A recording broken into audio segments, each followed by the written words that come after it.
such a joy to be found, especially when it's hard to see.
Oh, Amir, sorry. What happened while I was away? I heard something happened. Something fucking happened. Let me just get my socks off. Hang on. Oh, yeah. There you go. That's one. That off. And that's two. Okay. They're off. We can start now. Hello, everyone. Welcome. It's Monday. How are we all doing? It's good to see you all in the chat already. Sorry I'm a bit late. I was working on the script for my new video today, and I finished it. So that's really good. So what I'm going to do... I can't read with my socks on. No, I can't. I literally just can't. So I am going to put a pinned message at the top of the stream to advertise my Patreon, because it's all in there. It's all in the Patreon. You can go and have a look at the whole thing. Wait, hang on. What am I doing here now? What am I fucking doing here now? Right, can I just get like a short link from... Yes, copy post link. There we go.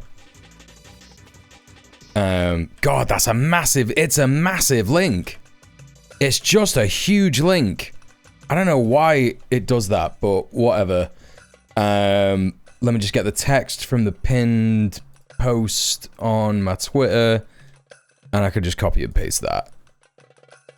Yeah. Go. Yeah, it's a girthy link. It's a girthy fucking link.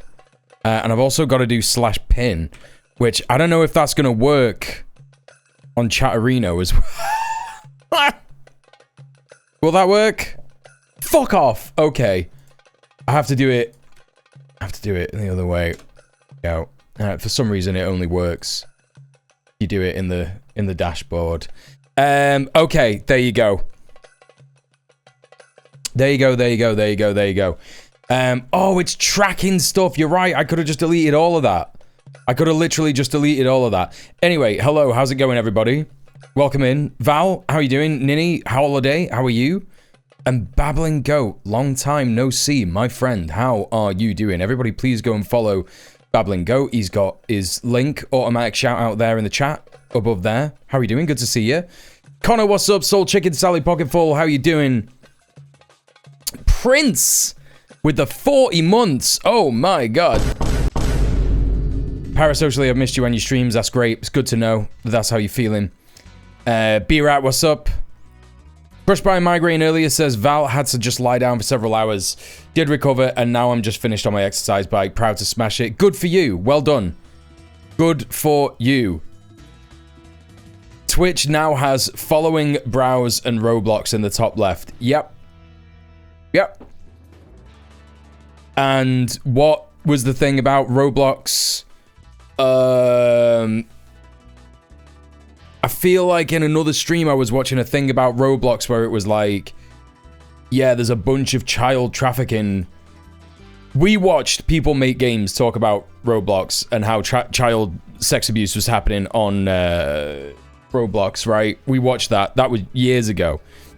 But I think something recently came out to do with Epstein and shit, right? I don't know.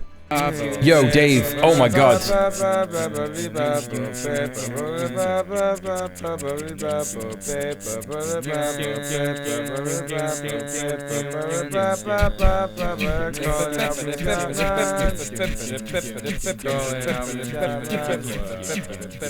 Dave Legend with a legendary raid. How are you doing, Dave? It's good to see you. Everybody, if you're not following Dave, please do. Another legendary, literally, as the name implies, communist streamer here on twitch.tv.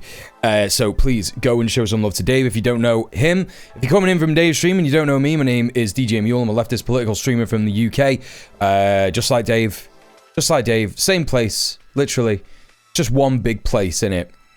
I cover the news, I cover geopolitics from an anti-imperialist and a communist perspective. I've got a history of organising, tenant union organising, anti-fascist organising, all that stuff. And yeah, nowadays I'm here back on Twitch doing armchair communism. Gordon Ramsay can't make a grilled cheese. Gordon Ramsay doesn't use spice, says Helgina Toran. I don't know what you're on about. I assume you were watching Gordo Ramo on Dave's stream, which is always a good time. Yeah, how was your stream, Dave? It's good to see you. I'm doing okay, thanks. Yeah, I went out today, bought some this is another reason why I was late. I finished my script today. You can see that the pinned message at the top of the chat. It's about the Filtered 24. I'm very excited to get that filmed and get that out there. Script has been finished today. I'm gonna start filming it tomorrow, and then hopefully have it edited on Wednesday. I've still got like a bunch of stuff. Still got a bunch of stuff to do in the week. I've got my new bed coming this week. Well, my new bed's here. I got my bed frame, but my new mattress is coming soon. Luna, welcome back. How are you doing as well? Good to see you. So hopefully I'm going to get that out by the end of the week. Hopefully. We will see. Hey Duke, welcome in. It's good to see you. Did I say hi to Carnos? Did I say hi to Helgina? I said hi to everyone. Hello. Steph, how are you doing as well? Welcome in. Good to see you. Welcome back. But yeah, because I've got my new bed coming in, it's the first time in my life I'm having a king-size mattress. I've had to get some new sheets, so I went to Next to get some fitted sheets. I've had a fairly decent weekend. Valentine's Day is always a little rough when you're single, recently single. But it is what it is. It was fine. It was all right. If you've got a partner, you should just, love your partner every day of the year, I guess. That's how I've always thought about Valentine's Day. You're about to have a blast. A good bed is a huge upgrade. It really is. I'm very excited about it. But yeah, other than that, my weekend was totally good. I'm doing it was also the day that Captain Cook got killed in Hawaii. There you go. You could just enjoy it, right? You could just enjoy it. You could enjoy it in loads of ways. I'll hug him for you. Yeah, you best had. Also, hi, Middle-earth Mark says, hello, Huskadoo. How you doing? Everyone's coming in. And I was sad and migrainey on Valentine's Day. I'm sorry to hear it, Val. Yeah, it's not good. It's not fucking good.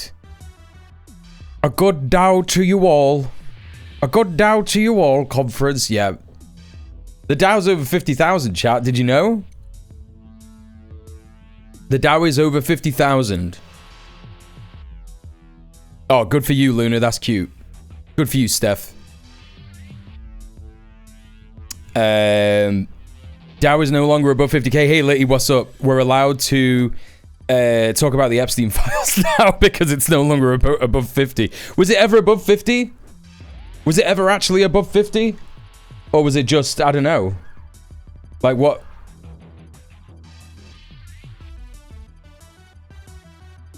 I don't even know what it means if it's above 50k. Nadia, how are you doing? Welcome in. And hello, Michael Bay. What's up? Welcome in. Krill, how are you doing? Thank you for all the streakers. We got 20 consecutive streams watched by Sally. We got 50 consecutive streams watched by the Michael Bay. Witness me. I mean, you've been witnessing me, haven't you? That's what's been happening. Mine was rough. I thought I was starting a new relationship a while ago. It turns out I was just the rebound. I'm sorry to hear it, Banker. Yeah, that sucks. That sucks. But welcome in. Welcome in. Hey, Bubble, what's up? Welcome in. Krill with the gifted sub to Michael Bay. Is that going to come up? There you go. Saw it in the chat before it even happened. What's going on there? What's going on there? My stream streak got busted by my inability to control my temper. Yeah, but it's alright. It's alright. I'll just remember where you were up to. To quote Bob Villain, that means fuck all to me, I gotta eat. Yeah, exactly. Yeah, what the fuck has the Dow got to do with anything? Right, so, what else happened yesterday? We had a great guest on Red Planet yesterday. Princess Diana. She's reincarnated, hasn't she? You know? She's reincarnated. And is now doing ICE community defense in America. So, if you missed the Red Planet chat last night, the Red Planet stream last night, make sure you check out the inevitable video that is going to come out this week. It's a very, very good interview. It's very, very fun. It's very, very good. And I promise you'll enjoy it. And after that, I personally enjoyed frequent Red Planet viewer Princess Diana. She's always watching. She's always watching. She'll never stop watching. That's the beauty. That's the beauty of the people's princess. Yeah, after the stream, I watched a great film. I watched a really good film. I watched Ghost World. And I am normally a very big character guy when it comes to films. I really have to be invested in a character in order for me to want to watch the rest of the film. If a character is just like completely unlikable and not fun and not relatable, I get pretty turned off pretty quick and I might just turn it off. Like I you know, I'm not a big fan of you know, sort of paper thin, nothing characters that don't have any depth and stuff. But also, I think what I've realized, I think what I've learned from Ghost World is that you can have a character that is unlikable, but as long as there's depth to it, then I can actually get behind it. Thora Birch's character in Ghost World is one of the most, like, misanthropic, apathetic, piece of shit, bastard kids that you've ever seen. that I've ever seen in terms of, like, a character that could exist. She's just totally unlikable in lots of ways.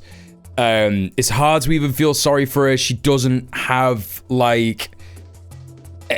you know, she doesn't even have, like, a bad home life. You know what I mean? It's like she's the kind of character that would normally have, like, a bad home life, and that would make her the way that she is, right? And there would be a reason for someone to be that misanthropic and horrible. But actually, the depth of her character kind of carried it for me. And then the other characters in the film as well were really good. If you've not seen Ghost World, basically it's about a couple of girls. They've just finished high school. They're wandering around their, like, generic USA town. And, you know, they're, like, I don't know, they got like a friend at the video store. It's in the 90s, so like, you know, they got a friend at the video store. They got a friend who works at the gas station, like the Quickie Mart kind of place. And they just go around and they just kind of like get into a bit of mischief, you know? Yeah, it's very fucking 90s. It's super 90s. But I think that what I liked about the film the most is it's quite clear. It's based off a comic book by this guy called something Close. I can't remember what his name is. Based off a comic strip and a subsequent graphic novel by this Close guy who created this Ghost World universe. Is it Daniel Close? Thank you, DJ. Also, hi, how are you doing? Good to hear that your open mic nights are going well. Yeah, Daniel Close. He made it to be like a sort of commentary on alienation and the way in which towns in the 90s weren't totally massively captured by unending franchises at that point, at least, right? Like, I could kind of remember at this point in the 90s when in where I was growing up in Warrington, you know, before I moved to Manchester, I was literally like a kid. I remember that there was like one McDonald's and one Burger King, right? And that was kind of it. And it's just very, very like obviously different in America. And I think that those kind of franchises started to take over the high street, you know, completely decimate small towns with urban sprawl and shit like that. And that was like a far quicker thing that was happening in America. So it was like, it's kind of a commentary on this alienation that was like, you know, happening all over the world in the 90s, especially, well, the Imperial Core, you know? Yeah, Steve Buscemi's really good in it. He plays a really, like, interesting, complex role. I haven't watched it in forever, though. Yeah, a little bit problematic when he gets drunk with Enid and they have sex. She's, like, 18 and he's, like, 40, right? That's not great. Not Buscemi's fault. He didn't write it, right? Kind of Daniel Close and what's his name, Robert Zwigoff or Steve Zwigoff. I can't remember the guy's name, the director. I've never seen any of his stuff before, so I don't really know what to expect. Also, hi Baldwin, it's good to see you. Did I say hi to Johnny? So many people here. Hello, it's good to see you. Too many films are just plot-driven instead of character-driven. I really like character-driven stuff. I really do, yeah. Blues Hammer became a standard thing our friends said about bands for years. What? Like, yeah, that band Blues Hammer, when they start playing, like, they started playing, like, a blues song that's clearly, like, you know, a blues song that was written by black people, and it's specifically about picking cotton, and it's just like, as soon as he started singing it, I was like, this is insane. This is completely insane. Sex with a teen, well, yeah, an 18-year-old girl is exactly what that character would have done. He is pathetic as fuck. Yeah, he's pretty pathetic, right? He's pretty fucking pathetic. But it's a fascinating, it's an absolutely fascinating movie. I'd recommend it. It's good. It's good stuff. It's good fucking stuff. And yeah, Thora Birch is great in it. I don't really massively rate what's her face, Scarlett Johansson, as an actress, generally speaking. She's kind of like pulled some crazy roles, like what's that one that she did, Ghost in the Shell, where it was clearly the character was supposed to be like a Japanese, even though the character's like an android, it's supposed to be like a Japanese android, right? With like Japanese features and stuff in that anime, and I just, yeah, I always thought that was crazy that she took that role, and just like, I don't know, I just don't really rate her as an actor that much. Or am I thinking of her? Maybe I'm not thinking of her. Maybe she is good. What other stuff has she been? What's the most famous one that she's done? They did that in Cloud Atlas as well. They did it worse in Cloud Atlas. They did it way worse. Finally watched the original Ghost in the Shell. It was free on YouTube. Ghost in the Shell is a great anime. She's Black Widow in Avengers. I've never seen Avengers, so I don't know. I liked her in Under the Skin. What's Under the Skin? Is that a recent one? The Marvel movies. Hey, Network. Hey, Sawyer Enjoyer. Lost in Translation and Her. Oh, yeah, Lost in Translation. You're right. Yeah. Under the Skin is from 2013. Is it a... is it a... Wait. Scarlett Johansson... Under the Skin. Is that fucking... Is that one? No. I think I need to watch this. A female extraterrestrial disguised as a human who preys on lone men in the evening hours in Scotland. Yeah, I've definitely got to watch that. That sounds great. That sounds right up my street. Hey, Nuclear Slayer, what's up? Good to see you. That movie is interesting. Sounds like a good one. Hey, Loki, she's the AI voice in Her. Okay. Gotcha. That's also one that's on the list. The movie gets very rough in places. Don't watch if you're in a bad spot mentally. Hell yeah. Let's go. Let's do it. I can't wait. Chat, we got so much stuff to look at tonight, but like I said, it's gonna be a shorter stream. And by shorter, I mean you probably won't notice. It won't be it's not gonna be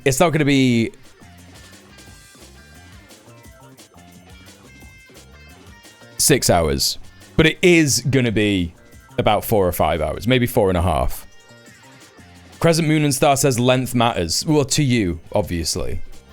Welcome to the stream, new chatter. But I recognize you from other streams, so you're more than welcome here. Hello. It's gonna be a little shorter, and we're gonna try and cover as much stuff as possible. But of course, streams are going to be a little shorter this week anyway. It's gonna be a little shorter anyway, streams this week, because I'm filming my new video this week and editing it and stuff. So, and it's gonna be a video for the main channel, right? It's gonna be a video for the main channel. It's an important one. It's on the Filton 24. If you want to check out some stuff, check out the pinned chat message at the top of the chat. There's a lot, well, there's not a lot of updates. There's a couple of updates there that you can check out. And consider joining the Patreon so that you can get early access to it. It will be available a whole 24 hours before the release for patrons. It's not the length of the stream that matters. It's the motion of content. That's exactly it. That's exactly it. Thank you so much by any means necessary for the 2 months. Thank you very much for the support. The support. Okay, so that's the preamble of the stream done. That's done. Now we're gonna have a look at our first post. My focus went weird. Yeah, it will do that. It's on autofocus. It's not perfect. You lost your streak, devastated? Yeah. Short but dense is the djmuel guarantee. That's kind of true, actually. That is kind of true.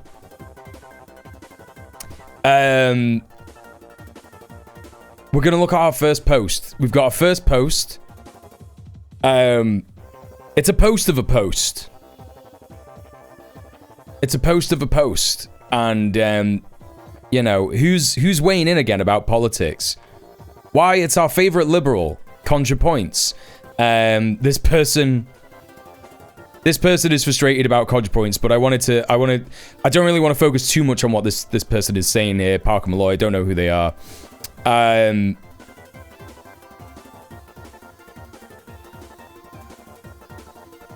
What's she saying?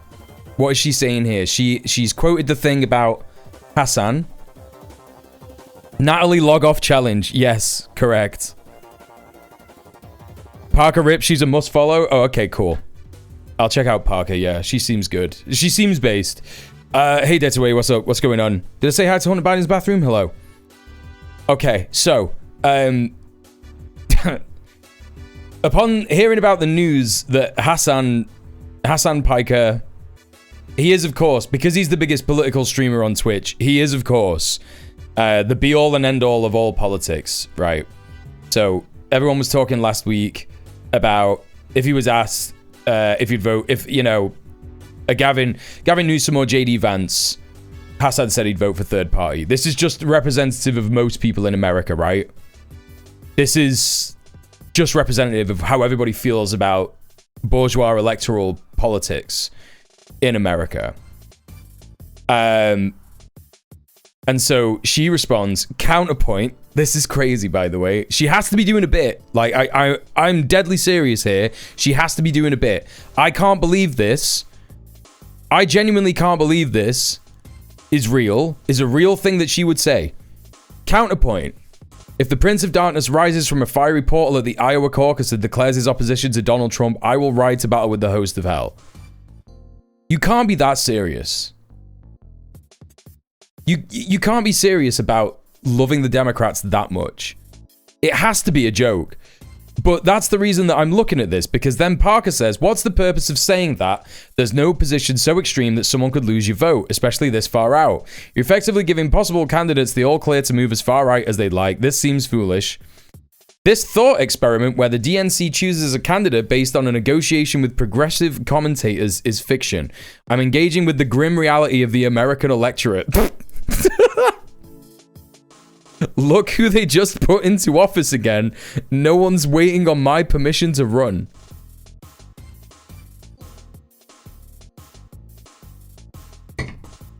What the fuck are you talking about?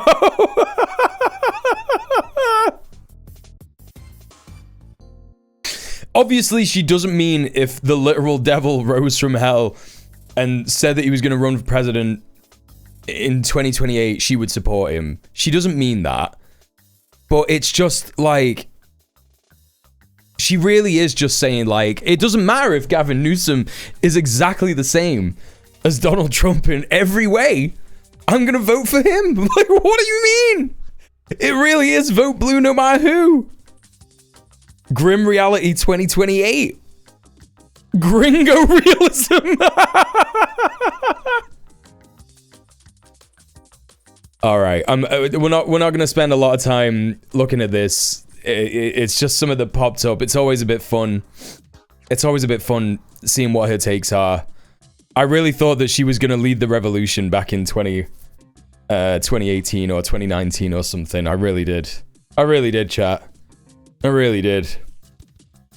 Funny of them to assume that there will still be elections. That's also another funny thing.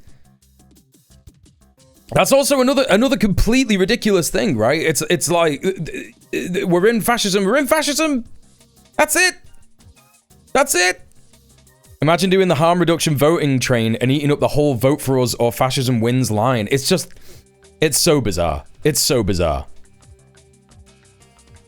You don't have to say that you'd vote for Newsom years out from the election. Your voice can have an effect. That's what I mean. It's like, you know, what Hassan is doing, yeah? And I'm not doing any kind of great person theory. I'm not saying that, like, you know, Hassan's the be all and end all of like electoral politics in America or whatever, but he has an influence, right? I also think that ContraPoints has influence. And if you want progressive stuff to happen, you've got to use what influence you've got in this world to advocate for that. And, you know, I think that Hassan is a pragmatist in everything that he advises people to do. It's like, yep, you shouldn't vote for Gavin Newsom because he is not presenting anything good for the American people. That's it, right? Anyway, some more funny stuff. It's British version now. It's British version. And we're going to watch this. This is apparently a very funny clip of Matt Goodwin. We'll take a look at this in a sec. Have a little bit more of a chat with chat about this. Dr. Maga, welcome in. There were more Americans who did not vote than did. I think 40-odd% voted in 24 presidential election. Pretending the main rival is not a recliner and the TV is ridiculous. Yeah, it's mental. Hassan has some reach and therefore should be getting it mostly right. Yep. And as far as I'm concerned, he is. As long as we keep hitting the not yet fascism button instead of the fascism now button, everything is fine. Don't ask why the machine only has those two options in the first place. That's not engaging with the grim reality of the button machine. There comes a point when harm reduction is a dishonest justification. People who say that in voting are almost never involved in any real world orgs. That's not harm reduction, that's a cop-out. Oh yeah, 100%. 100%. Yeah.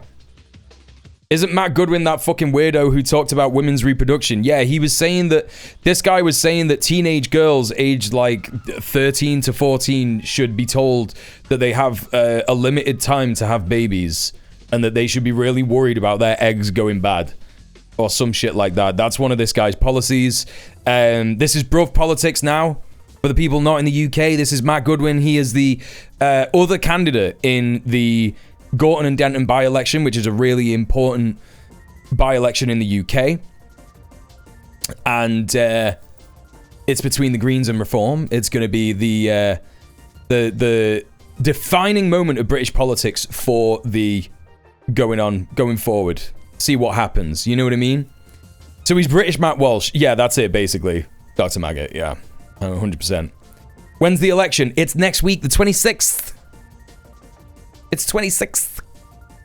It's not even true anymore. The average age for first-time mothers is close to 30 in many places. Women, whatever we've heard about women's eggs is just from men scientists and men doctors who are paid by men who run corporations to come to the conclusion that child brides are fine. that's just where we're at, right?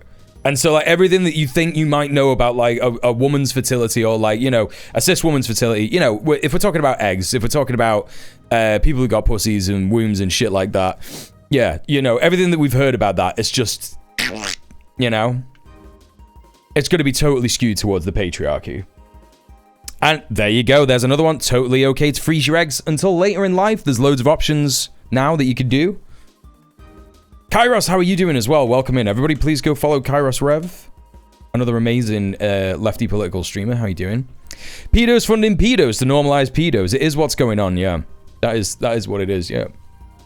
So this person says here, seems like they've put Alan Partridge up for election. That's a British comedy character.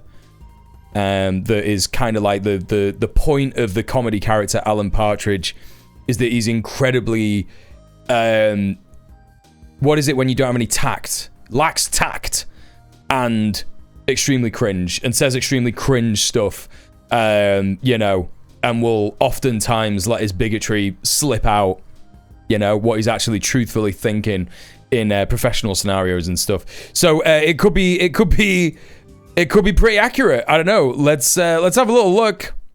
Don't let Mad Zach hypnotise you into voting green. I can't believe it. He sounds exactly like him. He sounds exactly like him. Okay, hang on. I have to show you some Alan Partridge because USA chatters are just not going to get this, right? I want to show you a little bit of Alan Partridge, the best bits, right?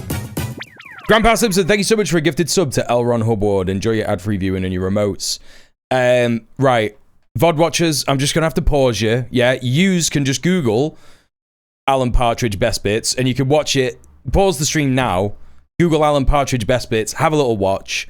And then come back, right? Okay, right. Let's bring the VOD watchers back in. VOD watchers, you're back in play. Now that you've all had a little look at Alan Partridge, let's compare, shall we? This is the Reform candidate. This is the Reform candidate for... I've just realised that we got a hype train as well. We'll have to come back to that in a minute because this is just a really important bit. Let's have a look at the Reform candidate in the Gorton and Denton by-election and just listen and compare, yeah? Don't let Mad Zach hypnotise you into voting green. They want to legalise all drugs, crack cocaine and heroin. They want open border chaos. Keir Starmer looks like a robot. Doesn't understand the British people. Vote Reform. Put Gorton and Denton first. A vote for Goodwin is a vote for Gorton and Denton. Vote Reform. Get Starmer out. It's time to sack Keir Starmer. Don't let...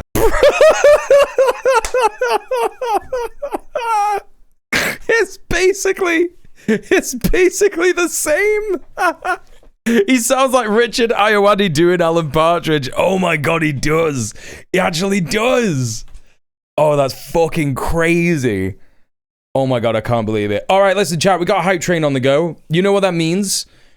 Limited amount of time to earn some emotes and an opportunity to give your streamer, your boy, some money. I got some cracking new tunes for the hype train, and we're gonna start with this. All right, let's fucking go. All right, chat.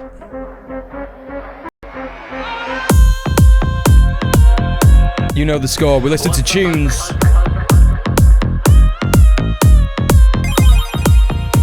Until the hype train is over. You can keep the hype train going with a gifted sub, with some bits, with community gifted subs. مين اللي وظفك؟ مسؤول الحفلة طالع زي الزنبرك. مش عارفين يعني صفتك مين يعني. كنا مكيفين وبعدين شفنا منظرك. وظفك مين اللي وظفك؟ مسؤول الحفلة طالع زي الزنبرك. Hey, thank you for the 30 bits. Let's go. Thank you, DJ. See someone in the chat without a sub badge? Sub them up. You know what to do.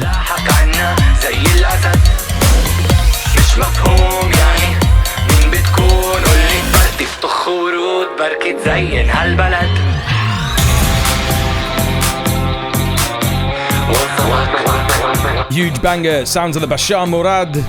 Intifada on the dance floor.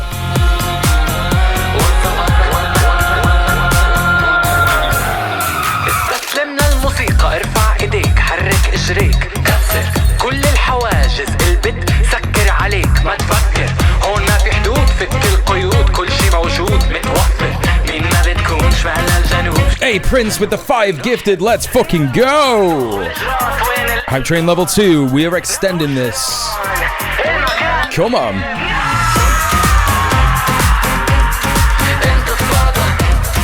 Everybody who got a gifted sub, enjoy your ad previewing and your remotes.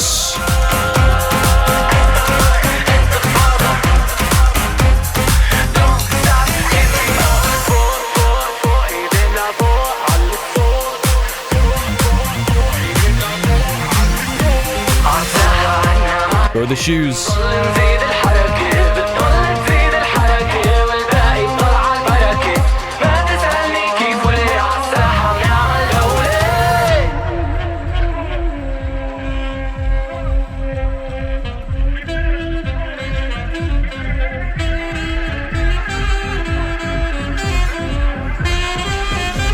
Got another 4 minutes now, chat. 4 more minutes of tunes, or we could go back into the news. It's up to you.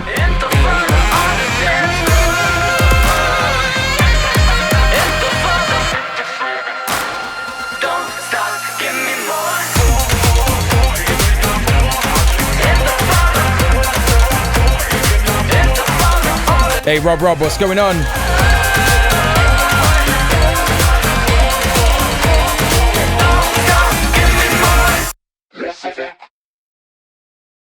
All right, chat. You know what time it is. Yeah? We're sticking with that kind of a theme. Oh, wait, what? Oh, no, we got it. Yeah, here we go.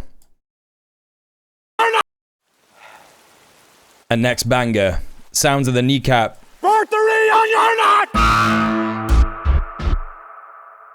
Tune ideas, Liar's Tale. Come on, chat. You know what to do. In other news, You want to keep it going? Coaching up the spirits of previous leaders. We got 3 minutes. Foreign policy advice.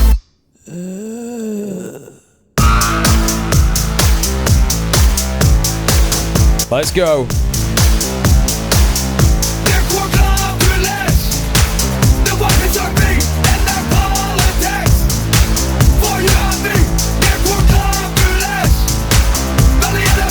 Listen to this every day since it was released. Fuck yeah. It's always on me, they be sorting everything, running along, fuck's sake. I'm sick of you cunts, that's it. I'm going off the grid, swing to a hit. Rap can't clash to me, but I can teach you strides, man, there's nothing to see. I'm going for a turn around a dip in the scene. I can quit the land, dude. I don't think those lyrics are right. Always filling the void, and when I'm set You only just chill with the boys and being on them gonna start you. Making some noise, it's only post pulling toward that they're trying to avoid. You're not getting away with fuck all. You're not getting away with doing nothing. The animal charm, but never look sure. You think we move on and forget what happened? Nah, fuck your slammer. Netanyahu's bitch and genocide armor. Better off as compost for farmers. Every time I watch a cringe and I'm embarrassed. All right, we got 1 minute 45 left on the hype train chat. You want to keep listening to tunes? Let's go. Activists are currently being surgically attached to one another. Drop a sub in the chat. Is strength in numbers. Drop some bits. I'll even accept some donos to the tip.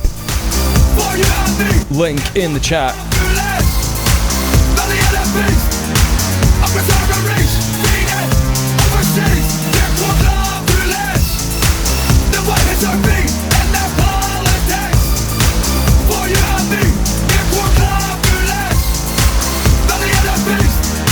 Yes, big banger. I boldly accept this fucking. Chanskea August America. Exude but America. I give you all you can double up, tonto man. You're a silly way. Chanskea August America. Exude but America. I give you all you can double up, tonto man. You're a silly way. Neil on a doctorate. Cast and labor clothing. Never seen a cut so boring. With a resting face of moving. Personality stolen. Look a constant state of condolence. Your face tells a story. Like there's wishing to be folded. Taking shit hand with hand. You were popular way back when. People did whatever they want. Nobody stood in the way. As colonial prince, now we're looking back then. Give me a hand with the rash. All right, chat. We got 20 seconds left on the hype train. Look, man, the bodies are back. The turn is a ring down, that's a fact. The white is on me and their politics. For you and me, get more populous. Not the enemies. Up and down the reach. Feed it overseas. Get more populous. The white is on me and their politics. For you and me, get more populous. All right, chat. That's it. We got the hype train done. Pretty good fucking timing as well. If I don't say so myself.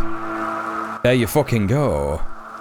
All right, chat. Thank you so much for all of the support. Thank you for, I think, Grandpa Simpson kicks it off with the gifted to Elron Hubbard. And then we got 30 bits from DJ, 5 community subs from Prince. Thank you so much for all the support. All right, let's get back to it, chat. Yep. We had Matt Goodwin sounding like Alan fucking Partridge. Insane shit. Let's move on. Let's crack on. Check out Mudrat. I reckon you'd like him. Australia's version of Kneecap. Interesting. What do we got? What do we got? What do we got? Next up, some more amazing reform propaganda here. Very exciting stuff. What's this? Matt Goodwin on Facebook. Great response on the doors today. It looks real, doesn't it, chat? Definitely looks real, doesn't it? We've got here, very supportive of Reform House. Got lots of, there's something weird going on with the door there. It doesn't look like that's, looks like it's a bit warped. Might have to get someone in to have a little bit of a look at that. There's someone there. I love Matt. I love Matt. Reforz. Oh, looks like they doubled up on the... They doubled up on that one, didn't they? They doubled up on that. Reforz. They spelt reform wrong. It's fair enough. If you support reform, you're not going to get it right all the time. It's lots of people can't spell. It's fine. It's, you know, nothing wrong with that. Britain needs reform, yeah. Down with Greens. That's what, down with Greens. Down with Greens. It seems that they're thinking that if you're looking for an improvement to the Dow, you should be supporting the Greens, which is so interesting because then underneath that it says down with Greens. I don't know what that's about.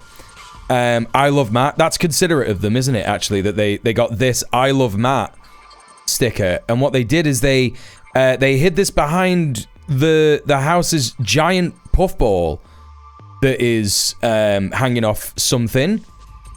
Oh, what's it hanging off? Oh, it's hanging off this. It's hanging off this. Hey, Dr. Maggot, thank you so much for the £5. Thank you for subbing off Twitch, and thank you for supporting the stream. I really appreciate that. Dr. Maggot says, I believe it says, cock, piss, partridge. Yeah, that's right.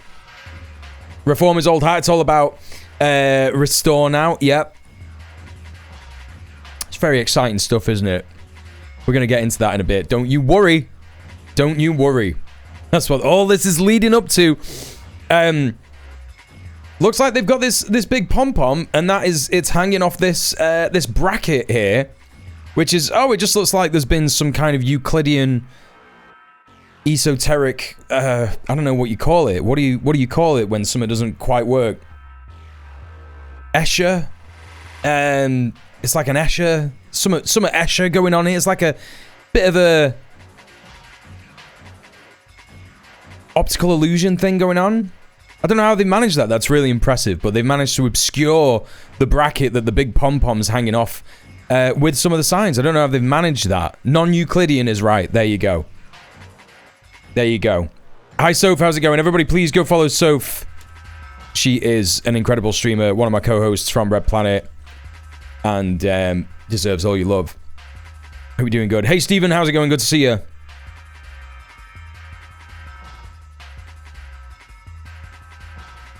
Time Ned's reform. It's true, isn't it? It's just there's no point in even commenting on that. I love form. Yeah. Britain needs reform. 26.5 there. Don't know what that's about. Don't know what that's about. 26.5. That's interesting. Durgan with Changs. I'm always saying that, chat. Aren't you always saying that? I'm always saying Durgan with Chang. Durgan with Changs. Hey, Rylesy. Reform will warp space if they get in power. Yeah. I love Form. Form are a really good brand of vegan protein shakes. You know? Hello, Fireman Fire. How's it going? Welcome in. It's good, isn't it? It's all good, this. Really good stuff. Soccer with a gifted sub to Sophie from Mars. Thank you so much for gifted a sub. Thank you for subbing. Up, Soph. Soph, enjoy your ad-free viewing and your emotes. 26%. It looks like 26%, doesn't it? What does that mean? Who the fuck made this image? Britain needs Ramam. I didn't even notice that one before. Wait, that one might be my favorite. That one might be my favorite. Britain needs Ramam? Britain needs, but it doesn't even really say Britain. It just kind of says Botat. Can you see? Botat needs Ramam. 26% reform. Is that what they're saying? Yeah. Re-marmalade. I suspect a machine constructed this image. No, it's just real, isn't it? Ramam is based. I know them. Yeah. Ramams are coming. That's what's happening. How is this not illegal? Posted something like this would violate political advertising laws here. I imagine it probably has. They probably have done that. This is just so cringe, really. Nigel for PM. Like, this is crazy. The big one on the door, Nigel for PM, just looks so mad. They've stuck like a £50 note in front of the letterbox as well. I don't know what that's about. I don't know what's going there. What's up with the floating stone orb? Well, that's what I was calling attention to earlier. Is that what this clearly is like a front door decoration. It's obviously like a fake plant looking thing, right? And it's hanging off this bracket here. Like, you can see the bracket there. I think that's part of the house, right? It's not real. No, it's not real. No, I'm just joking. I am just joking. Even the neighbors' side have got these posters. Yeah. This is how you summon the great old ones, correct? The stone orb. It's got to be done. Yeah, no, there's like a bracket here, and it's being covered by these two signs as well. It's just crazy. Age-old kid game in the UK, 50 quid letterbox snatch. Yeah, that's true. It's true, it's real, isn't it? That's real. It's real stuff. Okay, well, there you go. Yeah, it is crazy. Oh my god, wait, what the fuck? Wait, hang on a minute. Hang on a fucking minute. Whoa, whoa, whoa, whoa, whoa. If you go to next doors, it gets even insaner. Like, there's one there that's just like in Cyrillic. Like, I can't even read what that says. Hey, Rebel, what's going on? Your work is on lockdown and they won't tell us why. Shit. I hope you're, I hope you and your colleagues are okay. B&Q Palantir bracket. Yeah, exactly. All right, well, that was a fun little image to look at, wasn't it? So there you go. Matt Goodwin on Facebook posting that stuff. But what else is happening in the UK? Well, we have got yet another letter R beginning with party that Nazis and fascists have indeed had a little look at and started, right? So you got Rupert Lowe, who left Reform because they weren't racist enough. They just weren't racist enough for Rupert Lowe. And so he said, well, we've got Reform. They're not racist enough. We've got Reclaim, but everybody's forgotten who Lawrence Fox is, and so have I. So what I'm going to do is I'm going to create the Restore Party. The Restore Party, Restore UK. And as soon as this was launched, online Nazis were hailing our leader as Rupert Lowe launches new party. Let's have a look at this report from Searchlight, the anti-fascist investigatory magazine. Let's have a look and see what's going on. Yesterday's announcement by great Yarmouth MP Rupert Lowe that he will convert his far-right anti-migrant lobby group Restore Britain into a political party has been celebrated by some of Britain's most blatant, undisguised Nazis. The first test for Lowe's new party, announced in a video shot on his Gloucestershire farm, will be whether he continues to pander to extremists or has the bottle to boot out the Hitler fan club that has already attached itself to his movement. Last night, there was a coordinated and long-planned decision by most of the faction that split from the Homeland Party last year, often seen as the online right, to line up 100% with Lowe. The Homeland Party, I believe, could be Ben Habib, who we watched him talking last week or some shit. Asmongold now knows about Yarmouth. You are joking.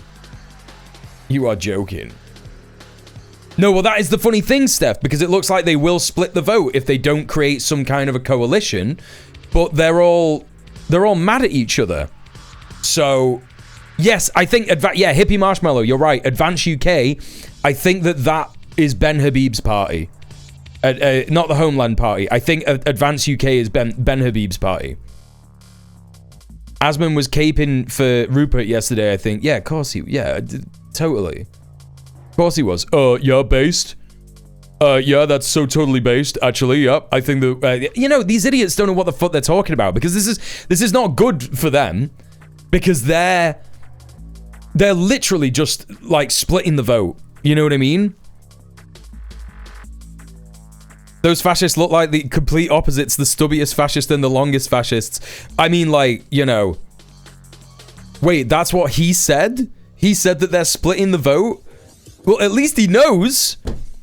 At least he knows. Oh, yeah, a new party for the people of the United Kingdom. Based. Yeah, that's based.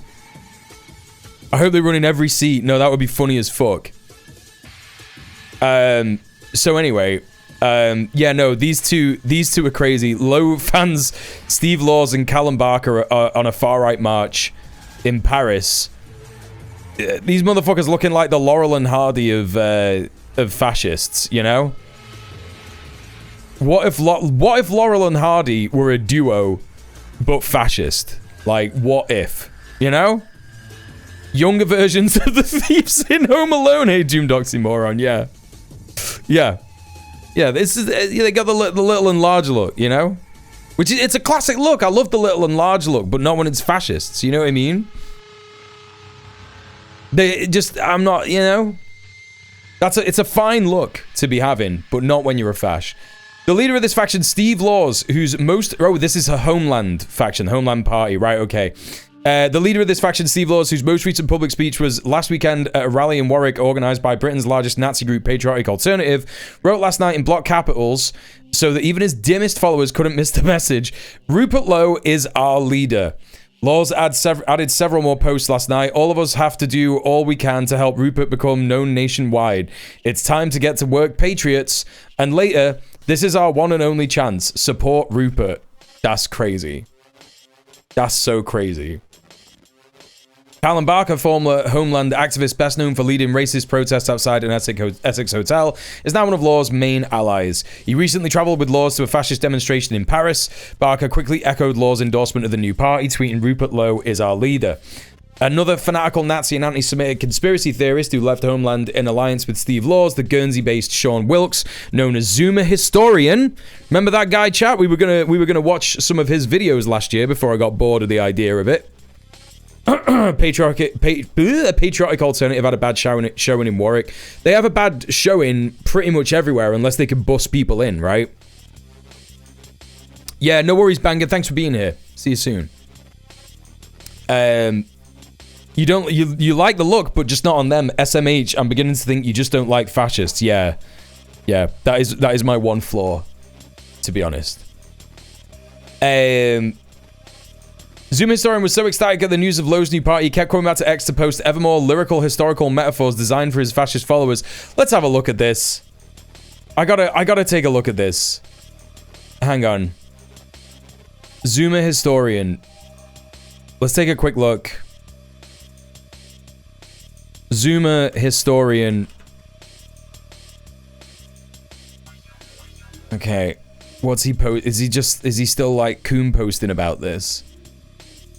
Oh my god, he's already retweeting him. Restore Britain foreign policy will prioritize one group of people and one group of people only, the British. That's a great foreign policy. That's a great policy announcement.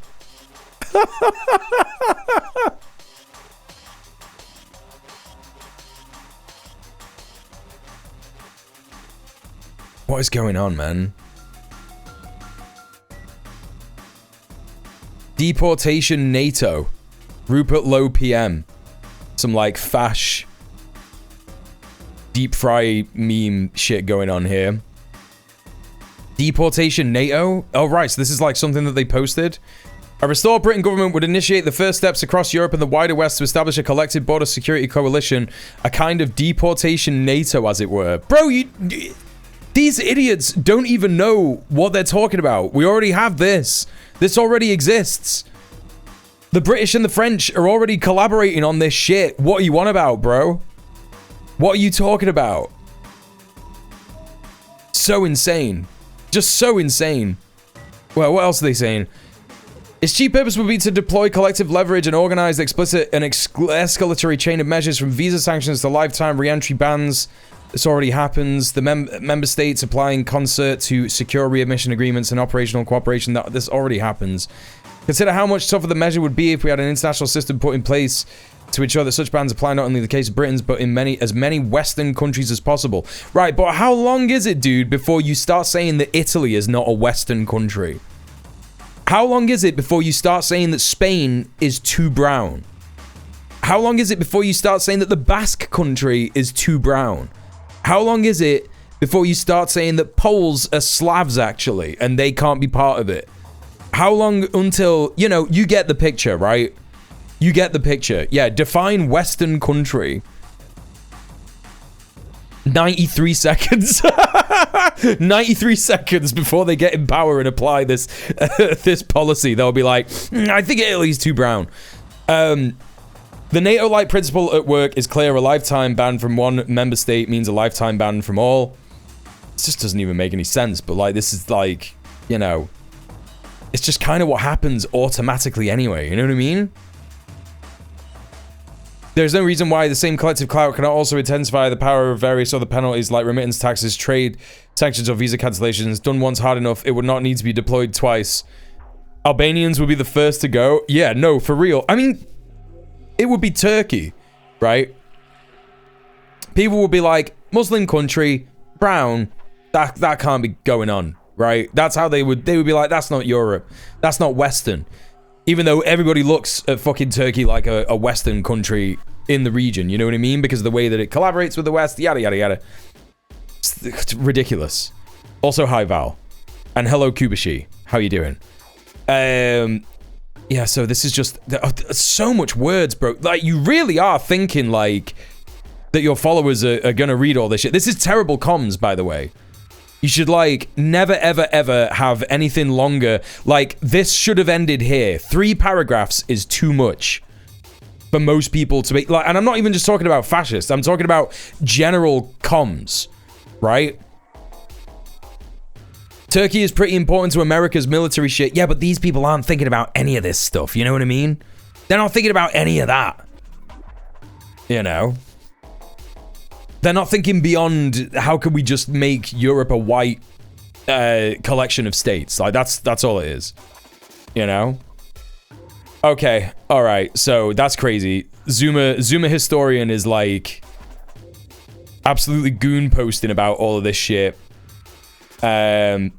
Vote splitting and racism is all they have. Pathetic. Restore or inevitable. Oh, this is so good. Alright, we're gonna come back to that. We're gonna finish the article. Okay. My Prime Minister, we're with Lord Protector Lowe. The crown was in the gutter and Rupert Lowe picked it up. We have 3 years to cook. He will become Prime Minister. That's so good. That's so good because it means he absolutely won't. If Zuma Historian is saying that Rupert Lowe will become Prime Minister, that's so good, dude. That's such good news. Labour is at 7-1 odds in Gorton and Denton. Greens are far, far ahead of the bookies. Hell yeah, let's fucking go. It's happening. It's happening. Rupert Lowe is Ari and Smith. When the establishment lets people down year after year, they'll turn to a man who says it like it is with enough financial backing to make things happen. The public have been crying out for Rupert just like they're crying out for Ian. He will sweep to the top of the polls in no time. This is Twitter nonsense.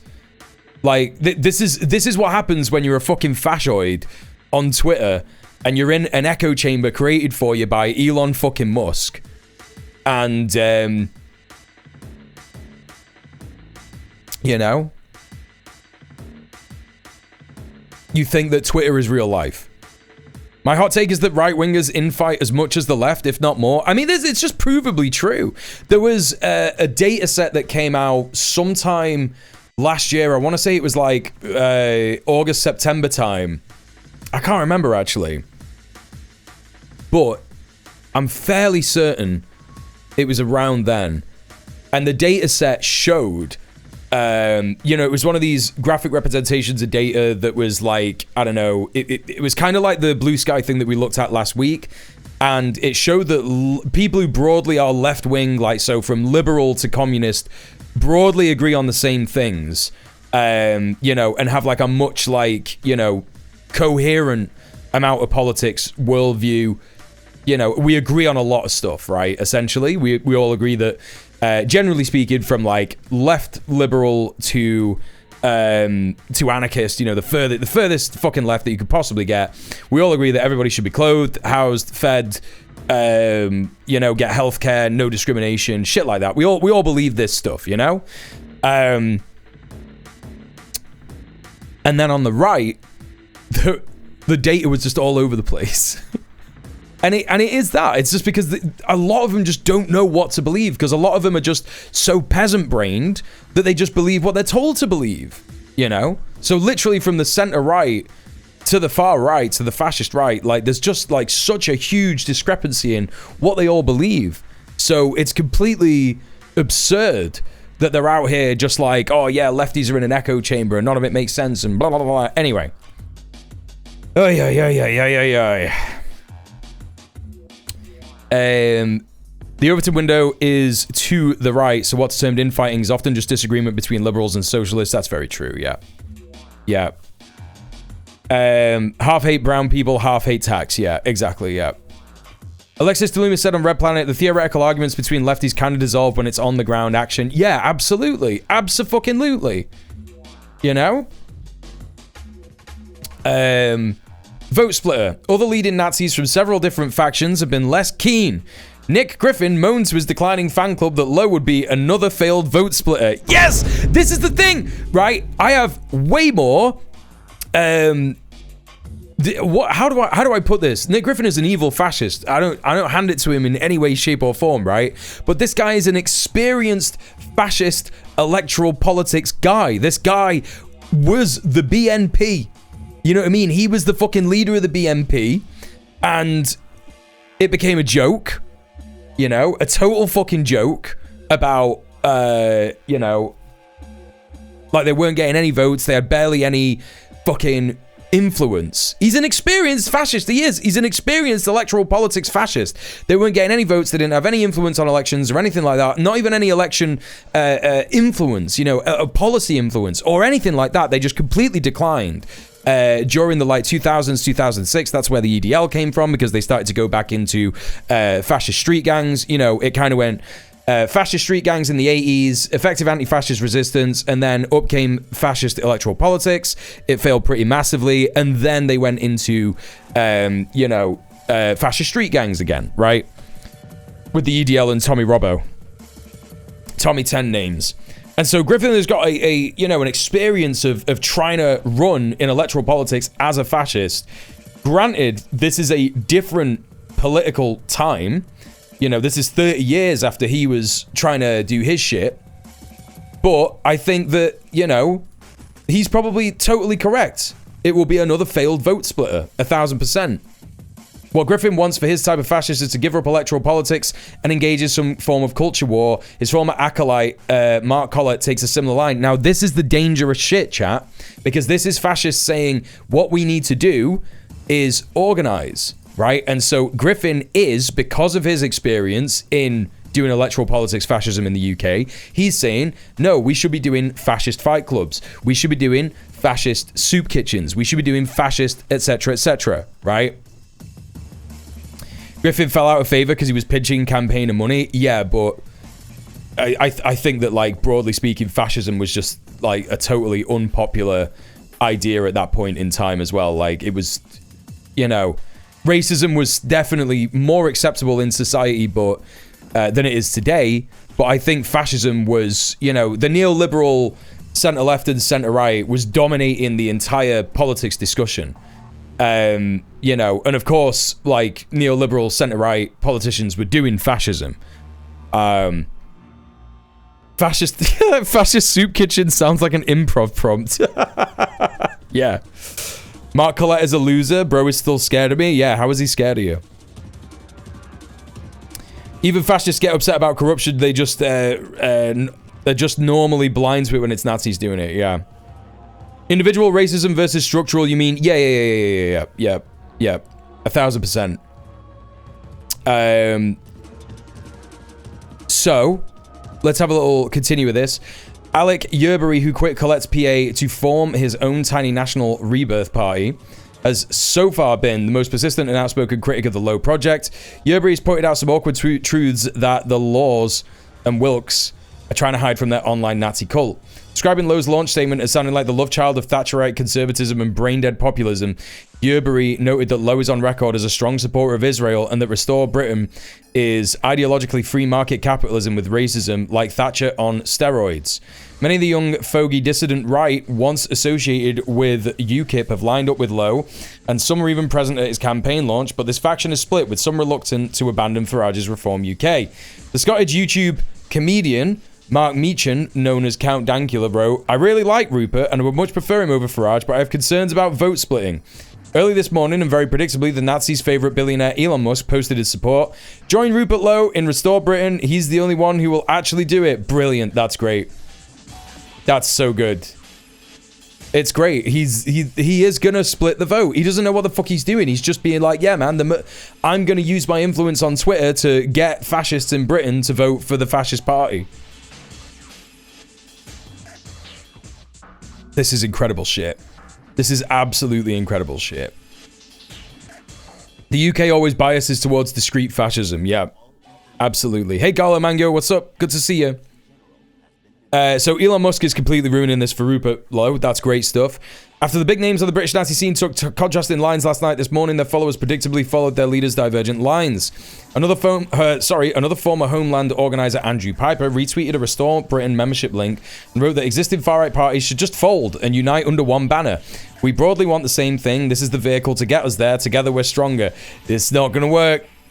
It's not going to work. It's just not that easy. It doesn't work like that. Elon Musk is politically and personally radioactive. This guy's going to lose badly. It's so good. It's so good. It's happening. Piers Mellor, the Australian Nazi occultist in Yerbury's party, wrote, British nationalists fall for the latest pro-Zionist, pro-capitalist false dawn with such mechanical regularity at this stage. It's looking less like delusion and more like an existential condition of inner slavery. This is so racist. This is so fascist, bro. Oh, like, you know what he's saying here? Inner slavery. He's talking about slavery to Jewish people. Like, these guys are so fascist, right?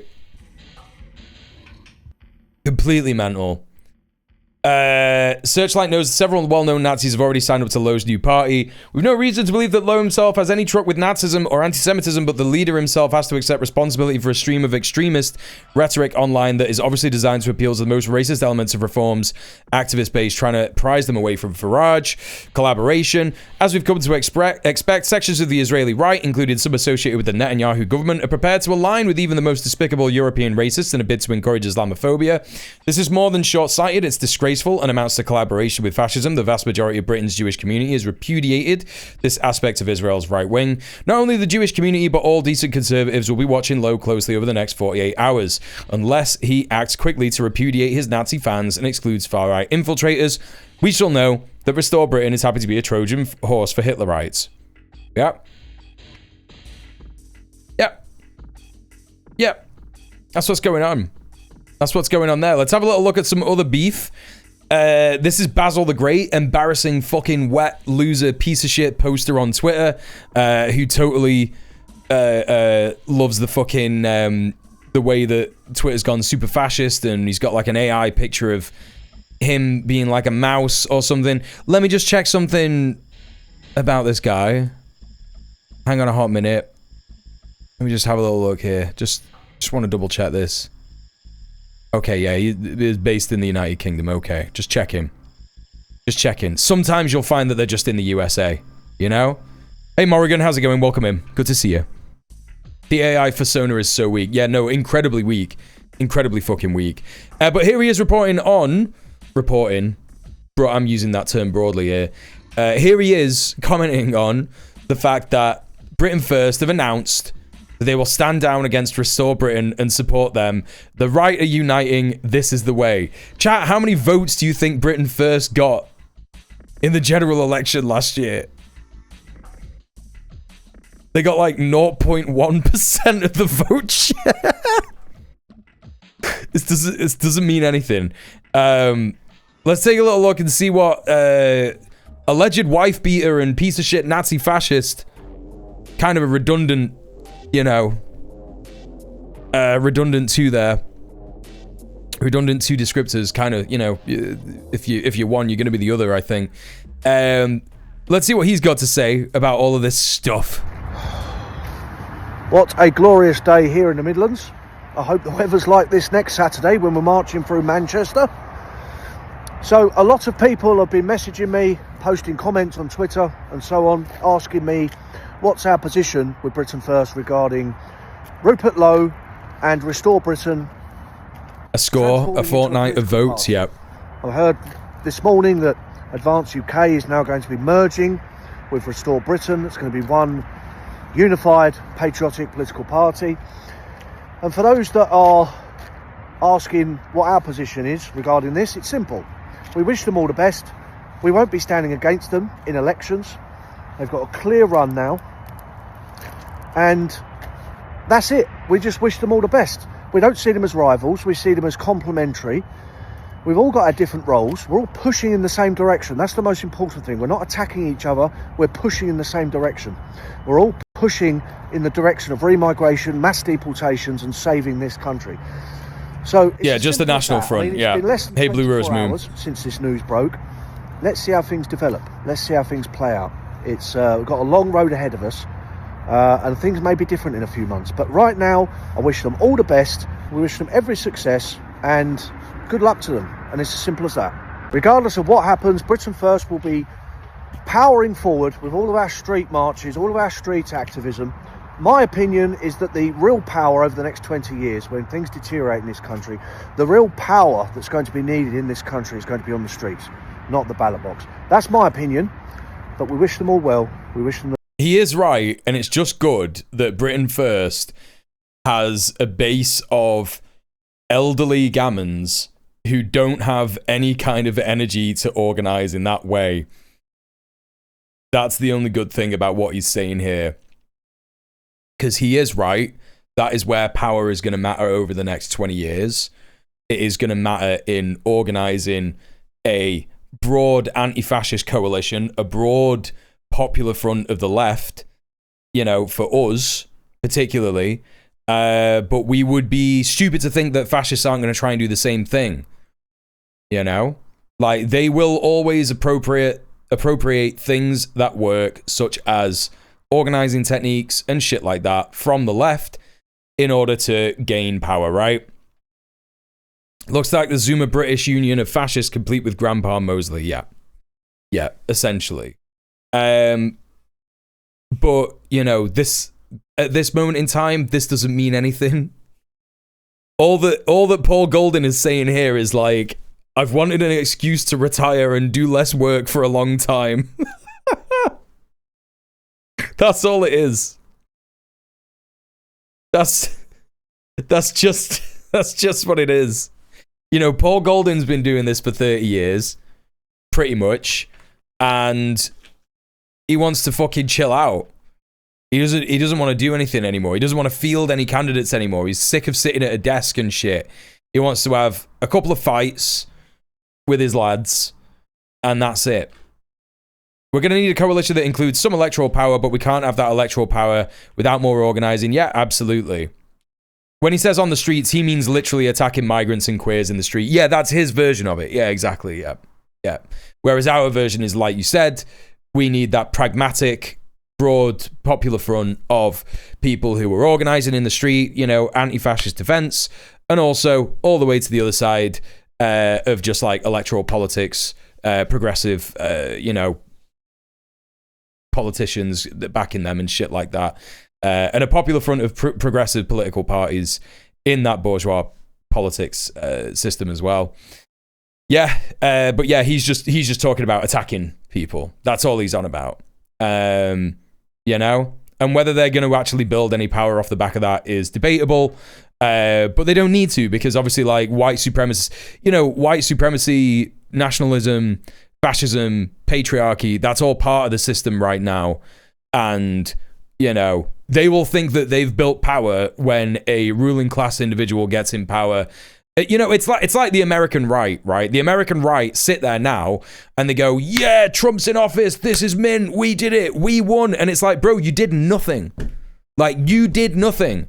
You might have gone to like a Charlottesville march or some shit like that, but you didn't have to fight some like big fight to get Donald Trump in power. You just did nothing, you know?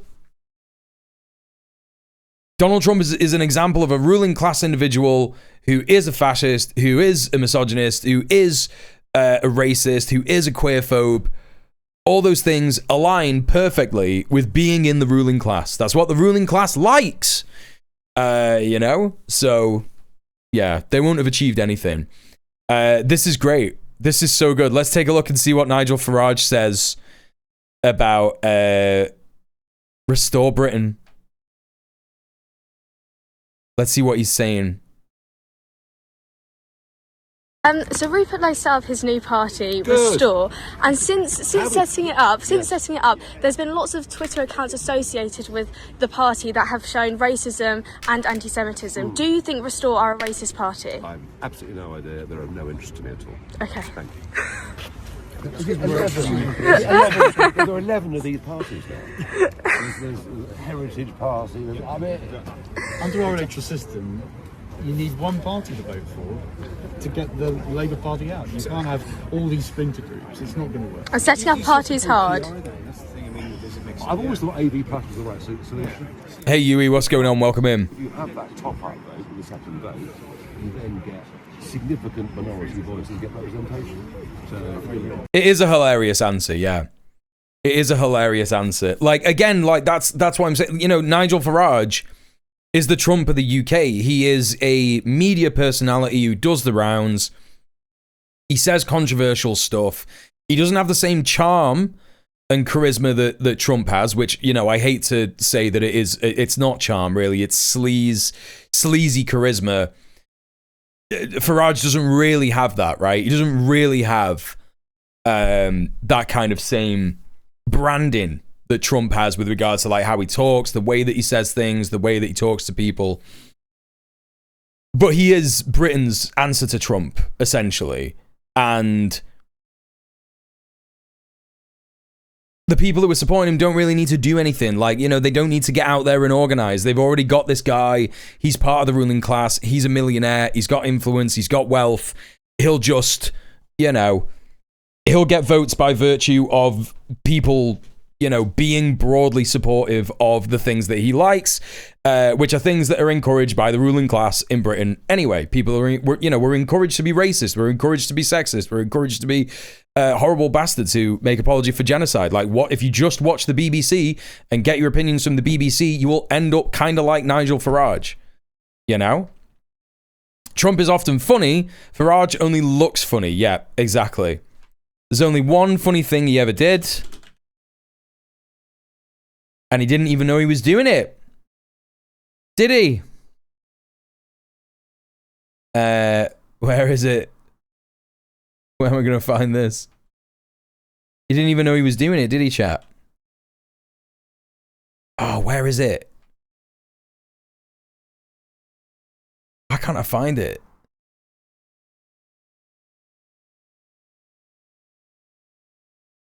Here we go. Fucking finally. Oh yeah, this is it. The classic. Some crusty fucking quality here, but...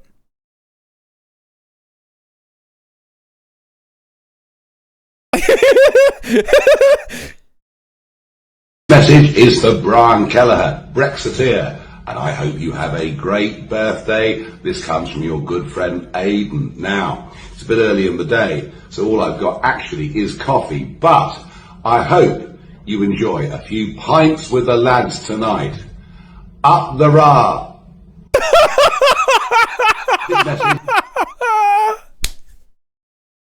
Up the Ra!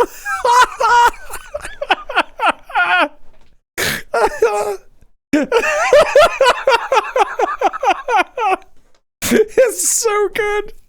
That's the only funny thing he's ever said. It is Cameo, yeah. Someone got him to say it on Cameo. Hey, Aiden Cooper, what's going on? Welcome in. C. Smith says, sell them a dream and deliver a nightmare should be one of their mottos. Yeah, defo. I first came across Farage when he was in Euro Parliament saying that Belgium is a non-country. And some dude was insulting, had the charisma of a damp rag.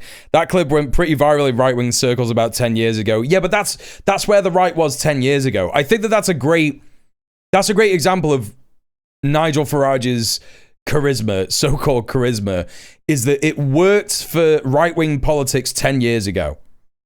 You know? It worked for right-wing politics 10 years ago. He doesn't have any fucking sauce anymore at all. Hey, Apple Chips, what's up? Trump's unintentional charisma mainly comes from US cultural hegemony that lionizes US business people who are sociopaths. Yeah, that too, right? Yeah. Whereas, like, funnily enough, the only person who would be that kind of guy in the UK is Alan Sugar, right? Who I believe is in politics. He's a Lord, isn't he? He's Lord Alan Sugar, so I believe he's got a seat in the House of Lords. I don't know what party he affiliates with. Is Alan Sugar in the Epstein files? Do we know that? He's like a horrible cunt. But, you know, is he in the Epstein files? He's behind Reform? Yeah, of course he is, yeah. Does he represent Reform in the House of Lords? Is he a Reform appointed Lord? Can Reform even appoint Lords?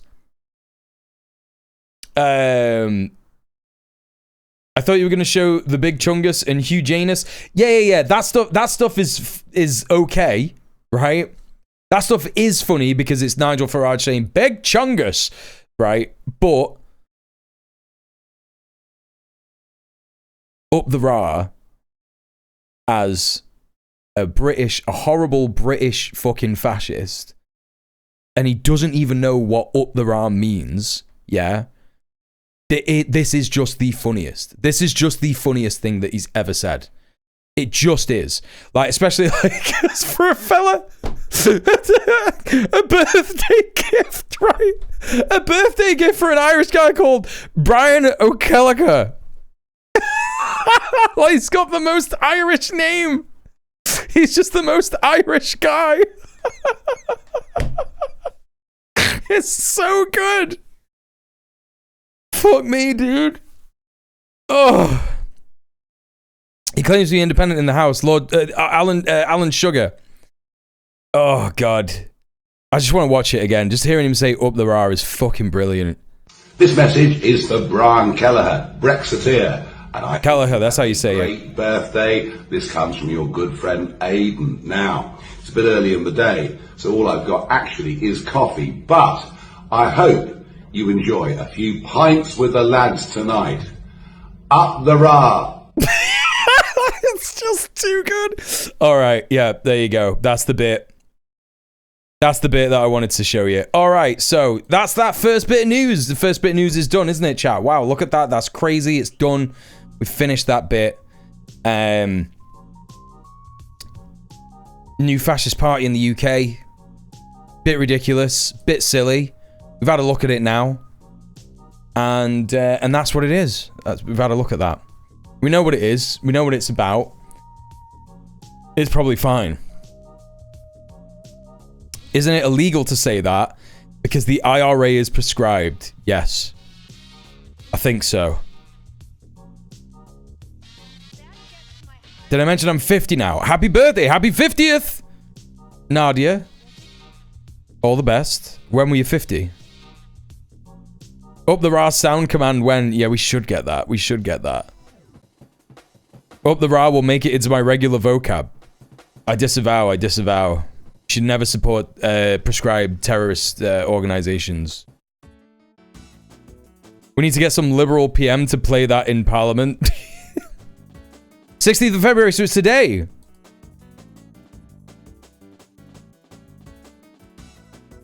No, he wasn't saying Ra. He was saying up the Ra. He's saying up the Ra as in the IRA.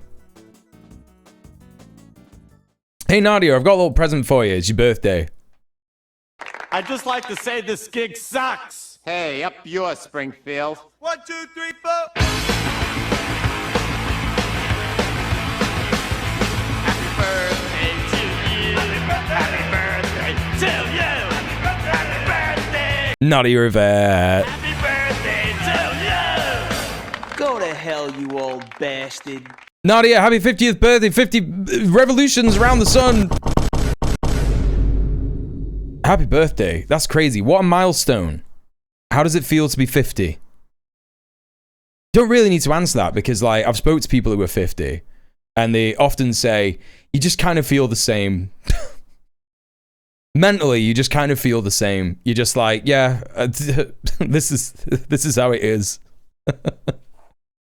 Happy birthday. I hope you have a fantastic day and it's a privilege for me to have you here on your birthday. That's really nice. it always makes me happy to have people here in the chat on their birthday. It's an ultimate privilege.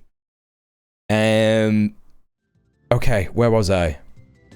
I was chatting with chat. What does up the Ra actually mean? Is it not just like bottoms up? No, up the Ra means up the IRA. Not up the rear. No, not that. Hello, Pitsy. Welcome in.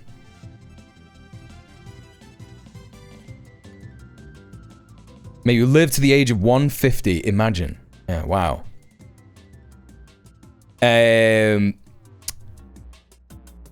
My health is terrible. It's not feeling great. Maybe it did. Maybe it didn't take all that sudden of a downturn. Just this day, though. I'm sorry to hear it. Sending you lots of love. Let's get some love in the chat for Nadia. I hope it all gets sorted. Wishing you the best and many happy returns. What am I moving on to now? Well, first of all, what I'm doing is reminding you all that this is my full-time job. And I am doing a job right now. Please consider subbing off Twitch via the tip link in the chat 3 times at this point. If you like what you're watching, if you've laughed, if you've had fun or learned something, please consider donating to my PayPal to help me pay my bills, my rent, take myself out on little dates, all that kind of business. Thank you very much. Please do it. Please have a look at that. If we get 20 more pounds of donos today, we will unlock the cat cam, and I'll go and get the boy, and we'll have a little look at him. That's how that works as well. Chat, we've got movie night this week. Wednesday night is movie night, and Thursday night is movie night. Wednesday, we're going to be watching Melania. Right? So after the stream on Wednesday night, we're going to be watching Melania. It's going to be very bad. Very bad. Very, very bad. So we're getting the bad one out of the way first. Yeah? That's what we're doing first. Then on Thursday night, we're going to be watching The Apprentice, which is about Trump in the 80s and how he got politically activated and how he, I don't know, I guess how he became a pedophile. I don't know. I'm not sure what happens in that film, but it's going to be something about that. And apparently it's a good movie. It's a good, fun movie to watch because it's made by an actual person who makes movies and not Brian... What's his name? Is it Brett Rayner? Brett Ratner? Did he do... Is it him? Did he do Melania? Who's in the Epstein files? That was the joke I was supposed to make there. Brett Ratner. It's The Apprentice is made by a good director. Ratner, Ratman is in the Epstein files, isn't he? So there you go. So there you go. Nothing bad can happen, it can only good happen.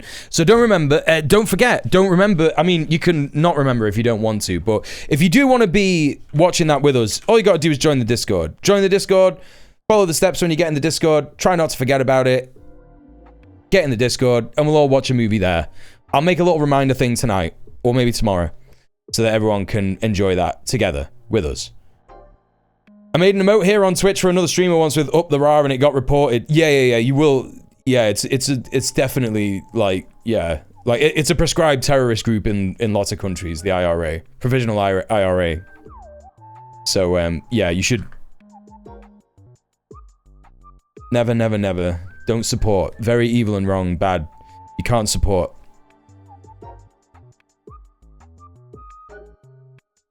I disavow. Hey Chaos, how's it going? Yeah, we got movie night. 2 movie nights in a row. So, what am I doing now? It's Munich.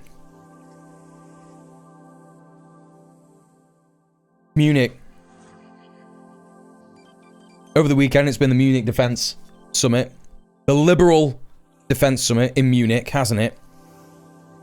Some people have been saying stuff there. Now, I know you've been all watching your fave streamers over the weekend that are live when I'm not live. And you'll all have watched them have a look at various different people like AOCIA and the things that she's said. Yeah, all that. You've had a look at all that. I won't be watching that. You've had a look at the things that... who else? Some other guy has said. I don't know. The ones that we're going to be watching, of course, are the British, the bruvs. Yeah? That's what we're going to watch, aren't we? We're going to watch the bruvs. One of the bruvs? Pretty much just one of the bruvs. Yeah? Pretty much just one of the bruvs. Yeah, most people have been watching Marco Rubio, Hillary Clinton. Yeah? We're going to be watching one of the bruvs. We're going to be watching good old Keir Starmer. That's who we're watching. Yeah? Because I'm your bruv boy that you watch the bruv stuff with. Along with Dave. And along with your bruv sister. Helena, and maybe your other bruv guy, Kev. You might watch all those, and maybe even your other sister from Britain, Sophie. She might watch some stuff about this later in the week. Don't know. Lesbian hot sauce, your other bruv sis. Yep, she will also be having a look at that. So you've already got a bunch of other people, but you have to see my opinion, don't you? Your bird sister, yeah, your bruv bird sister, yeah. It's great, isn't it? That it's just great. I don't know. Yeah, the British term for women, birds. It's just mental, innit? Anyway, bruv bird. Right. So, look, Laura Phillips from the BBC posted and said, Politics UK new. Let me see if this is this a real journalist from the BBC? Campaigner to support the BBC. She's not a journalist. Sorry, she's not a journalist. This is just a campaigner who wants to support the BBC. I don't know why. I don't know why this person is doing this campaign, but I saw this thread, right? Saw this thread over the weekend. Politics UK new. Keir Starmer will attack the Greens and Reform at the Munich Security Conference for being soft on Russia and weak on NATO and high on drugs. Hey, Lesbian Hot Sauce in the chat. Summoned like a demon. That's how it works. How are you doing, comrade? It's always good to see you. Please go and show some love to Lesbian Hot Sauce. An amazing comrade. Welcome in.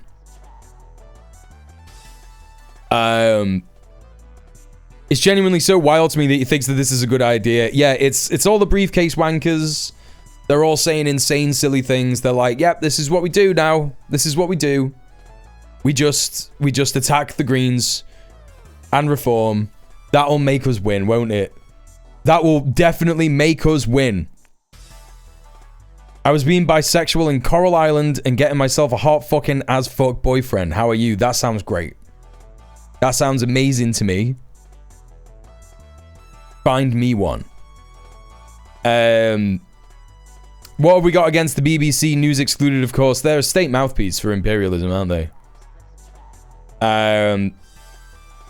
Politics UK new. Keir Starmer will attack the Greens and Reform at Munich Security Conference tomorrow for being soft on Russia and high on drugs.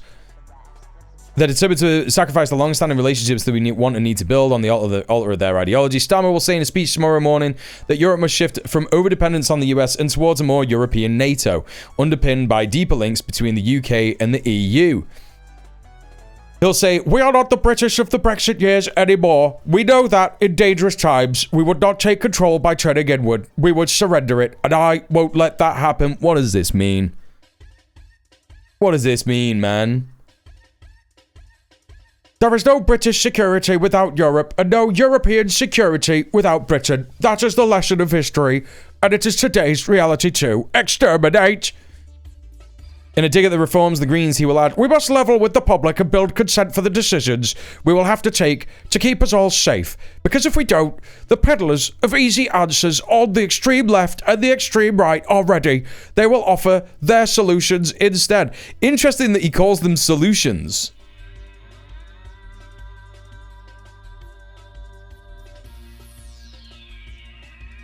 He thinks he's Churchill and a stand-up. It's also wild that he openly says he needs to manufacture consent. That's what he's doing, yeah. Zoloff the Dalek Hours, yeah. Hello, me old chum. Thank you for the follow. Let's have a look at the rest of this thread. It's striking that the different ends of the spectrum share so much. Soft on Russia and weak on NATO, if not outright opposed, and determined to sacrifice the long-standing relationships that we want and need to build on the altar of their ideology. The future they offer us is one of division and then capitulation. The lamps would go out across Europe once again. What does he mean? He's been reading the Silmarillion. He's thinking of when the trees of the Valar were put out by Melkor, also known as Morgoth, with the giant spider goddess Ungoliant. That's what he's thinking of. No, I'm not even thinking of the trees of the Valar, the lamps of the Valar. And Melkor pushed him over, didn't he? That's what he's thinking of. He doesn't know what he's on about. If we want to repair our social fabric, if we believe in our values, in democracy, liberty, the rule of law, then this is the moment to stand up and fight for them and prove they're worth fighting for. That's why we must work together and show that by taking responsibility for our own security in a volatile world, we help our people look forward, not with fear, but with determination. Hey, to over Twitch, how's it going? Silmarillion, let's fucking go. Yeah, I had like a wacky, feverish 3 weeks or so where I like read the Silmarillion front to back when I was around like, I don't know, 17 or 16. Is this where the far right YouTuber got the name Morgoth? Morgoth is he's basically Satan in the mythology of the Lord of the Rings, yeah. Hey, waking up thirsty, talking nerd shit when my beautiful British lamps are at risk. Yeah, exactly, yeah. Yeah, exactly.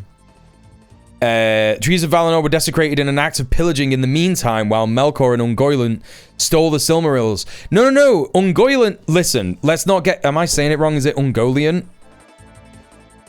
No. Ungoliant drank the sap of the trees. She was sucking out the juice of the trees. She sucked out the juice. Like that.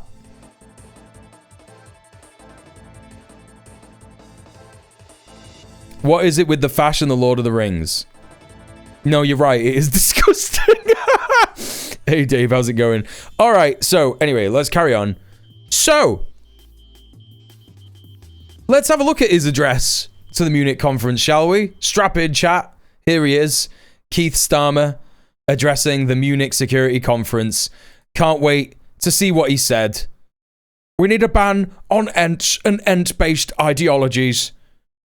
He would try and ban Ents, wouldn't he? He would. Prime Minister is on his feet. Let's take a listen. Together.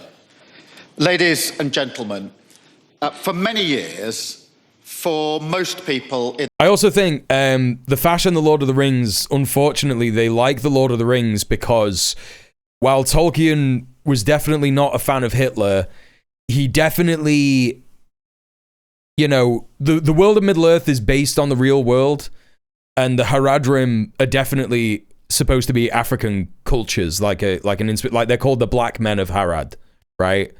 And then the Easterlings are supposed to be like, you know, a broad smush together of Eastern cultures, right? Unfortunately, most of the people in Lord of the Rings are white, right? You know? In the United Kingdom, war has been remote.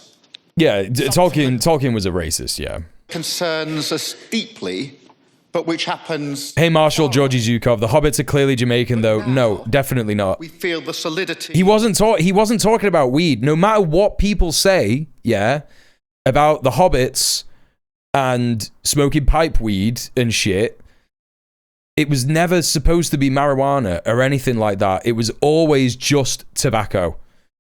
He just loved to smoke... Tolkien just loved to smoke a pipe. That's all it was. He was like, you get intense play. You got to remember, there was nothing, right? You got to remember, there was nothing back in the day. All you had was just like a pipe. I read the Narnia Chronicles and that shit is so racist. Yeah, this is the thing, right? It's like, you've got Tolkien who's like liberal racist, doesn't say out loud what he thinks of black people and this, that, and the other. You know, but he has them as bad guys or easily corrupted bad guys in his book, as well as like Slavs and, you know, and East Asian and Southeast Asian cultures. But then you've got Narnia and it's like, oh yeah, no, that's just bad. Bombadil is definitely the weird lefty. Tom Bombadil was mad into heroin. Tom Bombadil was just an angel. He's just like one of the angel kind of guys. The tobacco cultivars that can produce a hallucinogenic effect because the nicotine content is so high. Yep, you got that as well. Yep. Yeah. Of peace, the very ground that we stand on, softening under our feet. It is the job of leaders to be ahead of these seismic shifts. Yet that... Right, well, you weren't, though, were you? So, not a very good leader, are you? ...is against the grain of history. Time and again, leaders have looked the other way, only rearming when disaster is upon them. This time must be different. Because all of the warning signs are there. Russia has proved its appetite for aggression, bringing terrible suffering to the Ukrainian people. Its hybrid threats extend across Putler mentioned. Threatening our security, but tearing at our social contract. Collaborating with populists who undermine our values. That's great. This is great. This is great. This is so good already. Collaborating with populists who undermine our values. He's saying that Russia is collaborating with reform. It's just embarrassing. This is all they have. Russia reform, Russia reform. What is he going to say about the Greens? Using disinformation. Sixth form politics. To sow division. Using cyber attacks and sabotage to disrupt our lives. And deepening the cost of living crisis. Hey, Ricky Bickies, what's going on? Now, it's true that Russia has made a huge strategic blunder in Ukraine. What? What do you mean? Russian casualties number well over 1 million. Is that true? But even as the war goes on, Russia is rearming, reconstituting their armed forces, an industrial base. Brother, what are you talking about? NATO has warned that Russia could be ready to use military force against the alliance by the end of this decade. Damn, dude, you mean the fucking... the alliance of states that has constantly been antagonistic towards Russia and made it out to be an evil actor again and again and again, and engaged in electoral interference in Ukraine in order to threaten Russia with a fucking proxy. You're saying that that collaboration of states, you're saying that they are saying that Russia is soon going to attack other countries. Okay, that's crazy, man. Wow. I'm so glad that those guys exist. They're definitely not lying, are they? In the event of a peace deal in Ukraine, which we're all working hard to achieve, Russia's rearmament... Yeah, blowing up the fucking Nord Stream didn't help the cost of living, yeah. The wider danger for Europe would not end there. It would increase. Yeah, Iran's so we nukes. must answer this threat. Russia's relentless aggression. Iran's nukes, you know? In full. At the outset, it is important to be clear. We do not seek conflict. Yeah, you do. This is what they do. Let me be clear. And then says the opposite thing of what he means. That's it. You know? He said the thing, and then immediately after it was like, let me be clear, lie, right? Just a lie. Our objective is lasting peace. No, you don't. No, I don't believe you. And the rule of law. But it's fucking crazy, man. Because like this whole time, they're just like, Russia are going to attack everybody. They're gonna bomb the UK. They're gonna send missiles to the UK. Iran is going to nuke the UK, all this stuff. But we want peace. Right? Well, I don't know, man. Have you tried diplomacy? Yeah, also, does that include fucking Palestine? Great point. In the face of these threats, there is only one viable option before us. Now, to break the convention of 1,000 speeches, we are not at a crossroads today. The road ahead. Why is he smiling? Is straight and it is clear. No. We must build our hard power, because that is the currency of the age. Oh, I hate this. We must be able to deter aggression. You gotta go, man. You gotta fucking go. You gotta fucking go. Thank you for the 20 bits, Nadia. Thiel et al. Aren't fans of J.R.R. Tolkien and The Lord of the Rings, but rather Kirill Yurovich Yuskov, the last ring bearer. In the latter, the good and the bad guys are flipped. I did not know. A cunning linguist. Thank you so much for the Prime sub. Thank you Throwing for some Bezos bucks your way. throwing me your Bezos bucks. Thank you for supporting the stream. If I roll my eyes harder, I might just pass out. Yeah, it's mad. And yes, if necessary, we must be ready to fight. There's no... I'm being so for real. I've already done a video. We've covered this loads on the stream. We've covered the Russia Sabre Rattling loads on the stream. You know, and I remain here in my position that I reached when we first looked at it, right? Which is that Keir Starmer is not the guy to try and rile up some kind of popular desire for people to throw their lives away in a war in the UK against Russia. It's not going to happen. No one likes him. How does he even think this is possible? This is insane. Like, I know that he's saying this at the Munich Security Conference to talk about we need closer ties, need to bring together NATO, smush it together, make it stronger, forget the USA, they're just doing whatever they want, right? This is how the Imperial Core tries to restructure itself when the leader of the Great Satan, America, does whatever the fuck he wants with his own pedophile podcaster administration, threatens to invade Greenland and all that shit. He's got the energy of my manager asking me to work on Saturday. Exactly. There's just no way. There's just no way. Hi, Susie. How's it going? I'm really sad today. How come? I'm sorry to hear it. I'm sorry to hear it. I love how we're saying all this shit as if it isn't blatantly obvious that NATO and the UK especially aren't just captive foreign policy actors for the US. Yeah, exactly. Do whatever it takes to protect our people, our values, and our way of life. This is like the 14 words. He's doing like the 14 words. In Munich. Because the US is so fucked up. Hey, listen, we're right here with you, Suze, you know? We're right here with you. Sorry, some people don't like being called Suze. Yeah, listen, we're all sad as fuck because the world is the way that it is. You know what I mean? Very important to remember that feeling defeated, feeling doomed, feeling like there's nothing that we can do is exactly where the people in the ruling class want us to be. It's okay to be sad about the way that the world is, and it does suck and it's shit, but incredibly important to remember that if we organize together, we can beat this great devil, which is the empire of capitalist, imperialist, white supremacist hegemony.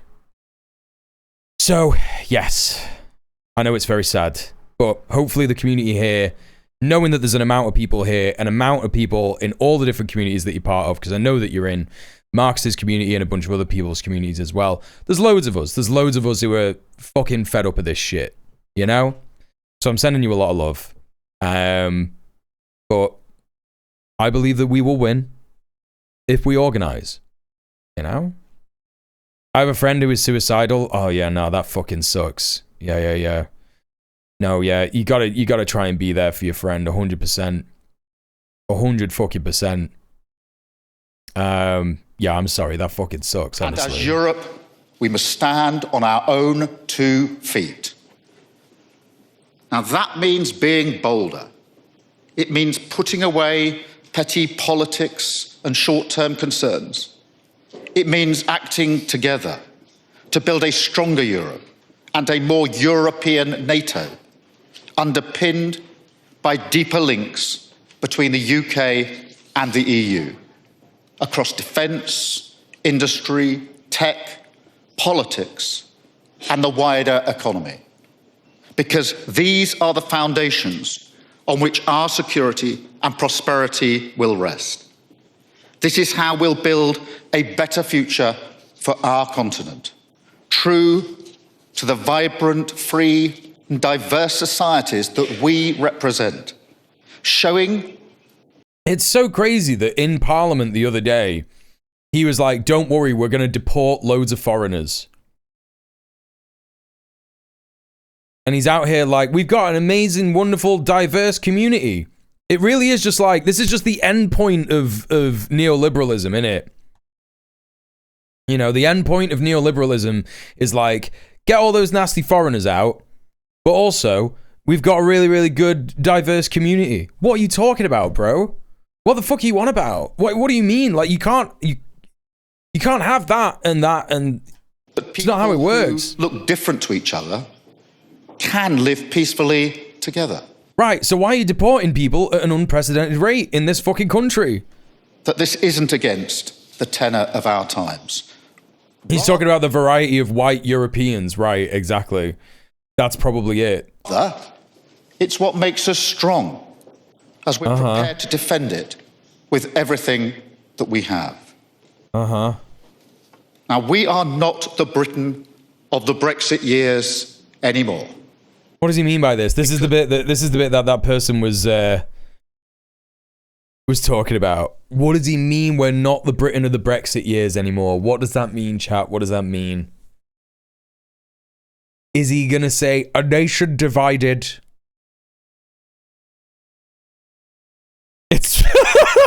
It's very diverse. We've got ex-solicitors, consultants, all kinds of people.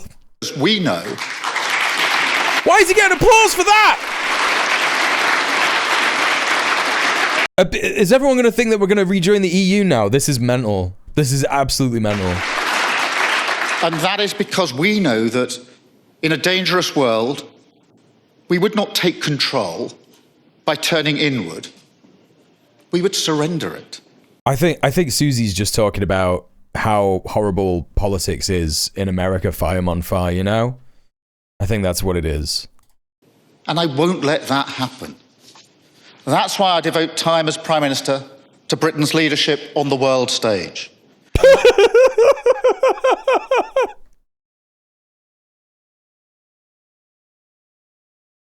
Oh, what do you mean? That's why I'm here today. Because I am clear. I can't wait for re-entry, yeah. Without Europe, and no European security without Britain. That is the lesson of history. I don't think that's true. I don't think that's fucking true, man. History. And is today's hey, Mordecai, what's up? As well. Ursula von der Leyen there. All the genocidal freaks in the front row there. Hell yeah, dude. So together, we must rise to this moment. We must spend more, deliver more, and coordinate more. Right, so why aren't you spending more money on frontline care, primary care in the NHS? Why? Why aren't you doing that? Why are you doing austerity? It's so ridiculous. He's talking about defense spending. That's what he's on about. He's on about defense spending, isn't he? And crucially, we must... And it's crazy that they're saying, oh yeah, we're distancing ourselves from Trump by doing this, but this is exactly what Trump wants. Trump was demanding that they increase defense spending in Europe because apparently the US has footed the bill for NATO for the last, I don't know, however many, 100 years or whatever, right? With the United States. What? The US remains an indispensable ally. Oh, brother. Its contribution to European security over 80 years is unparalleled. And so is our gratitude. Oh, this is so weak. At the same time, we recognise that things are changing. The US national security strategy spells out that Europe must take primary responsibility for its own defence. That is the new... How is this being... What I don't understand is how is this being received well in a room full of European politicians who have broadly said things like, we can't rely on the US anymore, like Friedrich Merz, Friedrich Merz was like, we can't rely on the US anymore. It's doing whatever the fuck it wants. We need to move into a world where Europe looks after itself, and we need to think that, you know, Russia is our main antagonist, you know? Yeah, the Red Army liberated Europe, exactly.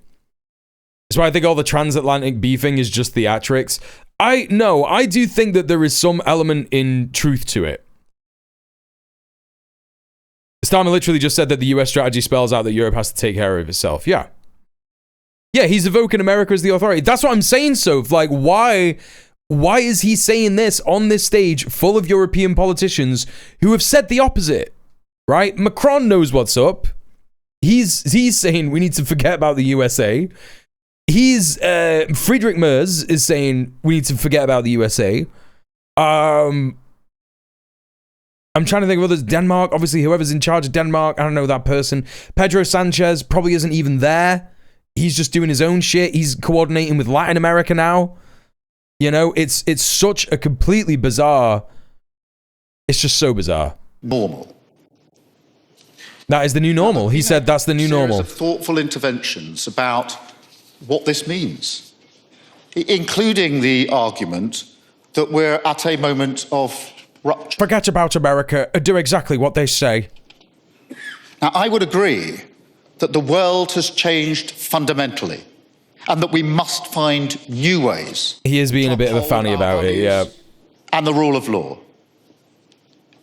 But in responding to that change, we must not disregard everything that has sustained us for the last 80 years. That could prove to be a moment of destruction. But instead, I believe we must make this a moment of creation. Is he weaving? Rupture. We must make it one of radical renewal. It feels like he's weaving around the point. Rather than pretending that we can simply replace all US capabilities, we should focus. Hey, Chris Constanza, this dumbass backed America over Europe last year. What the fuck is he talking about? I know. And decreasing some dependencies. We should deliver generational investments that moves us from overdependence. Anyone hear that groan? Wait, what? To replace all US capabilities, we should focus on diversifying and decreasing some dependencies. We should deliver generational investments that moves us from overdependence to interdependence. I'm talking about a vision of European security and greater European autonomy that does not herald US withdrawal, but answers the call for more burden sharing in full and remakes the ties that have served us so well. I didn't hear a groan. I don't know what you're on about. Maybe just pretend it didn't happen. Once investment doesn't want to investment in the UK, yeah, exactly. It's just completely insane. Completely absurd. He is saying that the US is in the right. But he is just the biggest wet wipe in history. In British political history. He is the most floppy, spineless, U-turny, weaving around all this nonsense. US withdrawal, meanwhile, US billionaires are going through jerky withdrawal. They're not. They've got another Epstein Island. Another Epstein Island is happening right now. There's been another Epstein Island 2.0 in place since 2008 when they were like, shit, Epstein's getting hot. We gotta fucking get a new island. Maybe it's not an island anymore. Maybe it's like a fucking, like a mine underground. When he said long-standing allies, I'm sure I heard someone groan. Hang on. I'm going to learn this new thing again. Transcription. Let's see if we can find out. Long-standing allies. So it will have been around 7. Moment of rupture, we must...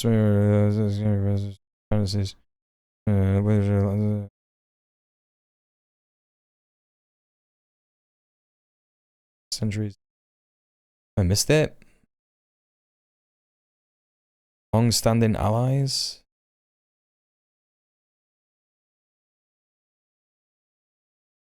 Indispensable ally? This bit? US remains an indispensable ally? That was ages ago.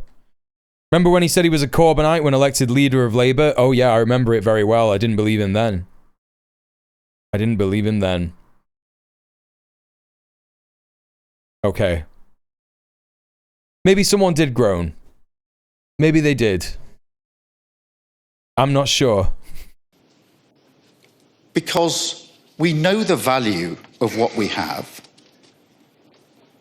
We've left the Brexit years behind. I'm no longer a Corbynite. Alliance is a phenomenon in human history. Yeah, we heard Susie's grown all the way from fucking had been Colorado. For centuries. From Westphalia to the Congress of Vienna to Versailles. After centuries of conflict, the founders of NATO finally united our continent in peace and security. Our militaries that once faced each... I mean, you know, he is saying it out loud. He is saying it out loud that, like, after the war, after World War II, all the countries got together to just, like, fight communism, right? I'm back. What a dreadful thing to return to. Yeah. We're in it together. We're in it together. Each other on the battlefield now stand side by side, pledged to each other's defense. Against communism. But really, it wasn't that much about communism. It was more about Russia's massive gas reserves that we wanted for ourselves. But we couldn't get it. And so that's why we still need to say that Russia is an evil demon. It is the shield over our heads every single day. Now, while some on the extremes of our politics chip away at this alliance, we defend it. I am proud that my party fought for NATO's creation. What our then Foreign Secretary Ernie Bevan called a spiritual union of the West. And we've shown our fidelity to that ideal, asserting each other's sovereignty, as we did on Greenland. And crucially, coming to each other's aid under Article 5. We fought together in Afghanistan at terrible cost to many in my country. No, at terrible cost to the people in Afghanistan. And across many allied countries. I don't know, man. Maybe you should have just fucking left it alone. And so I say to all NATO members, our commitment to... Let's do another Afghanistan. Article 5 is as profound now as ever. And be in no doubt, if called on, the UK would come to your aid today. I mean, the people who are already in the army, maybe, yeah. Maybe they would. But I really fucking doubt how much effect that would have on any kind of conflict. You know?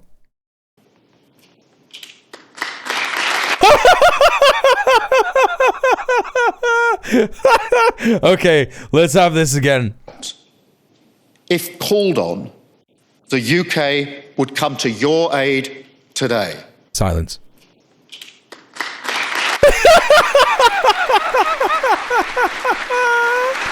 People were like, oh, we're supposed to clap at that. Now, Europe must not turn its back on this. Instead, we must... No one believed that. The most uncertain applause that anyone's ever done. That was so mad. And that's a bad miss. Hey, Vague Blur. Yeah, he is such a twat. Forward yeah. together to create a more European NATO. As I see it, Europe is a sleeping giant.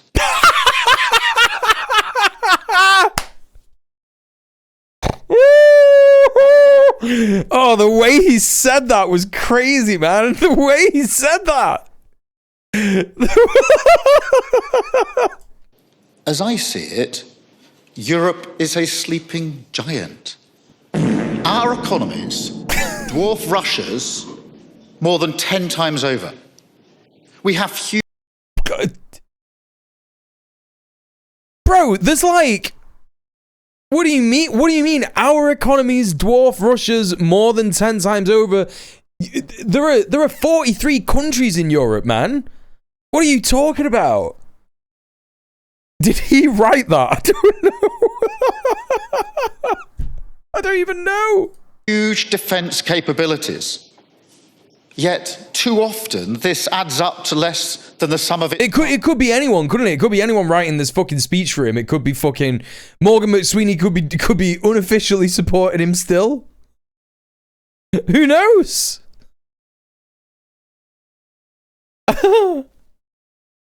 It was at 7 minutes 06. We must not disregard what has sustained us for the last 80 years. And then there was a groan. Okay, I'm at 10:52. All right, let's have a listen. Let's see if we can hear the groan chat. Yeah, you ready?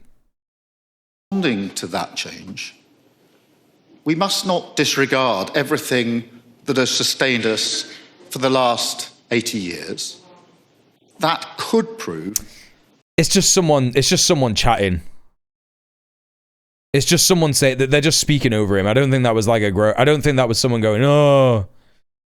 I think that was just someone who decided to like talk over him because he's just chatting rubbish. Might have been, it could have been a heckle. Could have been someone going, no, or something. I don't know. Than the sum of its parts. Fragmented industrial planning and procurement have led to gaps. Class was getting unruly, areas, yeah, exactly. And massive duplication in others. No, but seriously, like the economy thing is so crazy. It's pretty cracked because it's like Europe is 43 countries. How can they be like, if the collective economies of Europe's 43 countries or 42 countries or whatever is only 10 times as bigger as Russia's, that's nothing to boast about. Hey, Levy kid, Europe is a sleeping grandpa and nobody knows if he's gonna wake up again. That's pretty good. No way this guy survives to the next election. I think he is gonna hold on. I think that after everything that happened last week, because we've kind of just moved on now. Everyone's forgotten about the Peter Mandelson shit, you know? Everyone's just forgotten about it, and he's moving on. He's doing whatever he wants and just cracking on. And just being like, I will lead us to the next general election. It's like, bro, you're gonna get absolutely destroyed in the next May elections. In the May election, the council elections. In the Gorton and Denton by-election next week, Labour are gonna lose. It just depends on what they lose to. Are they gonna lose to the Greens? Are they gonna lose to Reform? You know, that's the important bit for us. To Labour, it doesn't matter because they're gonna lose either way. So, you know, obviously you're right, Sally. Yeah, he's played the blinder. He's played the fucking blinder. Hey, Bellatrix, what's going on? Welcome in. The investigation into Mandelson hasn't begun yet. Yeah, but like, you know, I'm talking about the news cycle. No one's talking about this anymore. You know, they're talking about the Munich conference or whatever. Like, what's in the BBC news today, you know? All right, Prince, thank you so much for being here. The horrors continue, but they're real stupid. We will beat them eventually. Yes, we will. Europe has over 20 types of frigate and 10 types of fighter jet. We have over 10 types of main battle tank. Uh-huh. The US has one. Bro, what?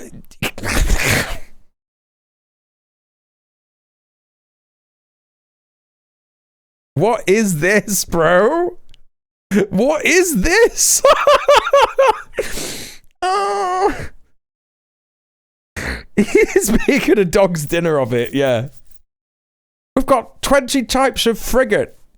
We've got 10. Yeah, all this means is that production is not coordinated. Thank you. That's what I was... That's what I was going to say. What is bro saying? Bro's saying that we need 20 different types of frigate because we can't coordinate production because we don't operate under a system of cooperation. We operate under a system of individualized capitalism. So mental. It is a liability. Maintain 10 times as many parts instead of one standardized kit.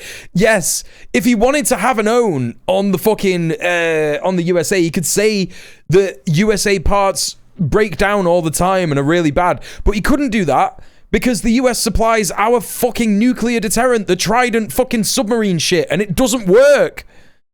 It's so ridiculous. It's wildly inefficient, and it harms our collective security.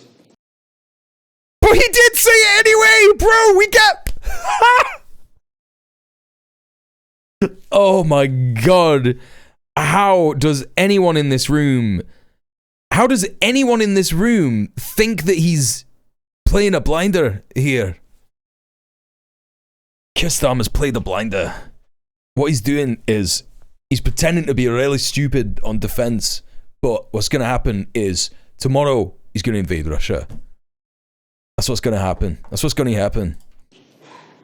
Now, the US security umbrella has allowed these bad habits to develop, but now we must break them. And we have shown that we can coordinate to great effect, as Ursula has just set out, supporting Ukraine in a way that Putin never really imagined. What the fuck are you on about? Creating the coalition of the willing, which now... You are in Cloud Cuckoo Land. You are in Cloud Cuckoo Land if you think for a single second that Russia's fucking defense cabinet, right? Russia's fucking defense cabinet was sitting there and going, yeah, NATO won't ally together. They won't do that thing that we know that they're doing. That's crazy, man. What is he talking about? This is literally just completely delusional nonsense. Almost all of Europe, as well as Canada and our friends in the Asia Pacific. Putin always knew that those people were against Russia. They always knew that. He just never thought we'd go this hard on sacrificing Ukrainians. Correct, yes. No one predicted sending 2 million unwilling Ukrainians to a Russian front. Correct. Absolutely insane stuff. Is that really where we're at numbers-wise? If I were Putin, I'd be shaking in my boots. And going further in our support, with the UK announcing over 500 million... The entire Western Bloc's artillery ordnance production is dwarfed by Russia's artillery ordnance production. Neoliberal deindustrialization has rendered the Western Bloc militarily impotent. Yes, absolutely. Like, it is absolutely wild. Like, you just have to think about, right, taking Israel as an example, yeah?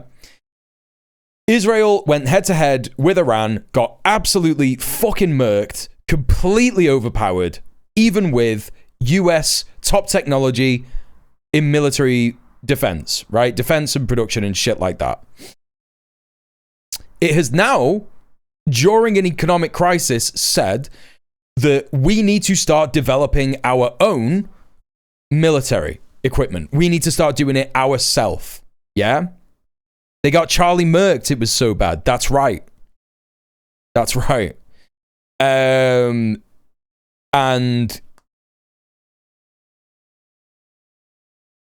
that is obviously because they've learned that the US has been giving them a bum deal for the last 30 years.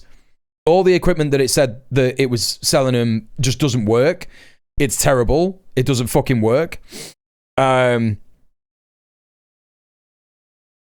And the European defense coalition depends on that kind of stuff as well. They're all in the same boat together. It's all capitalism. Like, you know, who knew that capitalism will be hoisted by its own petard by terrible, production of military equipment that requires it to be replaced all the fucking time in order to sustain the military industrial complex, right? So it's like, here's a missile. Right, after 3 years, it doesn't work anymore. Right, shit, we need to buy more missiles. All right, there you go. Here's another missile. After 2 years, it doesn't work anymore. Oh, shit, okay, gotta buy some more. Here's another 3 missiles. Another 3 lots of missiles. Right, all of them don't work after a year. You know what I mean? So it's just like, You know, where we fucking up to, man? Where we up to? The commercialization of war is so grotesque. Yeah, but it has genuinely led in what it seems like, in a fashion of what it seems like, of completely betraying capital. Because, you know, if you have an industry if you have a mode of production that relies on planned obsolescence, then yes, exactly. Spooky Wilding said it as soon as I said it. If you have a mode of production that is, you know, focused around planned obsolescence, of course that's going to lead us to where we are. It is so insane. Pounds this week, and it's like, where are we going to get any kind of fucking, you know, military equipment that doesn't fall apart after 2 years? We're going to have to rebuild weapons manufacturing in the UK. Like, there is already some weapons manufacturing in the UK. We have factories that build F-35 parts, but this is the thing, it's so fractured.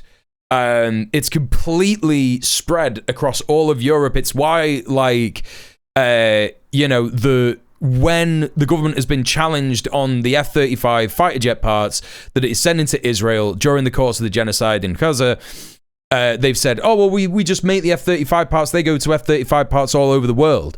Loads of people need F-35 parts, and it's so that they can have this, like, plausible deniability when it comes to arming people who are just doing genocides and war crimes and shit.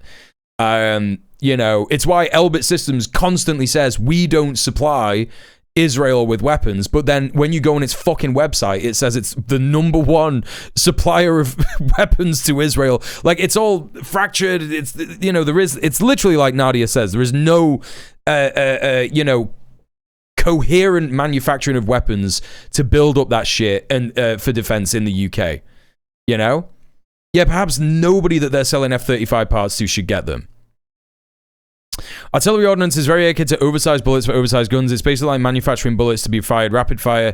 There are a few more twists because there's a bit more variety in terms of maybe of explosives. Yeah. I thought it was the second biggest Israeli arms company. It's the biggest Israeli weapons manufacturer in the UK. Not of all time. For more air defense for the Ukrainian people. To meet the wider threat, it is clear that we are going to have to spend more faster.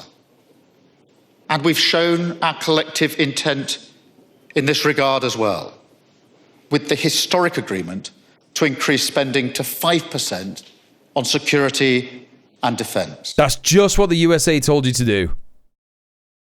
That's just what the USA told you to do. None of this is declaring any kind of sovereignty from the US or European sovereignty from the US. And we're prepared to explore innovative solutions. So we're stepping up work. This is crazy. Fucking spend more faster. The US was like, you're on your own. Here's some advice on how to be on your own. And now Keir Starmer is like, we're doing this thing where we're being on our own. And we got some advice on how to be on our own, and we came up with it ourselves. With like-minded allies on options for a collective approach to defence finance. Ursula von der Leyen is not looking confident. There is a heavy level of scrutiny on this woman's face right now. She is going, is that right, Keir?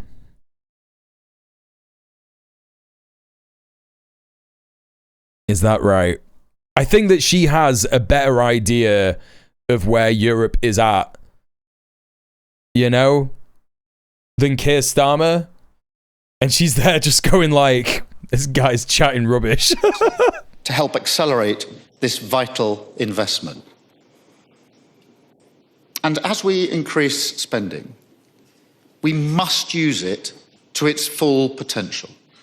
We must come together to integrate our capabilities, spending and procurement, and build a joint European defence industry. Oh, yeah, okay, yeah. He's saying that he wants to bring that manufacturing all together and make it more coherent, right? So far. She can tell he's playing a blinder. Participate in the £90 billion euro loan to Ukraine. I hope we can work together like this going forward. Wait, what the fuck? I welcome the steps that have been taken so far. Which could allow us to participate in the £90 billion euro loan to Ukraine. Bro, they want to give Ukraine £90 billion? Just so it keeps fighting Russia? That's insane, man. And yeah, the fact that it's a loan as well is like... Yeah. That's so weird, dude. Hello, Stimulator Davebot. Welcome in. Welcome into the stream. I hope we can work together like this going forward. Because, look... £90 billion is crazy. How much does...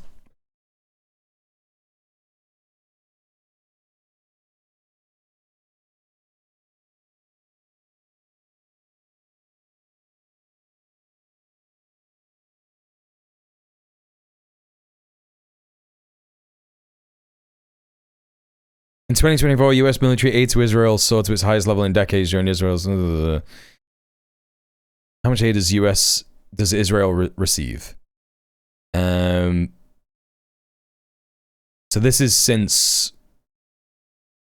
they started doing it. Economic and military aid, 300 billion since 1946.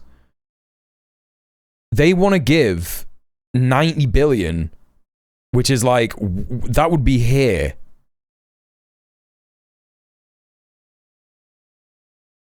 They went for the loan option because the whole stealing Russian assets thing didn't pan out, yeah.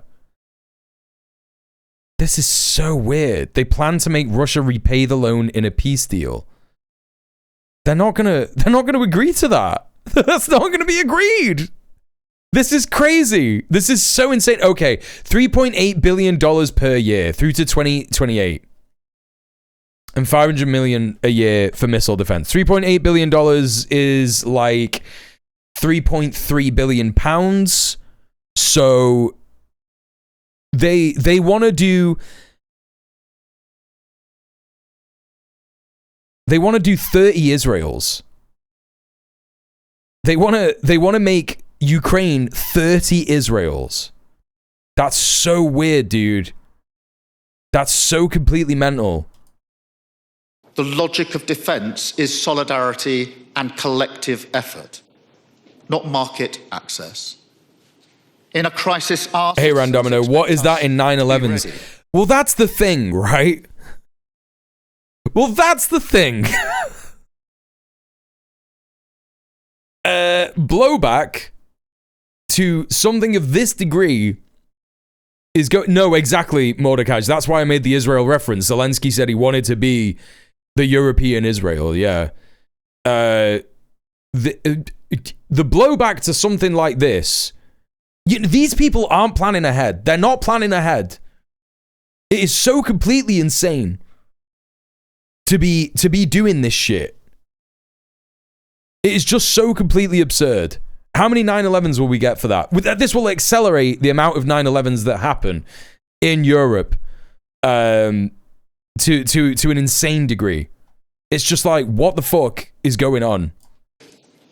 So we need to deliver a step change in collaboration. And I'm proud of the work we're already doing together, delivering cutting-edge drones with Ukraine. Oh, dude. Next-generation long-range missiles with Germany, Italy, and France. 11 9/11s. To protect our northern flank. Doubling our deployment of British commandos in the Arctic. Taking control of NATO's Atlantic and Northern Command in... We've got British commandos in the Arctic. Norfolk, Virginia. And transforming our Royal Navy by striking the biggest warship deal in British history. Oh, he loves that. He loves that shit. We're building a fleet of EU governments will find a way to blame the blowback on brown migrants. Very true, yeah. Submarines and protect undersea infrastructure. We want to replicate this level of collaboration with other allies across the High North and the Baltic. And I can announce today that the UK will deploy our carrier strike group to the North Atlantic and the High North this year. Oh, great. Led by HMS Prince of Wales, operating alongside the US, Canada, and other NATO allies. Great. So blowback is coming pretty soon. It's coming pretty fucking soon. Because we're going to keep intercepting oil tankers with the USA and Canada. And eventually we're going to piss off Russia too much. Carrier fleets are invading Iran. No, the North Atlantic. They're going to be attacking shadow fleets. So-called shadow fleets, you know? Oh my god, this is just fucking crazy, man. In a powerful show. If Britain wants to be safe, if you don't want to piss off Russia, this guy needs to go now. They're literally already pissed off with us as it is, yes. And if we coordinate more piracy against fucking oil tankers from Russia, it's just gonna result in more, like, there probably won't be a degree of aggression, right? But there will be, you know, the likelihood of Russia responding in some way will happen, whether that be economic response or whether that be some kind of, I don't know, blockade response. It's just amping up this aggression towards people that are like literally not threatening us. Do you know what I mean? Insane stuff. The HMS Jimmy Savile, yeah, so cool. Of our commitment. What a cool country. To Euro-Atlantic security. None of these people are looking fucking enthused about this whatsoever. Look at this guy!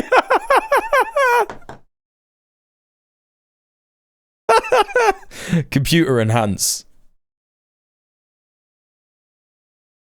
My face when Keir Starmer is the main headliner speaker at the Munich security conference. Bro.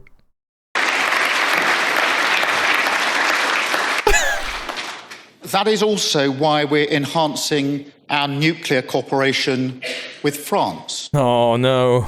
For decades, the United Kingdom has been the only nuclear power in Europe to commit its deterrent to protect all NATO members. Brother, it doesn't even work! But now, any adversary must know that in a crisis, they could be confronted by our combined strength. Oh no. Oh no.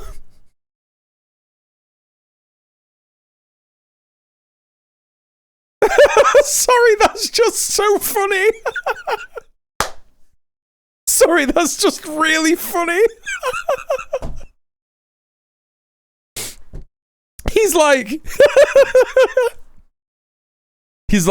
in the past, they would have faced maybe one working missile that could have been easily intercepted. Now they'll have to deal with 5.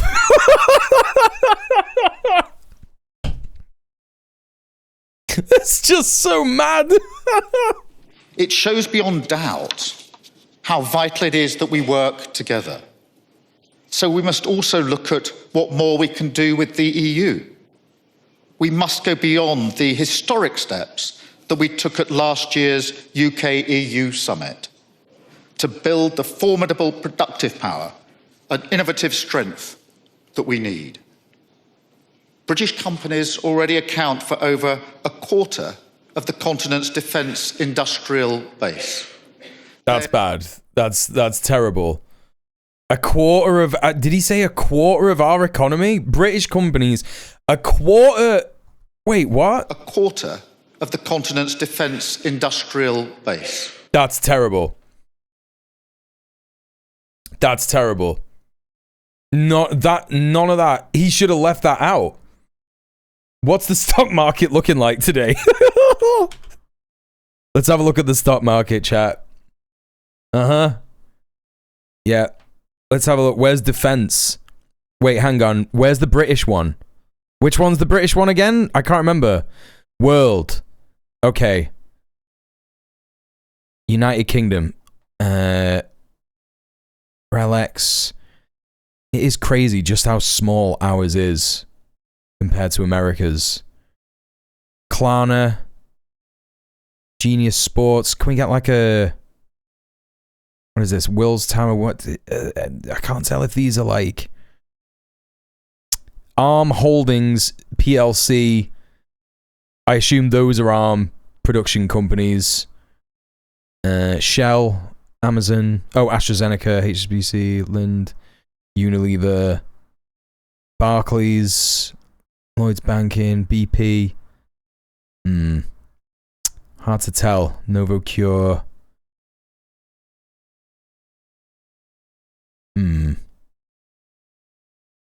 Okay, can't see any like specific. I mean, there's this one, ARM, but the ARM Holdings is not going to be an arms manufacturer. That's good. It's a holdings PLC, so it's like a finance company, right? Hey, Comradsky, how's it going? Okay, well, maybe it's not had like a massive effect on the stock market. Just wanted to double check. They are job creating, community building machine, employing around 239,000 people across the United Kingdom, including in Wales, where this month we're launching the first of 5 regional defence growth deals. We want to bring our leadership in defence, tech and AI. Is it a chip? Is that what that is, Dave? A chip manufacturer? Together with Europe to multiply our strengths and build a shared industrial base across our continent. He's doing the same thing that the USA has done, where they've gone, oh no, China's doing really well. This is stressful. What can we do about it? What actually can we do about it? Well, we're going to have to bring all that fucking labor that we exported back in the 80s back to the UK somehow. Somehow we're going to have to convince all these companies that we said would be beneficial if they invested in you know, exporting their labor to China and India.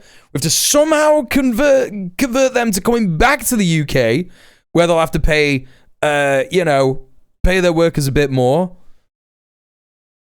and they won't have an underclass of migrants to source cheap labor from because we're deporting all those. And wow, this is embarrassing. I don't think that this is going to work. I just don't think any of this is going to work. Which can turbocharge our defence production. And that requires leadership. So ARM is a semiconductor design company. So yes, so okay, if they're growing that much, if this company is growing that much, ARM Holdings PLC, well, hang on a minute, they're not really, they're kind of recovering from something. So they fell off a little bit and then they've gained 19%. That's interesting. What happens if I take this to like 3 months?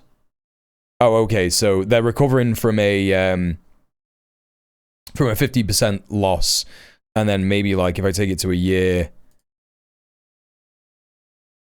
Okay. All right. Okay. I see what's going on. It's nothing to get excited or concerned about. All right. Okay. A little bit of stock market analysis there. I definitely know what I'm talking about. Definitely know. To drive greater coherence and coordination. This isn't a Capri-Sun, by the way, network. This is a Aldi 25-gram protein pouch. Peach and passion fruit flavor. That's what that is. It's like a Capri-Sun, but not as nice. Across Europe. That is what we're doing with Germany and France in the E3, working closely with EU partners, particularly Italy and Poland, as well as it's a Norway, massive froob and Turkey. So my message today is the built United crappy Kingdom son. is ready. We see the imperative, we see the urgency. We want to work together to lead a generational shift in defence industrial cooperation. Now, this includes looking again oh, hell yeah, Steph. at closer economic alignment. We are already aligned with the single... Why does he say E like that? Is that how, like, Z is pronounced Z? Z is pronounced Z. Wait, what? What do you mean? Why does he say E like what? See the imperative. We see the urgency. We want to work together to lead a generational shift in defence industrial cooperation. Now, this includes looking again at closer economic alignment. Oh, economic rather than economic. I think at this point in the UK, it just depends how Yankified you are. You know? It just genuinely depends how Yankified you are. Like, I'll say economic, I'll say economic, because I'm bisexual. I do both. Oh, you weren't even talking about that. He says E as in EU, like it's 2 syllables long with a big drop in the middle. EU. I don't know why. We are already aligned with the single market in some areas to drive down the prices of food and energy. We are trusted partners. And as the Chancellor of the Exchequer said this week, deeper economic integration is in all of our interests. So we must look at where we could move closer to the single market in other sectors as well, where that would work for both sides. Both sides. The prize here is greater security, stronger growth for the United Kingdom. Bro, we don't need... It's so crazy that they're... Oh, greater security just means more aggression. That's all it fucking means. It is constant, like, you know, I've just finished writing this video about the Filson 24, talking about how the treatment of Palestinian and pro-Palestinian supporters in this country is basically the imperial boomerang. You know, oh, we could get away with doing this in Israel, so we can measure that this is how we can get away with treating people here in the UK. And they are kind of doing the same thing. They're being like, yeah, we have the right to defend ourselves as Europe. Who are we defending ourselves from? Everyone. Everyone's against us. Everyone hates us. The evil Russians. The scary brown people. Now Africa is having a go at France. Oh my God. You know?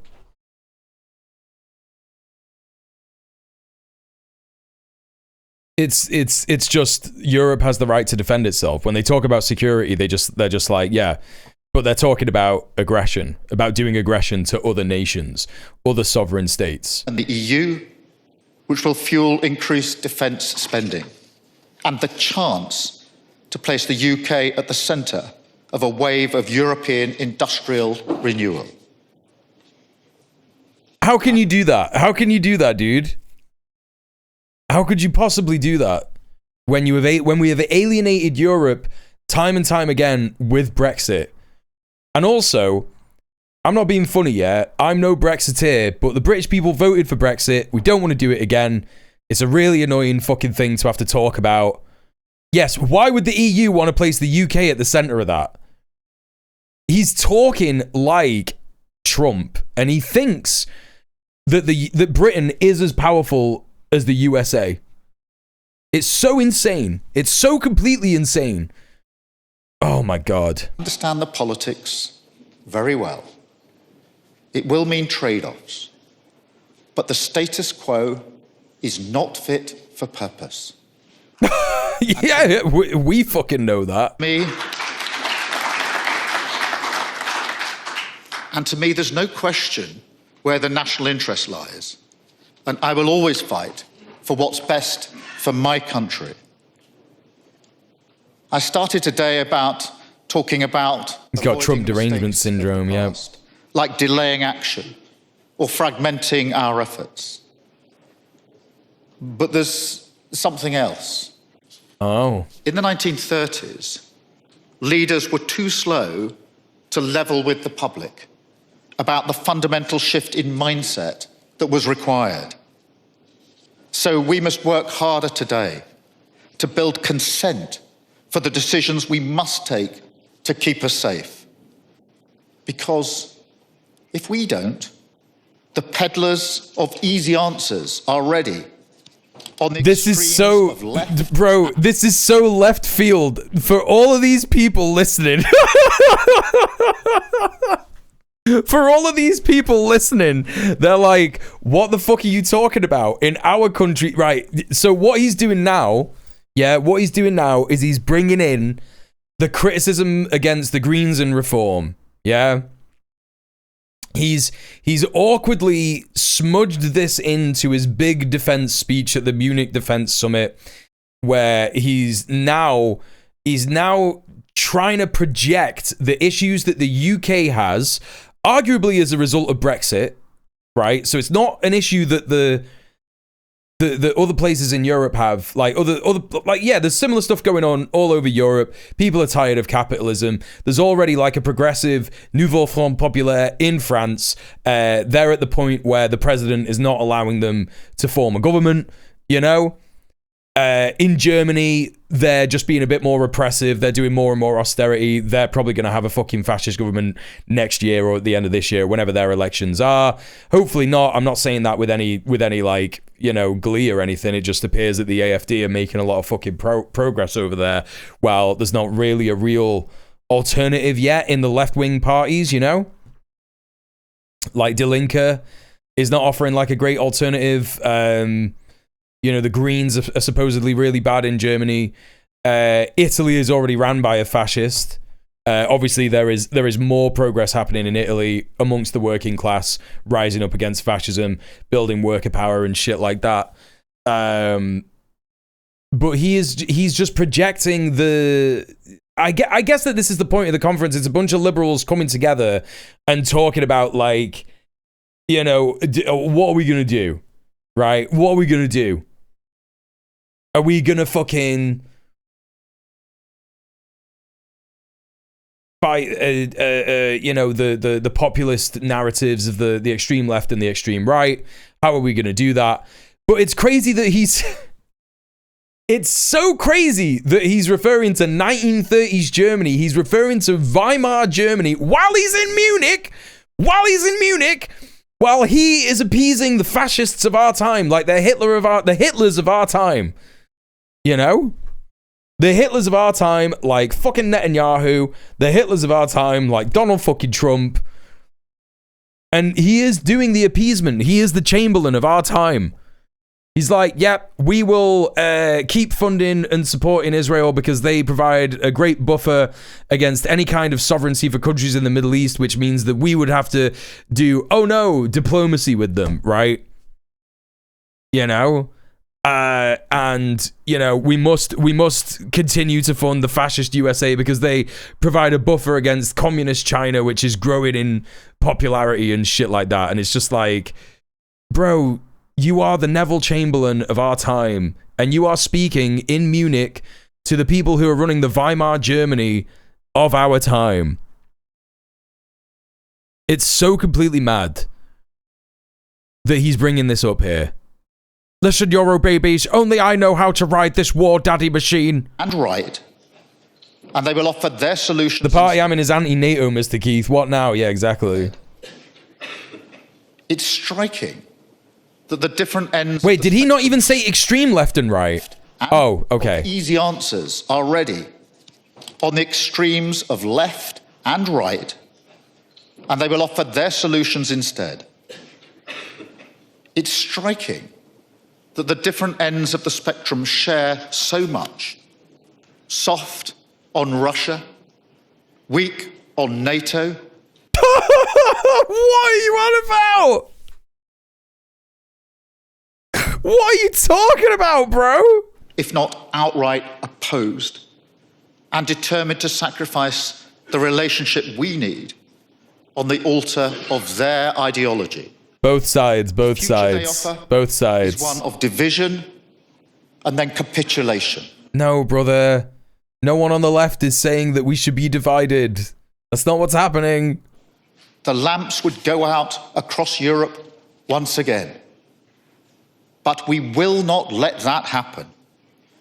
If we believe in our values, in democracy, liberty, and the rule of law. Marxist Gamer Zero, hello. What are your thoughts on the RCG? What is the RCG? This is the moment to stand up and to fight for them. That is why we must work together and show that by taking... Is that what he was talking about, the lamps going out? Some kind of reference to World War II? Yeah, like the in the Blitz, everyone had to turn their lights out so they wouldn't get bombed, right? It's almost like he's a green plant trying to destroy Labour. It does feel like that. Revolutionary Communist Group. You mean the Revolutionary Communist Party? The RCP in the UK? Is that what you mean? Taking responsibility for our own security, we will help our people look forward, not with fear, but with determination and with... No? Oh, well, in that case, I don't know who that is. Thank you very much.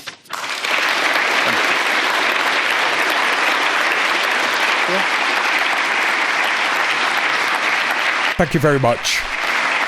Is he going to get questions? That guy's out of here straight away. Very clearly spelled. Oh, cool. He's doing a fucking panel with Ursula von der Leyen. Hell yeah, dude. This is going to be so good. Prime Minister, President, welcome. Thank you for those addresses. Clearly a call to arms, and we can discuss a little bit. But clearly a call to arms. Yes, that is what that is. Thanks for saying it out loud, host. First, I want to ask you, there were a couple of applause lines for Secretary of State Marco Rubio. He said, it's neither our wish or our goal to destroy the transatlantic alliance. So I want to know whether you feel convinced by that, whether you feel that the feathers are being, unruffled after last year's broadside, which was exactly the opposite from the... It wasn't a broadside, and it wasn't last year, it was this year. The American Speaker, Vice President J.D. Vance. They love to be like, things that happened a month ago were last year, actually.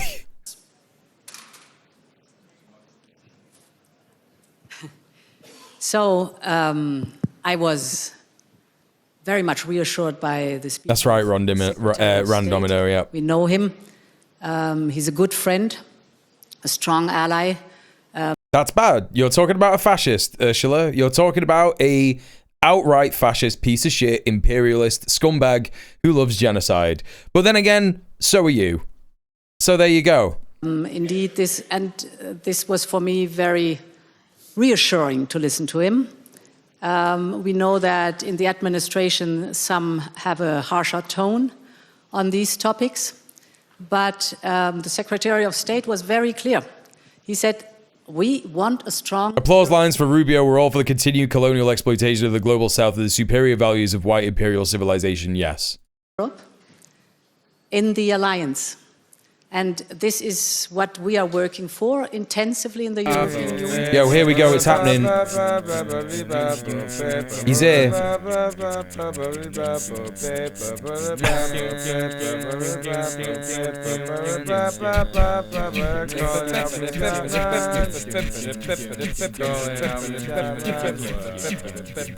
Rob, thank you so much for the raid. How are you doing, lovely Rob? My sweet Rob. He sent his chatters in this week saying, I'll take a pee wet, you tosser. That's right, we're doing accent wars. Me and Rob, we're doing accent wars. So what happens is Rob does an accent of me that is bad. He can't do my accent. He does an impression of me and it's not that good. And so what he does is when he realizes he can't do that, when he realizes he can't do the accent that good, he sends his chatter in here saying, I'll take a pee wet, you tosser. That's what he does. Yeah. Whereas I can pretty solidly achieve the Rob Rousseau impression. Yeah. It's well known that I could do this. One day I'll raid Rob. One day I will raid Rob, and instead of I'll take a pee wet, you tosser, it'll be I'll have a beaver tail, you hoser. Yeah? We can all do this. We can do this tit for tat. We can keep doing it. We can keep doing it like this. Or Rob, you could come on Red Planet and we get it all out. We just get it all out of the way, you know? We just get it all out of the way. We talk about We talk about our issues. We get them sorted out like friends and comrades. Anyway, I'm joking, obviously. We'll work it out live, you know? We'll work it out live like comrades. Anyway, obviously I'm joking. This is just a funny little bit that I've decided is happening. And I don't even know if Rob is doing this because we stream at the same times. So I can't watch his stream and find out if we have this banter. It's banter that I think is happening, but it just might not be happening. Anyway, everybody please go follow Rob So. He's a fantastic, he's a fantastic streamer. A wonderful comrade. If you like my politics, you'll like his politics as well. Thank you so much for the raid, Rob. Welcome everybody. If you don't know me, if you're coming in from Rob's stream and you don't know me, I'm djmuel. I'm a leftist political streamer from the UK. I look at the news and geopolitics from an anti-imperialist and a communist perspective, and we talk a little bit about organizing, what must be done, you know, that kind of stuff. Welcoming everybody. We got some classic Rob chatters in here. We got Dr. Maggot. We got Risky Burst. Hello, how you doing? We got Diego. Hello. I think we got some others. Ground Level News. You might have been here already, but hello again. Cutiform Grift. Welcome in. Fraser. What's going on? Welcome in. And some other Rob chatters. More Power of Gosda. Hello. Rob doesn't even exist. It's all in your head. Yeah, exactly. That's the thing, right? That's the fucking thing. That's what I need to remember. That's what I need to remember. What we're doing right now is we are watching Ursula von der Leyen and Kid Starver talk about how much they want Europe to be great again. And it's bad. It's just all bad. It's all nonsense. The things that they're talking about are not gonna materialize. They're talking about things like re-importing all the labor that they exported during the neoliberal period and creating a new manufacturing era for Europe. None of it is going to happen. It's all complete fucking wish casting nonsense. They're talking about militarizing the populace of Europe to be ready to go to war with Russia. And they're talking about giving £90 billion to fucking Ukraine so that they can just continue their fucking proxy war in Ukraine. It's complete insane shit. So, you know, that's what we're looking at. It's super fun, super good stuff, super good times, end of empire shit. And it does feel like they are desperately trying to, like, cobble together the tatters of the empire that fell off when Trump was saying he was going to invade Greenland at the start of the year. So it's mad stuff. It's completely mad stuff. Von der Leyen basically said she just loves Marco Rubio and wants to bring Nazi Germany back. Yeah, she might as well have said that, yeah. She genuinely might as well have said that. Is a tosser like a hoser? No, it just sounded the same, right? It just sounded the same. A tosser is a wanker. A tosser is someone that tosses himself off. You know? I don't even know what a hoser is. All I know about Canada and Canadian culture is the film Strange Brew, which is a film by Dave Thomas and Rick Moranis.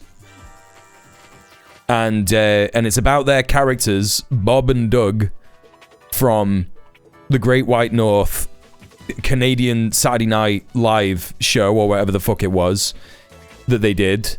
And it's just, they're just two, like, I don't know, redneck Canadians, whatever you call, like, a redneck Canadian.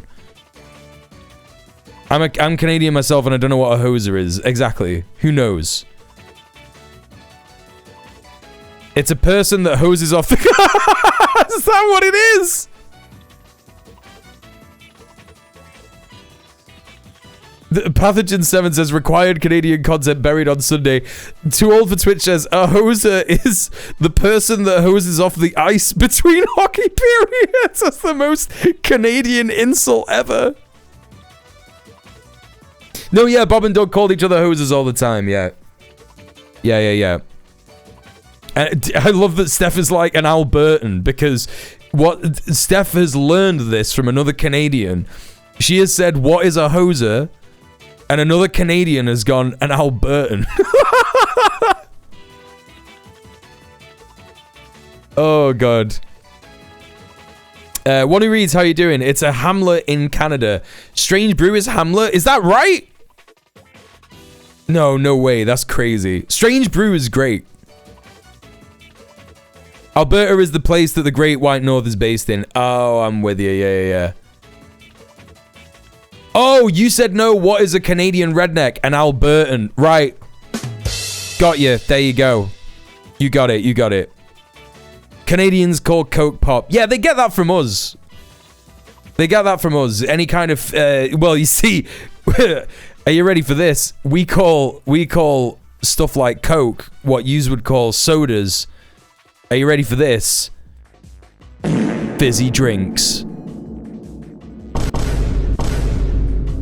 Fizzy drinks. That's right, fizzy drinks. Squibbly meebles. You know, anything. Just say anything if you're British. Just whatever you like. Oh, okay. Yeah. All right. That's enough laughs. That's enough fun to be had. Yeah? No more of that.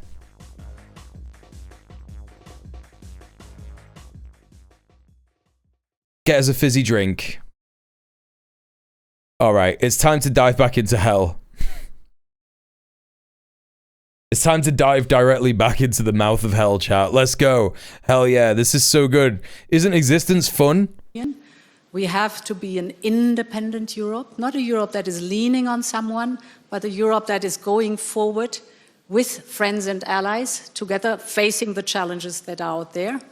And therefore, a strong Europe, I completely align with the Secretary of State where that is concerned, but we have to build it. We have to work for it, a strong and independent Europe, to be then a strong ally in NATO, because NATO is consistent then of our friends and allies indeed, but it was also your message. We want a strong Europe.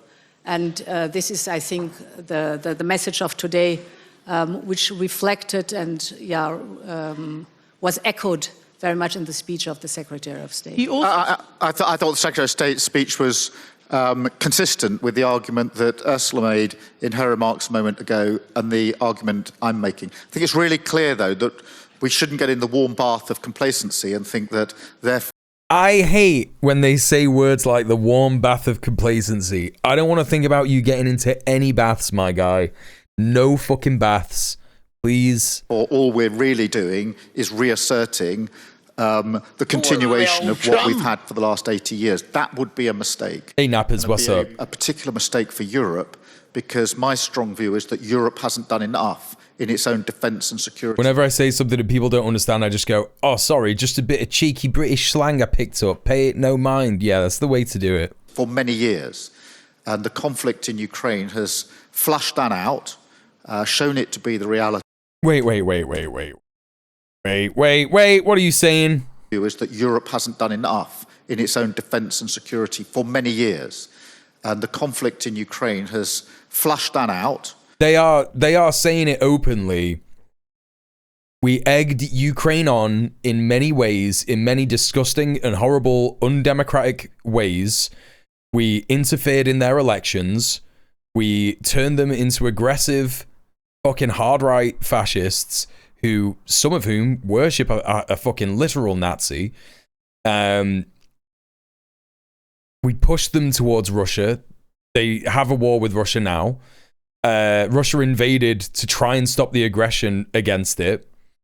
And we continued to use that war to try and, like, you know, test out what one country could do against Russia. We realized that Russia is very, very strong. And it was a good job that we used a proxy for this war and not our own countries that we care about. And we've realized that Russia's very strong, actually, and it exceeded all of our expectations. That's basically what he's saying.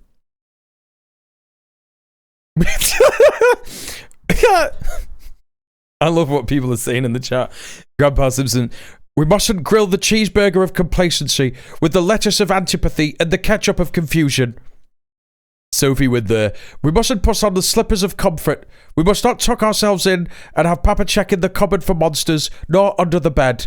We mustn't have Mummy read us a bedtime story. We must not drink the warm, milky hot chocolate of self-aggrandizement. No, but it's crazy that he's saying this out loud. He's just saying this out loud now. He's like, yeah, we tested Russia and it turns out they're dead strong. Now we've got to build up more. Now we've got to make more guns. We got to make more guns, make more drones. And it's a bit scary because we're not prepared for any of this. Shown it to be the reality. And it falls to us as leaders to recognise that, to change and strengthen Europe. Bro, what the fuck is going on here? Meanwhile at Reform UK, Reform MP Andrew Rosendale sings Your Song by Elton John with the Chagosians. What do you mean, the Chagosians? People from the Chagos Islands? Chagos Islands? Bro, what? And you can tell everybody this is a song. It made me cry several times. Now that it's done, everybody sing. I hope it's on my shame. I hope it's on my that I put it down in words. I wonder how this you're with the one. Bro, what the fuck is happening? Have they gotten a bunch of people from the Chagos Islands to support Reform because Reform are like, what? We need to have the US, we need to have the military base back on Chagos? Like, is that what the whole thing is? Is that what they're trying to do? I don't understand. I don't understand why they're trying to use Chagosians for clout. Am I getting that right? Is that what's going on? I don't get it. I don't fucking get it. Which is what I'm arguing. Joke of a country. Arguing for, and not just say that, but follow it with actions. And Ursula's taken the lead on this. They won't care about whether Elton John said they could use the song or not. They won't care about that. Defence work that needs to be done. Because we will only be able to preserve NATO in the way it is needed for the next 80 years if we change and strengthen the European dimension. That is something... Change and strengthen the European dimension. Presidents have said for some time. I believe to be true, and I think we've got to seize this movement to move forward. Not to seize this movement? What are you on about? Relationship, but to make sure it works. I know that no one in chat gave me a blue fella, but I got a bad back. Now, I know someone redeem a blue fella immediately. The United States. You talked about not overly depending, but not also rejecting the US. But you know that the Munich Security Conference doctrine, before this conference began, talked about an era of demolition politics, demolition men, the politics of destruction, etc., including referencing the President of the United States. A very key American former Republican. Thanks for the stretch. Sorka with the cancellation. Under Trump, that's fucked up. Playing a role of a hostile and possibly predatory power as well. So Europe is caught between a predatory Russia and a potentially predatory United States. Have you internalized that? And is that where you are right now in terms of these fighting words that you've just delivered about pretty much total independence? Do you believe that you are between two predatory powers? There are more threats. First of all, I would never align Russia with the United States. Completely different theaters. But these were not my words. These were an analyst. Yeah, okay. So I would not at all confer with this analyst that there's any equidistance between Russia and. Pretend that's another blue fella.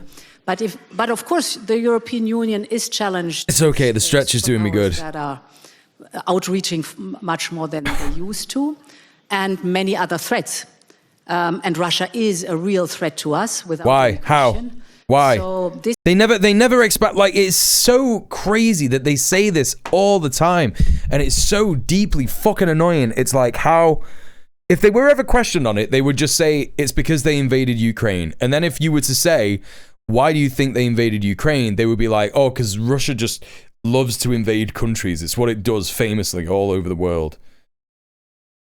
And it's just, and that would be that. And it's like, what are you talking about? Like, what are the specifics? Why is Russia a threat to us? Why? Why are they a threat to us? If they're such a threat to us, why aren't they a threat to China, who is also next door to them? What's the difference between their relationship that means that Russia is not a threat to China? If Russia is a threat to us, why is Russia not a threat to Turkmenistan or Kazakhstan or Mongolia? Like, what are you talking about? This is the reason why we have to strengthen our own defense posture, why we have to look into the possibilities that we have, for example, with the Article 42.7, while we have to develop 80 years of constant warmongering to look forward to, yeah. So independence is action also to be stronger. This also... The United Kingdom, at the request of the United States, began expelling the inhabitants of the Chagos Archipelago in 1968, concluding its forced deportations on the 27th of April, 1973. Yeah, no, it's bad. Yeah, the Chagos Islands have been a colony of the UK for fucking ages. And the US wanted to... Hang on, where is the Chagos Islands? Chagos Islands. The reason that... So the Chagos Islands are basically like a tiny island nation in the Indian Ocean, like about here. Yeah, they're literally like a tiny island. It's an archipelago. Yeah, south of the Maldives, north of Mauritius. Mauritius is like there. The Maldives are like here, right? Chagos Islands are like there. And there was a US air base there. And why is it important that there's a US air base there? Well, of course, it's close to the fucking Gulf, right? They've got air bases in the Gulf anyway. But, you know, they see it as a strategic imperial fort, essentially. You know what I mean? So, I don't know. Maybe if they ever wanted to, like, do some spying over India or do some spying, you know, if they wanted to bomb Somalia again, you know? That's what the Chagos Islands is all about.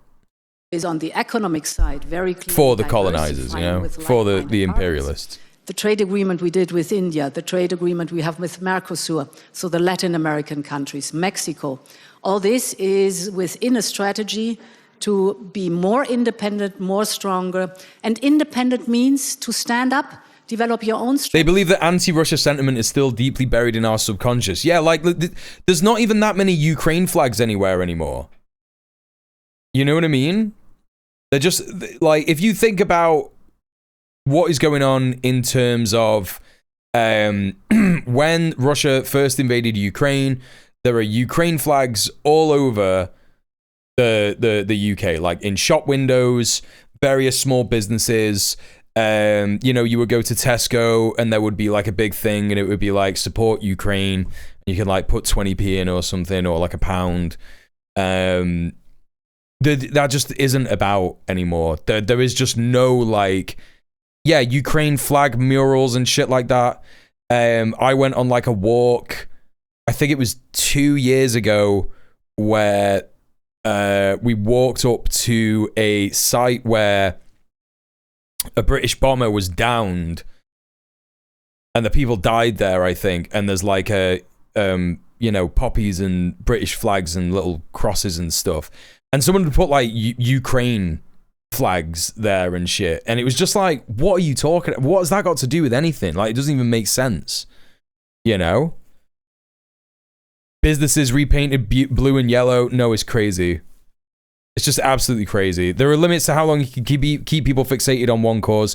Yeah, especially when, like, you know, like what the UK is doing is simultaneously going like, foreigners are really bad and really scary. And when you say Ukraine, it's not a country that British people like go to on holiday. You know what I mean? It's just somewhere that you will have heard about, like to the point where some people will still call it the Ukraine, as if like it's a title, like the Ukraine. It's like, what are you talking about? The UK is still more pro-Ukraine than most countries, right? Exactly, that's what I mean. Like, broadly speaking, all over Europe, everyone's just kind of like, sounds bad. You know what I mean? Sounds bad, but like, I can't afford rent. America lost support because it wasn't sold as an eternal war. Yeah, well, also Trump is continually being like, Joe Biden, he made that happen. Terrible idea. Would have never happened. I used to speak to Putin. He would have said, I said, don't do it.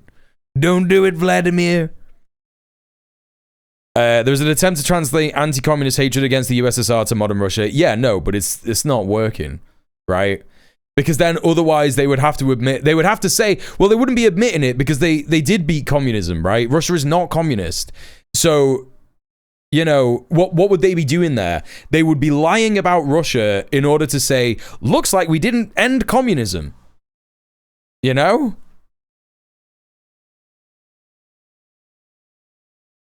It works. I don't think it does.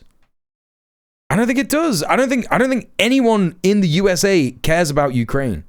I genuinely don't. Putin openly hates Lenin and the USSR for being too based, yeah. Supposedly, yeah. Be clear with your own weaknesses. 150 million Americans are ready to attack Red Commie Russia today? Is that not just like how many people are in the US military? Is that not just how many people are in the army? Because yeah, no, they would. They'd attack any country, right? They would do any country. If supporting Russia, they don't. But if supporting Russia is attacking Ukraine, I don't know what you mean. The boomers and the Christians, I really don't think that's true. I just really don't think that that's true. Are these people not way more focused on like college campuses being woke and Iran? The Fox Newsers and the red or blue Americans. Yeah, but we watch Fox News on my stream all the time, and they're not talking about Russia. They're talking about Iran. They're not talking about Ukraine. They're talking about Iran. Trump has ideologically separated Ukraine from the MAGA movement in America. He's like, yeah, we don't want anything to do with that. We want to stop the war in Ukraine, and we're gonna try and make it happen. You know, he's not being overly aggressive towards Russia. You know, to compensate for your own weaknesses. No, be strong, stand up and develop your own strength, and be open to the world and connect with like-minded partners. And of course, a friend and like-minded partner always has been and is the UK on our continent. So, Prime Minister, you laid out how Britain has come to the defence and to the joint military action with... This is from last March, The Hill. Only 4% of Americans back Russia in war, but 44% don't back Ukraine either. Yeah. If helping Ukraine is sold as hurting Russia, it gets support. It's just not something that I've seen. Maybe you're right, but to me, I just don't think there's an appetite for attacking Russia. I don't think there's an appetite for doing any kind of foreign war. I think that the appetite for foreign interventions and war is at an all-time low in America. That's kind of what I've seen.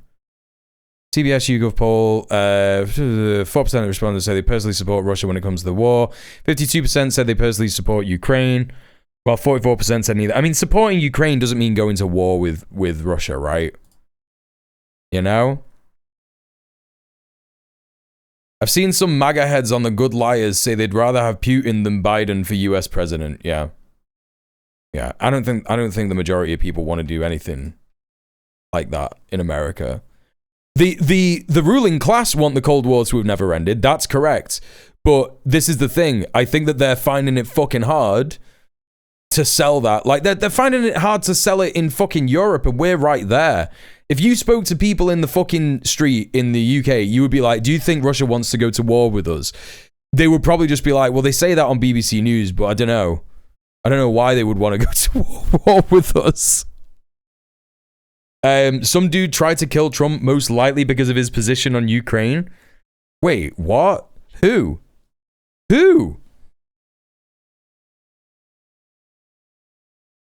Apparently I was shadow banned. You couldn't see any of my chats today. You have not chatted today, Morton, apparently, according to this. Ryan Wesley Ruth, that doesn't help me at all. Like, are you talking about when everyone had the pillows on the ears? Is that what you're on about? That guy? This guy?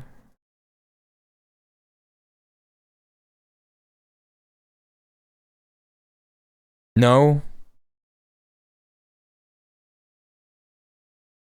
They're using this war as an anti-China propaganda as well, saying that China supports Russia and Iran. That is true. That was a different dude. Ruth was the guy caught on the golf course. Oh, he's like a NAFO guy. Yeah. Yeah, I just think NAFO guys are also a massive minority. The current narrative is the Wagner Group is back, how they're sending thousands of undercover dudes to perform acts of sabotage for small payments. This is definitely what the ruling class are trying to get people speaking about. You're right. You know? That is absolutely true. But I do think that the appetite, broadly speaking, amongst Americans for war, especially against Russia, I think is pretty low. And I also think that the appetite for war in Europe against Russia is incredibly low. I don't think he took a shot at Trump. They just found him at a golf course with a rifle, is what I remember. Okay. Yeah, no, of course. Yeah. Its allies for a long, long time.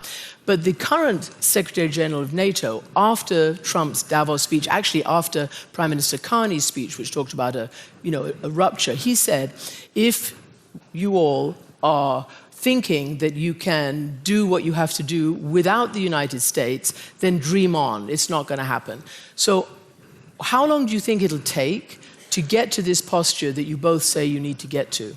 Why do they always want war? It's just to do with fucking global dominance and hegemony. They want the entire world to be capitalist. They want the entire world to benefit from abundance except for the imperial periphery. They just want to continue to exploit the imperial periphery. It's Zen fascism, right? We've reached the end stage of capitalism where everything is becoming like hyper real and insane things are being normalized. And the main thing that capital wants to do is just keep exploiting the periphery until the end of the world comes, you know? And then capitalism collapses because it can't sustain itself. You know, the people in charge of us, the ruling class, the Jeffrey Epsteins, the Donald Trumps, the Keir Starmers, all these fucking sick bastards, they just want to have a good time before they die. That's. I know it sounds absurd, but it is literally that. They want to enjoy their ruling class benefits for as long as possible until capitalism collapses. But they are also correct, like Sophie says, some economies are dependent enough on their arms industries that they need war in order to function. Yes, correct. Yeah. And also money is fastest when you build things specifically to explode. Yeah. They want the Russian high Arctic because the greenhouse effect is exploding. Plus, they want to cut off Russia supplying China with oil and supporting China otherwise. Yeah. There is also that, yeah. The first thing I'd say is that we're not looking at a future. I think the appetite for defending Ukraine with boots on the ground is low for sure. There's certainly a sizable contingent of mostly liberals that care about Ukraine and want them to receive military aid. Yeah. That second bit, 1,000%. I agree. But I just don't think that there is. I don't think that there is enough appetite for Russia being labeled as like an evil. Like those people, you know. When you say like a sizable contingent, again, I don't know how many of these people exist anymore because you know these are the kind of people who were doing K-Hive shit during the last election, and it's like that wasn't enough to get Kamala Harris elected. And it's arguable that the amount of people who voted for Kamala Harris, how much of a percentage of those were this like NAFO liberal kind of contingent, you know? War helps to sell the 5% GDP NATO spending, which is profit, but also pushing austerity in Europe. Yep. Available on Marxists.org toward a permanent war economy from February 1944. Yeah. That tears us apart from the Euro-Atlantic alliance that we have. NATO has been the single most effective and successful military alliance the world has ever known, and we should never move away from it. I often and always base my thinking on what is the reality on the ground. And the reality on the ground, so far as the UK is concerned, is we are working with the US on defence, security and intelligence 24/7. NATO. Every single day. So that is the reality of what is happening. And that is as tight now as it's ever been. And I see no sign of that weakening, nor should it, because that's in the interests of the United Kingdom and the interests of Europe and globally. And that goes into defence, security, intelligence, obviously nuclear capability as well. And therefore, I'm often urged back in my own parliament that we should walk away from what we've got. And I reject that. When are you urged in the Houses of Parliament to walk away from relations with NATO? Is that what he was saying? Nuclear capability. Bro, there is no one who is saying that we should get rid of Trident in the Houses of Parliament except for Green MPs. There are like 5. What are you talking about? As well, and therefore... The Greens have rattled this man so much that he's like at the Munich Security Conference being like, there's people in the Houses of Commons, they're really scary and they're bullying me and they're trying to get me to stop Trident. And he's on about 5 MPs. Those MPs, those scary extreme leftists, 5 Green Party MPs who maybe mention this like once every fucking month. It's just absolutely mad. I'm often urged back in my own parliament that we should walk away from what we've got, and I reject that. This is so ridiculous. Isn't good enough, and therefore the change does need to come. That needs Europe to be stronger, to be working more closely together, and that's why I said what I said about the UK. Yes, I agree with that, Litty. Yeah, we're 10 years on from Brexit. We are not the Britain of the Brexit years. We're a Britain that wants to work with the EU even more closely in light of the challenge that we face here 10 years on. That will take time. We are working together. We had a oh, wow. They're doing 10-year planning. They're doing 10-year planning. Very good UK-EU summit last year. We will have another one this year where we can make further steps forward. But this is of some urgency because I think that on defence and security, until the Ukraine conflict, we didn't really wake up to the reality that we're facing. And I actually do obviously want to dig into Ukraine because you raised it very clearly towards the beginning of your speech. But you also said, and I want to get to the bottom of this, that some red lines have been crossed and they cannot be uncrossed. You were talking about the United States in your speech, I think. What red lines are you talking about? Because there is a massive deficit of trust between many people in the alliance and certainly leaders who are now having to do what you're doing. Workarounds, de-risking, decoupling, whatever you might want to call it, independence. What red lines have been crossed that... Wait, what is this? Wait, what is this? This diva? Excuse me. Hi, I'm Beth from Sky. I was just wondering, that man over there, do you know who he is? The guy over there? No. No? It's Keir Starmer. Right. Do you know who he is? No idea. No. When is this from? This, okay. UK total doses. This is from COVID. That's so funny.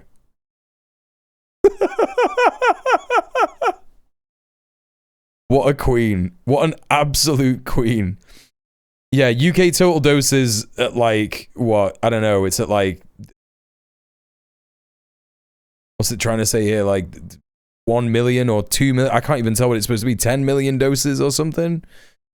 In the middle of COVID? Excuse me. Hi, I'm Beth from Sky. I was just wondering, that man over there, do you know who he is? The guy over there? No. No? It's Keir Starmer. Right. Do you know who he is? No idea. It's like a brass eye bit. That's so good. That's so good. Cannot be uncrossed. So, for example, I want to be very clear. Our digital sovereignty is our digital sovereignty. Very clear on that one. What is she talking about? Digital sovereignty. What does that mean?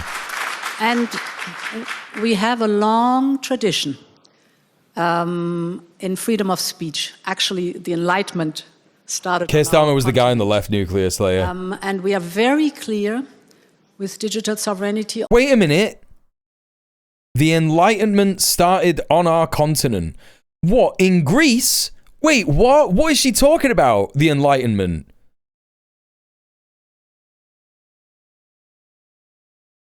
It doesn't mean anything. It's just words.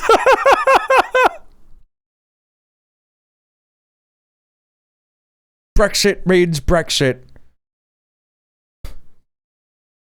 Yeah, I'm not sure because every government in Europe heavily relies on Microsoft products. Exactly. What the fuck is digital sovereignty? And we are very clear with digital sovereignty also that what is forbidden offline. She thinks about the Industrial Revolution as enlightenment. And we will not flinch what that is concerned. We will be very steadfast to pursue. The French trying to claim that shit and it's not theirs, yeah. But digital sovereignty is the new manager buzzword. They keep throwing it around here too. They are talking about, they're talking about divesting from Microsoft, and okay, this is crazy because I looked at the stock market before and we just had a look at the British stock market, but then, you know, here's one thing to note, chat. This is the monthly performance. Over the last month, some of the key Mag 7 companies have been doing very bad, very bad, very bad.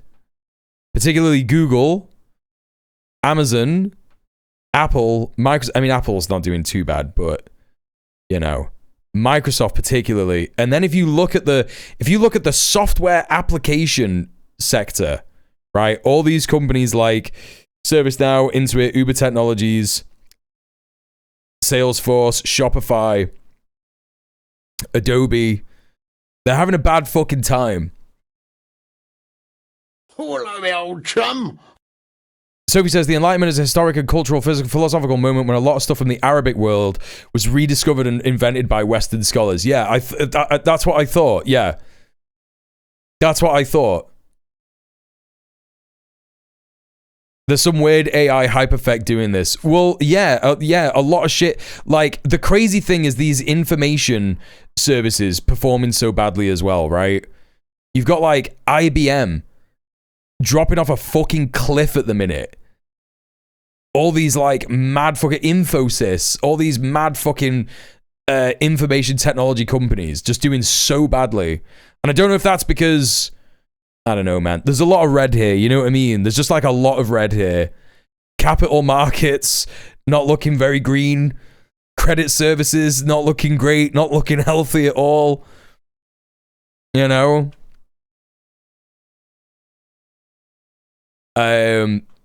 Casual reminder that Microsoft is currently on the BDS consumer boycott list. If you're able to move away, divest from Microsoft, that's practice. That includes not playing games like Elder Scrolls, Fallout, Minecraft, Overwatch, WoW. Well, it means not buying those games, right? Or streaming them on Twitch. If you've already bought them, don't spend any more money on them, right? But also, if you don't play them, that means that they will have a look and see that their player numbers are down. So you've got that, like, layered thing that you can do. You can absolutely boycott the games entirely, and that will show up, and it will probably affect their. It will probably affect this, you know. It'll affect this.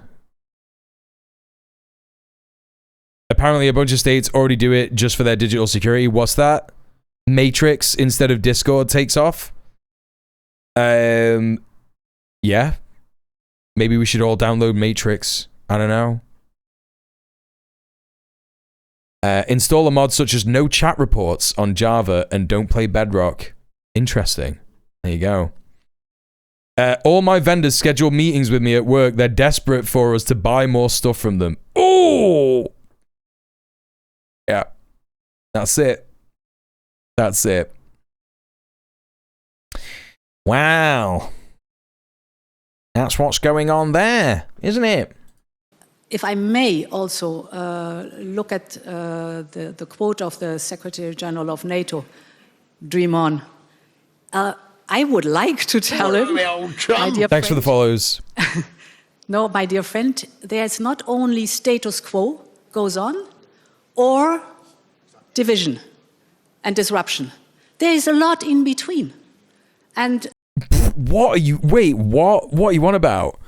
There's not only the status quo or division, there's a lot in between.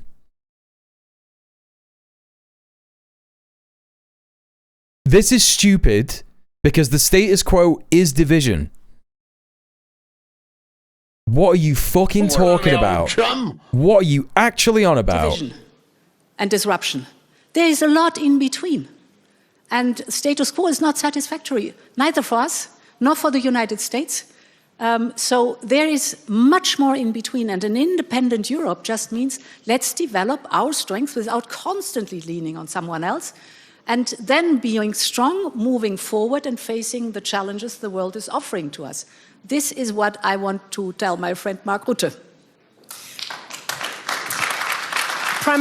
This is what I want to tell my friend Mark Rutte.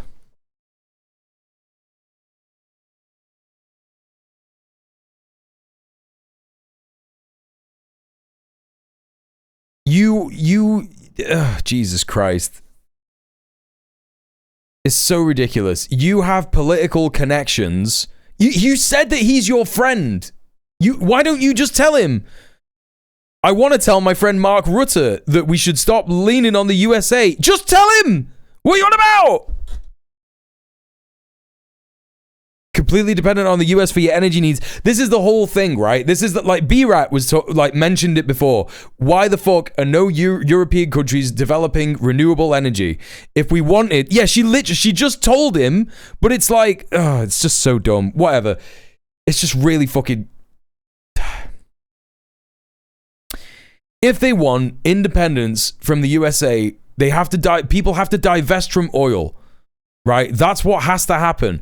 But they are trapped between these two bits, right? These two fucking like opposing ends of the spectrum where it's like we want independence from the USA, but also we can't fuck with the petrodollar. We can't fuck with the petrodollar.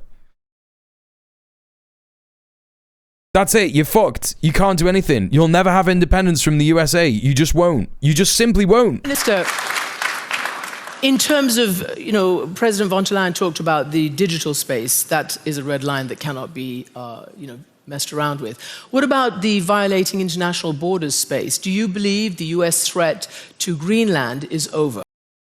Hang on a minute. Oh, where the fuck? Oh, shit. No, wait. Where were we in the discussion? Oh, how did that happen? I think I pressed home.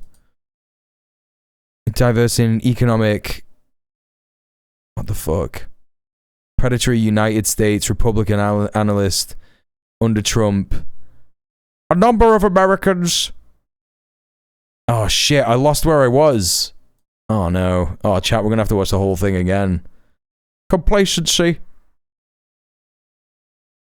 Oh no. Uh-oh. Let me just look at the transcript. I just gotta find Mark Rutte's name in the transcript. Okay.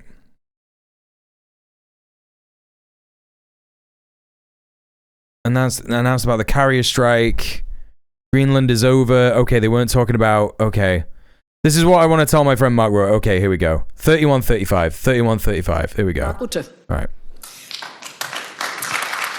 Prime Minister, in terms of, President von der Leyen talked about the digital space. That is a red line that cannot be, messed around with.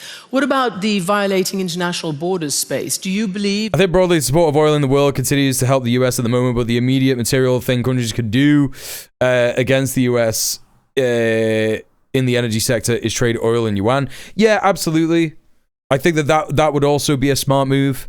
Obviously the broadest thing that would benefit everybody is if we were investing in renewables and green energy, and you could do that with China, right?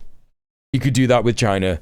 You could get the oil for your current oil needs, your current oil imports or whatever, trade it in yuan and shit like that. Do business, literally just do business with Iran. Literally just engage in trade with Iran. You know, go against USA sanctions and don't engage in threats against them and shit. Trade with other fucking oil companies in yuan and use that for the time being, and then implement a just transition is what they call it, right? A just transition where you get like the workers in various fields related to oil production or manufacturing of oil, you know, turning oil into products and shit like that. You aid them in a fucking just transition. This is never going to work in the current system, but like, if that's what people, if people were thinking more long term, they would be like, yep, this is what we do. This is how we do it instead, you know? It's just like, what the fuck is going on? The US threat to Greenland is over. That was a red line for you. It all seemed to stiffen all of your collective spines, and you got kind of moving. Stiffen your collective spines is fucking funny as fuck. All you fucking wet pieces of shit suddenly got rigid as fuck. Suddenly there was a turgidity to your sloppiness. Well, I think that, firstly, I'm very pleased that that is now in a process of dialogue, which is... He's just a puppet, yeah. Security in the Arctic is really important for all of us, and we need to do more. That's why I announced... Do more, faster, farther. I thought that those weeks of Greenland were quite instructive because... US could have provided solar panels to the majority of US housing stock for the cost of the Afghanistan war. Yep. High RT clearance. From the British point of view, the usual mix of common sense, pragmatism... Common sense, pragmatism. Values and principles. Sticking to whatever values you think Britain has is not pragmatism, but go ahead. And across Europe, we stuck to those values and principles about sovereignty. And why no, you're not sovereign. Matters. No, and, you're a client state, vassal state. Intense collaboration and discussion amongst European leaders as to how we would approach the issue. And I was very pleased that we did it in the way that we did. As I say, a mix, as ever, with the Brits of pragmatism and common sense. But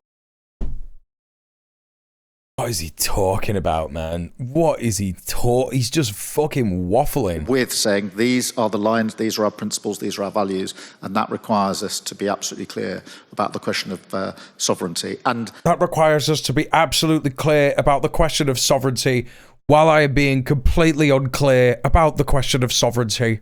And now it is in a process of discussion and dialogue, focused, in my view, where it should be, which is on security in the Arctic, which is a pressing... That's nothing to do with you, bro. That's all to do with Trump. About we need to do more. Because, again, Marco Rubio, the Secretary of State, barely mentioned it except for an elusive peace, he said those words. Now, President Trump that was just a bunch of buzzwords, yeah. Latest comments that Ukraine... He's trying out different racisms, yeah. Because Russia wants a deal, these are his words, and President Zelensky needs to... Let me be clear, squibbly meebles. Get onto it right now, otherwise he's going to miss a great opportunity. Secretary Rubio did not go to your meeting, your leaders' meeting with President Zelensky last night. Where do you think this all stands? Where do the negotiations stand? Is it Zelensky who needs to be pressured? So I think it's extremely important that we do not buy in the Russian narrative. And this has been out too much there. I mean, if we look... it's so insane. It's so insane the way that they are just like... They've turned Russia into this like big evil monster that like even I believed in for a bit. You know, we are not immune to propaganda. I was sat there being like, yeah, like Putin wants to like relive the imperial ambitions of the Tsar. You know, these motherfuckers had me believing shit like that, and it's like, this is just insane. This is insane stuff. It's completely fucking ridiculous. And they've monstered Russia to this point where they're just like, don't buy into the Russian narrative. Don't believe what they're saying. Don't listen to them. Don't talk to them. Yeah, we're so inundated with the Russian narrative here in Europe, we can barely get access to fucking Russia today. You know what I mean? There's literally zero Russian reporting on any of this stuff that we are allowed to watch. Mental. Completely fucking mental. Oh, God. Yeah, any second now, Russia's going to invade the UK. at the strategic goals and the military goals of Putin, it's a huge failure. He wanted to Russify Ukraine. Ukraine has become European. Ukraine has become European because fucking you funded a bunch of fucking Nazis in Ukraine to remove a bunch of fucking Ukrainians who said they wanted to, reunite and reunify with Russia. That is why Ukraine has become European, as you say. And there are a bunch of fucking Ukrainians who say that they don't recognize their fucking country anymore because it was de-Russified, right? What do you feel is Putin's motivation in invading Ukraine? It's a military application. It's a military move in order to tell NATO to stop fucking with it. That's what it is. He wanted to stop NATO. NATO has gotten bigger with Sweden and Finland. He wanted to occupy Ukraine within days or weeks. Well, now we are unfortunately in the 4th year of the war. And I think it is so important that we... Yeah, how many Ukrainians dead, Ursula? What is going on in Russia with a war economy, with skyrocketing interest rates and inflation, completely isolated. And now this is a war of attrition. And in this war of attrition, it is of utmost importance that we push forward the negotiations and put pressure on Putin that he finally comes to the negotiation table. He's been at the negotiation table. Zelensky keeps fucking attacking Russia and scuppering negotiations because you fucking radicalized this cunt so much. It's just so, this is so fucking stupid. And therefore it was so valuable that we have developed together the security guarantees, the prosperity paper, and are discussing the 20-point plan. Because it is of utmost importance that Ukraine, the European Union, and the United States are on one side of the page, that we are very clear what our standpoint is. This has very much... I understand the fear in Finland, Estonia, Lithuania, Latvia of a Russian invasion, since being part of Russia is not ancient history to them. But the UK, my history is a bit rusty, but I don't think Russia's ever managed to invade that far west previously. No, it's just imperialist, It's just imperialist posturing. They want to control the flow of gas, the flow of oil. They don't like China. Russia does business with China. It's as simple as that. Russia is part of the axis of evil and resistance, It's just, that's all it is. It's just absurd shit. Matured, and now it's a matter of putting pressure on Putin that he comes. He avoids, of course, the negotiation table because he does not want to sit down to have peace, which is absolutely abhorrent. So therefore, the pressure we put on him, and the economy is at the limit, is the one way really to make progress in getting to the negotiation table to peace talks. Yeah, and I mean, I think it's very important. In 10 days is the 4-year anniversary of the beginning of the conflict. And it is therefore important to remind ourselves who the aggressor is. The aggressor is Russia. This is, there's if you are at all, uncertain about Russia and Ukraine and shit like that, it is very, very easy if you just look at the kind of shit that Keir Starmer and Ursula von der Leyen are talking about here, where they keep saying, don't listen to the Russians. We need to remember who the aggressor is. The aggressor is Russia. Russia did this. Russia are evil. They won't talk to us. They won't come to the negotiating table. But then you've got other people saying that he is negotiating, right? That he is negotiating with Zelensky, and they're trying to make talks happen and shit like that, and then all of a sudden there's a ceasefire discussion, and then Zelensky decides to pull off the biggest fucking operation against Russia, inland Russia, totally beyond the fucking borders, completely scuppering the negotiation at the time. So it's what the fuck is happening, man? What are these fucking messages? Starmer's here being Russia is the evil man. Russia is the bad guy. Don't look at the coup that we did in 2014. Don't look at the way that we encouraged Ukraine to fucking completely de-Russify. Don't think about any of that stuff. Just think about how bad and evil Russia is and how Putin is a megalomaniac. And the quickest way for this conflict to end. What's crazy is that they haven't started saying things like what Israel says yet about Russia, right? Where it's far more true and believable about Russia than it is about Hamas in Palestine, that Russia hates gays, right? That's just documented, very easily accessible stuff that you could bring into a discussion about this. You could be like, Russia really hates queers, right? Russia really fucking hates queers. And it's like, yep, that's there. You could say that. You could start bringing it. You could start doing that. You could start talking about that right now. But they won't even do that shit, right? They won't even do that shit. All right, can't truck with Russian imperialist apologetics. Have a good one. Randomino, when did I do that? When did I do Russian imperialist apologetics? That's a fascinating way to read what I've been saying over the last fucking 10 or 15 minutes. At what point did I say that Russia doing anything in Ukraine is good and fine? At what point did I say, yeah, nah, it's okay that they did all this shit? Yeah, no, please, you're like a regular new chatter. I want to know what you're fucking talking about. What are you on about? No, I don't think it's going to be like that, Bubble. I think that Randomino is pretty good, generally speaking, but I think has just decided that I love Russia or something because of this conversation. It's for Russia to stop its aggression. And therefore, we're not dealing with two equal parties. There's an aggressor, which is Russia, and there is Ukraine, which... What you have to understand is that this whole time, I am criticizing the way in which the leader of my country is trying to get us bombed by Russia, right? Is trying to manufacture consent by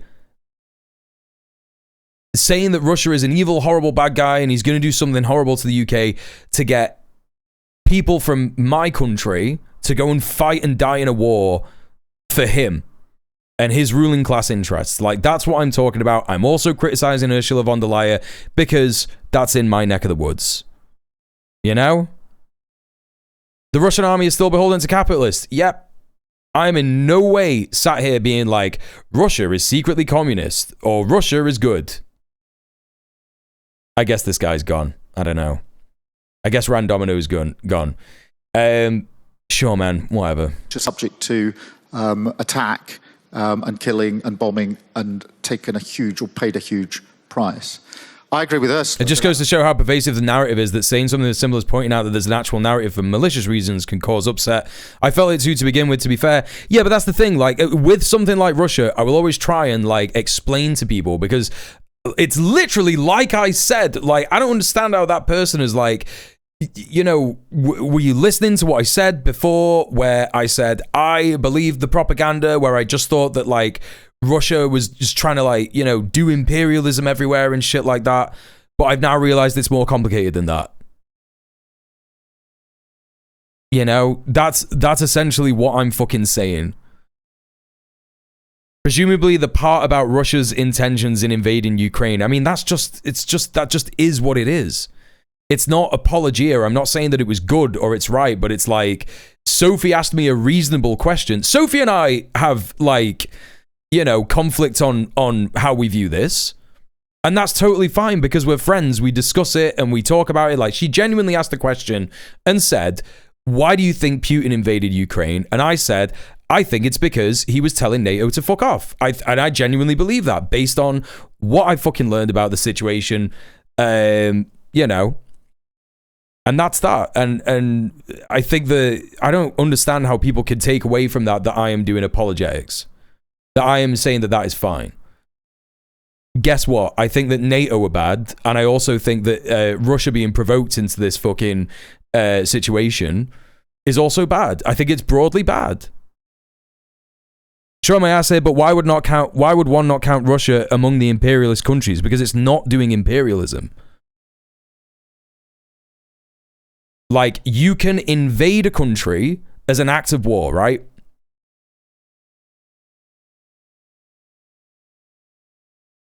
You know? Yeah, it's a military operation that ends with a sovereign Ukraine bordering a respected Russia. Correct. Yeah. Yeah, that seems to be the most obvious explanation as to what has happened. You know what I mean? And I'm not saying that Putin is perfect or he's done the right thing or he's played a blinder or anything like that. I think that NATO has provoked another sovereign nation into doing this. And it sucks. It's a regrettable fact. It's a regrettable situation, but I don't think that we serve our any kind of discussion about geopolitics or Western imperialism or anything like that by sitting there and saying that, like, oh, Putin is just crazy and he just wants to invade everybody. Because that's just what NATO says. It's just what fucking NATO says. Why are we just saying what NATO's saying? Why aren't we looking at, like, the realities of of what's happening? Does Russia do imperialism? Where is it doing imperialism? Where is it invading? Where is it occupying? You know? Actually, if you look at the situation on the ground, is it fair to say that at core your point is that NATO should back down? No, it's that they should negotiate. Yeah, NATO should back down. And fucking they should negotiate with Russia and just say, right, okay, we won't expand NATO anymore. Sorry about that. That was a really shit reality. Yeah. Loads of people fucking died. We should not go to war. We should have good relations. Why is NATO constantly just trying to provoke Russia into wars? It's using Ukraine as a proxy war against Russia because NATO is just like, we just have to fight Russia. We just have to murder Russia. You know?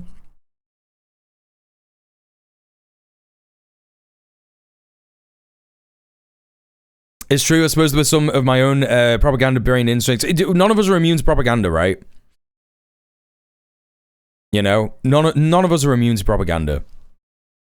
And that's just the thing to remember. If you're getting your talking points about Russia from Sky News, from the BBC, from fucking Fox News, like, well, actually, arguably not Fox News anymore, but, you know, if you're getting your opinions on Russia, if you're getting your opinions on any foreign nation that our country is opposed to from imperial news sources, you're not going to get the full picture. You're just not going to get the full picture at all. For Putin, he thought he would take Ukraine in a matter of weeks. And here we are 4 years later. And he has by no means achieved his... Yeah, no, exactly so. If that's the whole thing. Yeah, NATO is the anti-Russia machine and it should have collapsed after the USSR collapsed. But as I say plenty of times on this stream, it was never just about the USSR. It was about controlling Russia and what resources it has, including its gas. You know? So, you know... And he has had the opposite effect. The NATO summit last year was the biggest and the strongest with the greatest resolve for many, many years. So NATO is stronger. Russia's lost, as I mentioned a moment ago, 1 million lives to this conflict. Yes, and that's another completely correct take.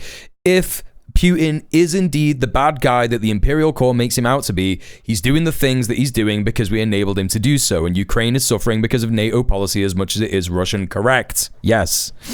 Absolutely. Doesn't matter which way you look at it. It doesn't matter how divergent your opinion is on Russia from mine or whatever. The reality remains that NATO has continued to be the aggressor against Russia despite the so-called end of communism in 1989. You know? And I would encourage you to check out stuff about the Mariupol revolution or whatever. You know? Sorry, but if troops cross an internationally recognized border without consent, that's an invasion. The end state you, the Kremlin, prefer doesn't rewrite how it started. Okay, Litty, I don't know what conversation is going on between you and Too Old for Twitch, but, like, it remains to be true that the invasion is a military operation, and I don't think that Too Old for Twitch is doing Kremlin talking points, yeah? Yeah, the Mariupol coup. I would encourage people to look at the Mariupol coup, right? which is where our fucking intelligence agencies interfered with the left-wing socialist fucking parties, party that was in power in 2014 in Ukraine, and how there were fucking actual like Stalinist fucking supporters in Ukraine that were like expelled from Kiev and existed in like fucking various different like communes all around Kiev, and were fucking systematically attacked and destroyed by you know, the fucking Western backed. Was it Zelensky who got put in power in 2014, or was it another guy? I keep forgetting. But yeah, I would encourage people to look at that, because it's like, you know, Russia doesn't just like look at this stuff and just go, oh wow, that's weird. A country neighboring ours had its sovereignty fucked with by the CIA, and now they're just like proper anti-Russia. Yeah. What Too Old for Twitch is saying, Litty, is saying that, like, if we're talking about imperialism, the definition of imperialism, and like imperialism extracting wealth, extracting resources from various different countries with a view to, or, you know, you could say that imperialism is just to enforce an ideology, or, you know, even fucking genocide, or do shit like this, right? But Putin is just like not doing that. You know what I mean? The invasion, what most of us agree, I believe here in my community, was a military operation. Still an invasion, but broadly a military operation to go, hey, fuck off. You know? 2014 was when Yanukovych left. Poroshenko came in after. Right, yeah, Poroshenko, yeah. Little thought experiment that helped me get this point across to some liberal-minded friends. If NATO genuinely cared about Ukraine and Ukrainian people, it's approaching a hostile situation with guns and more hostility for the past few decades. Is approaching a hostile situation with guns and hostility for the past few decades. The way to achieve that, there are many off-ramps, and the US NATO explicitly chose not to entertain any less violent off-ramps. Why was this invasion not imperialist, says Hans Kraus, despite the fact that I've just explained 3 times why it wasn't imperialist? I'm not doing it again. I'm sorry. Let's agree to disagree. How about that? Does it change much? In January this year, I think I'm right in saying 30,000 died on the front line. That is why we're all working for a just and lasting peace. Yes, exactly. Even after Crimea, they could have had some kind of negotiation instead of CIA infiltration, but NATO decided, and obviously NATO, including the USA, decided to do CIA infiltration, right? If the security guarantees, because we've had a cessation of hostilities before, but without anything sitting behind it. And one thing we know about Putin, if nothing sits behind it, he'll go again, which is why we set up the coalition, the willing to... Like, just listen to what Keir Starmer is saying. Like, Keir fucking Starmer is there telling you Putin wants to invade, and he'll invade again, and he'll invade again. He'll keep invading. He'll invade everywhere. He'll invade Tokyo. Like, listen, like, that's the guy who's saying this stuff. Do you believe him? Do you genuinely believe? Like, all I can just say to you is, like, do you believe this man when he speaks?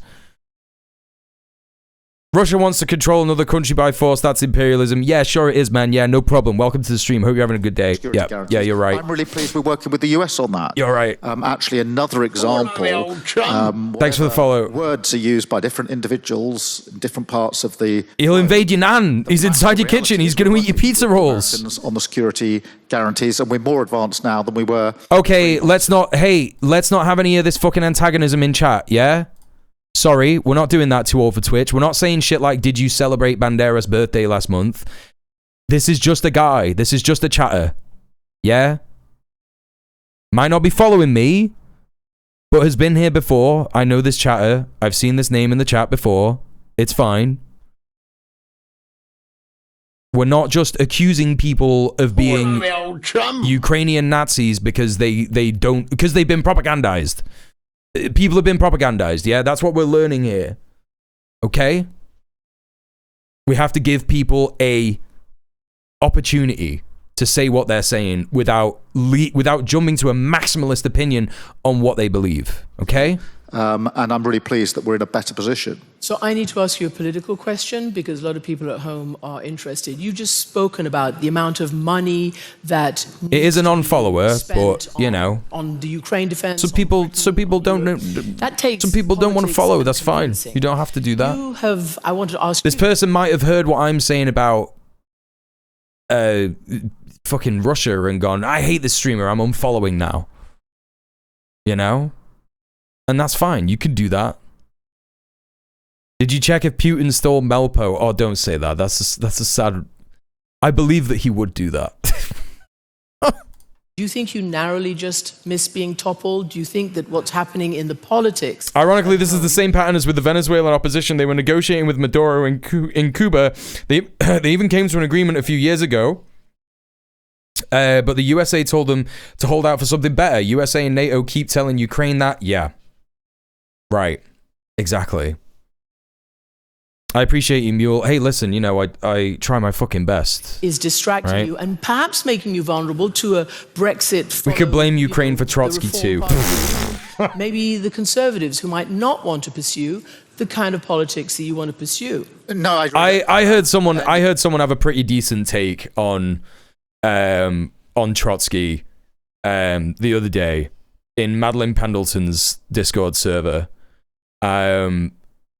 And I think that it's sad that Trotsky didn't get to see what he,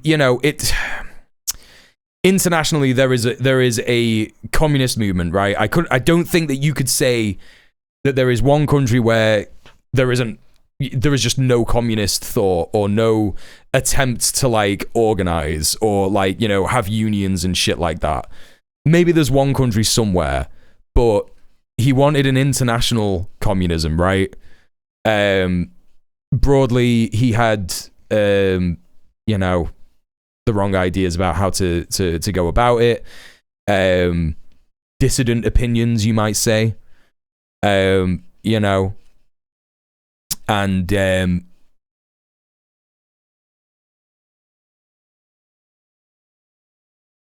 thought it was an interesting take. I like this Trotskyist's take. Stalin was the Trotsky that won, and Trotsky was the Stalin that lost. That's kind of true. That's kind of true. Sophie says, Putin is a reactionary, Russia is an oligarchy, and they did invade Ukraine. I think it's hard for people to talk about what NATO has done wrong, which is the politics that is within our reach, without seeing it as defending morally reprehensible actions and politics. Yeah, exactly. That is what people are struggling with. That is what people are struggling with. People love, this first part that you said is the easy thing that people just want to think about, right?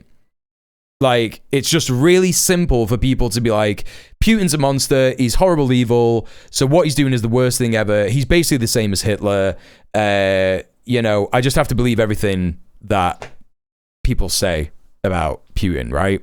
And people want to just believe that because it means that you don't have to do any more complex thinking. But as soon as you add on the second part of what you said, which is that yes, you have to look at the way in which we have encouraged Ukraine to bother Russia and threaten Russia.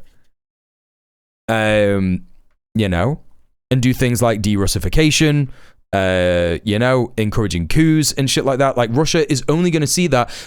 Even if Russia hates communism and hates fucking, and loves capitalism and shit like that, it doesn't matter. He's still going to see NATO as a threat.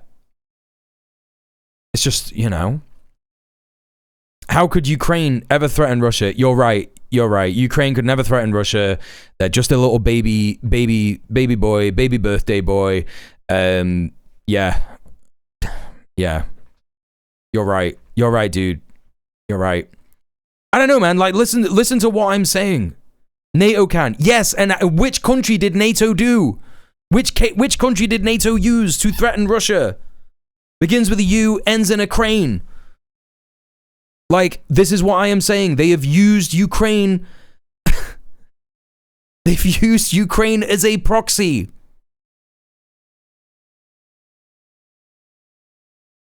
You know, that's my whole argument. I'm not saying that Ukraine on its own was just like, oh, we're going to be fucking belligerent to this massive country that actually, like, loads of our population identify with and want us to have a good relation with. Like, I'm not saying that, and I would never, ever say that.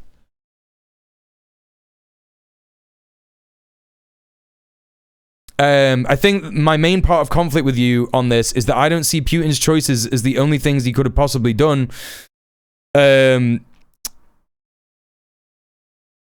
But I don't know the full history on NATO aggression. I mean, like, look, I don't think we have a conflict on that. You know, you have said to me in the past that, like, you don't think that Putin should have invaded. And I'm like, yeah, I also don't think he should have invaded. I don't think that war is a good outcome for anybody. But, you know, NATO has refused to engage in proper, normal relations with Russia and used Ukraine as a proxy to threaten them over and over again, right? So it's like, you know, I fail to see how Russia is self-defending by killing Ukrainian civilians. Well, you've just heard me explain that part of it as well. You've just heard me explain my position on that part of it as well. No one is saying, like, Russia has a right to defend itself and it's fine that they've killed a million Ukrainians or however many it is. Right? No one is saying that. Mordecai says, the Western narrative tries to tell us that Russia has done something unconscionable that no country has ever done. Like, Russia is the first state in history to have acted in a hostile manner to a country on its border that it feels threatened by. We can always discuss for or against, but this whole narrative of Russia as some kind of primordial evil whose propensity to warfare is somehow bound up in its people's genetics or their culture, which I see most NAFO people argue for. Yes, correct. And what NAFO people say, what those NAFO people say is exactly what people like Keir fucking Starmer and Ursula von der Leyen want you to say. They want you to demonize Russia. They want you to be like, Russia is evil, an unconscionable evil that must be destroyed. Right? But the call's coming from inside the house. Hey, Complainy Laney, what's up? Welcome in. Everybody, please go follow Complainy Laney.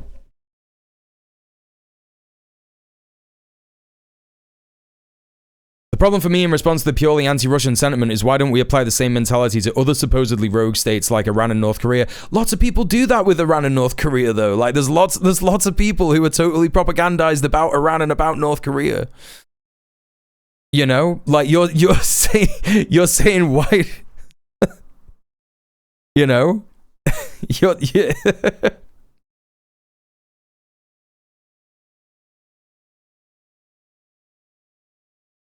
The unconscionable aspects of Russia are things it shares with every Western nation. Yes, correct. Yes. No, I actually think that that's what Bubble was saying, and I think I might have got that wrong. I don't know. Russia definitely thought it would be a quick and easy war. It was at least a strategic mistake in retrospect. Yes, correct. The week much stronger than I started it, and that's No. Bubble is not saying like look, the key word here, chat. Please do reading. Please use reading. Please use reading. Supposedly rogue states. Supposedly.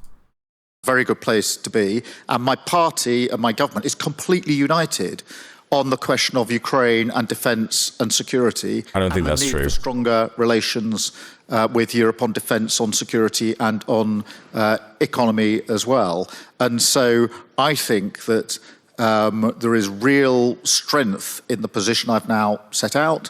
I think there'll be the whole of the government is united behind that. I think actually it unites across the House of Commons. Not everybody, I accept. Reform have a different agenda. They're pro-Putin. We know where they stand. That's not true, dude. That's not true. It's so crazy. Oh my God. Imagine if they were in government in the United Kingdom. The coalition of the willing could not exist with UK participation in it. So what about the Greens? It's so crazy that he's talking about reform, but not the Greens. But he's also talked about the Greens talking about Trident and how it's not an effective deterrent. And he's saying the Greens tell me to walk away from Trident all the time in my House of Commons, but I refuse. Like, what are you on about? European or international stage, we would be seen as a country that people couldn't do business with. So it's not universal across our parliament, but there's a very strong feeling amongst Yo, that's so good. I did not know that Kairos and Laney had like little fucking matching emotes. That's really cool. Is that on purpose? Was that designed? That's so good. Minded politicians that we stick together on Ukraine. When I was in opposition, we supported the then government. Literally so cute. I love that. On Ukraine because it was the right thing to do for the values that we uphold. And I'm pleased to say that the Conservative opposition, as it now is, supports the government when it comes to Ukraine. Okay, right. So now I need one of these. Kel Thickness has got one as well. Chat, there are loads of fireworks going off where I am. And I assume that's in celebration of Lunar New Year. Is it Lunar New Year now? Or Lunar New Year on the 19th? I thought it was on the 19th. Old chum. Yeah, I need to join the club. Thank you for the follow. Because again, we share the values that underpin it. So for all of the divisions that you never to get in politics, there are some real clarity and some real certainty on these key issues. Prime Minister Starmer, President von der Leyen, thank you. All he's just described there is the fact that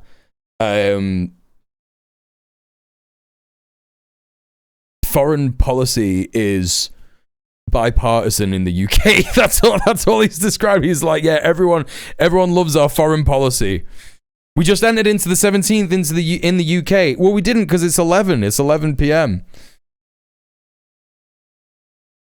We've got another hour to go, but I guess that's what it is, right? 17th. Also, Aslan is here. Sorry, King, not giving you a shout out. Everybody go follow Aslan. Phenomenal streamer, legend. Okay, so that's the end of that. I'm really glad that that's the end of that because now hopefully chat will stop arguing about Russia and confusing my takes on Russia with me loving Putin. Or like doing apologetics. I can't believe that chatter was like, you're doing apologetics and just left. So cool, dude. So cool. All right. Analysis is not justification. Right, exactly. Exactly. I like to try and inspire people to hold two things at once, right? That's the idea. You have to be able to hold more than two things at once sometimes. We have definitely got brains that are capable of doing that. If I can understand that I like a hand on the shaft, a finger up the bum, and a hand round the throat all at once, right? Then we can understand that Putin is bad, but also NATO is bad. And that's how I'm ending that segment. Whoa!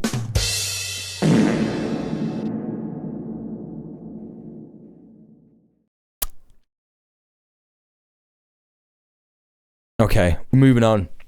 We are looking in OB Moon. Hello. Yes. All states bad. Yeah. They do be bad. Some of them are better than others, but mostly bad. Okay, so we've got some good news. Palestine action. The ban on Palestine action has been found unlawful by a high court in the UK. It does not mean that you could say that you could support him, unfortunately. Yeah? You can't say that still. Because the UK government is going to try and appeal it. It sucks. It's shit. However, here we go. It's there. This is the decision that has happened. We are now going to take a look at how the news in the UK has been really normal about this over the weekend. Yeah? Super normal news shit going on here in the UK because this happened. Let's have a little laugh about it, I guess, because it's really good fucking news for the pro-Palestine movement in the UK. I mention it a tiny bit in the new video that I'm doing. Please check out my YouTube channels I've got 2 YouTube channels. I've got the main channel, which is the first link that the bot drops in the chat. And I've got my clips channel, which is little clips of the stream that you can also check out if you like. It's not necessary, but it's pretty good. But check out my main channel because I'm going to be dropping a new video. I just finished the script to that. You can see the pinned chat message at the top of the chat talking about you can get access to that script if you give me £10 a month on Patreon. Yes, I am also leading this into another call to action. Please consider supporting your boy here for doing this stream on Twitch. This is my only form of income at the moment. This, my Patreon, Twitch subs, shit like that. You can see down here I got a Twitch sub goal and a rent, food, and bills dono goal. Please give us some dough, yeah? So if you like what you're watching, if you've laughed, if you've had fun or learned something, please consider donating to my PayPal. You can use the link that's in the chat right now, or consider subscribing and you get a bunch of cool emotes and you get to watch the stream ad-free.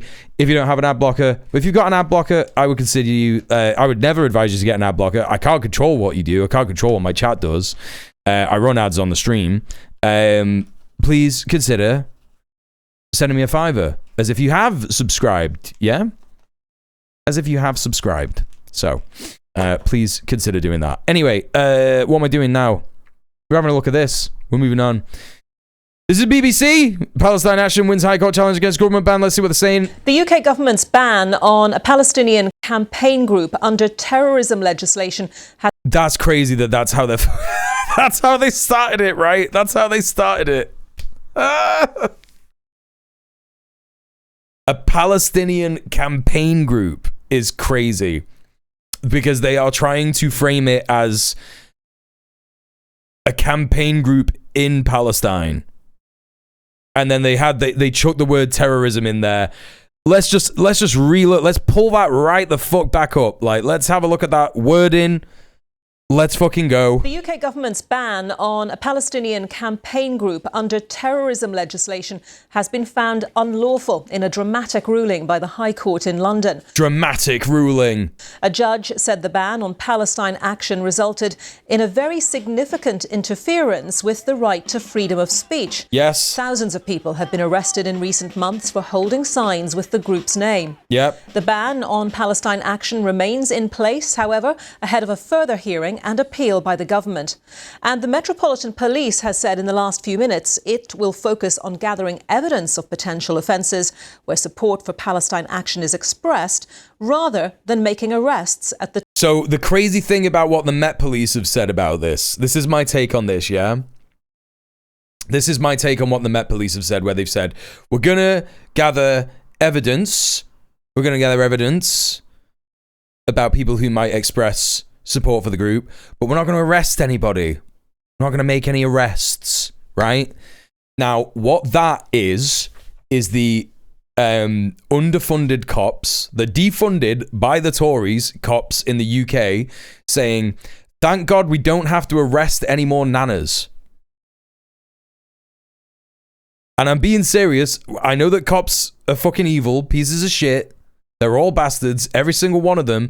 But you know for a fucking fact, and there have been reports on this, that British fucking bobbies have said anonymously that they did not sign up to be arresting disabled people for support in a direct action group, right? That is a real phenomenon that has been happening. It has been shaking some coppers in the foundations of what they believe themselves to be doing. This is broadly a good thing because it means that cops are getting like, you know, they're getting like some kind of like, you know, insight into like what their actual position is in capital, which is that they are state thugs that protect capital and not people, right? I'm not saying that like the Met Police has suddenly had a reformist, you know, internal moment. They've just gone, okay, well that's good. We don't have to do any more paperwork for these fucking arrests. They're probably still doing paperwork for the arrests of fucking nanas holding signs saying, we support Palestine Action and shit, right?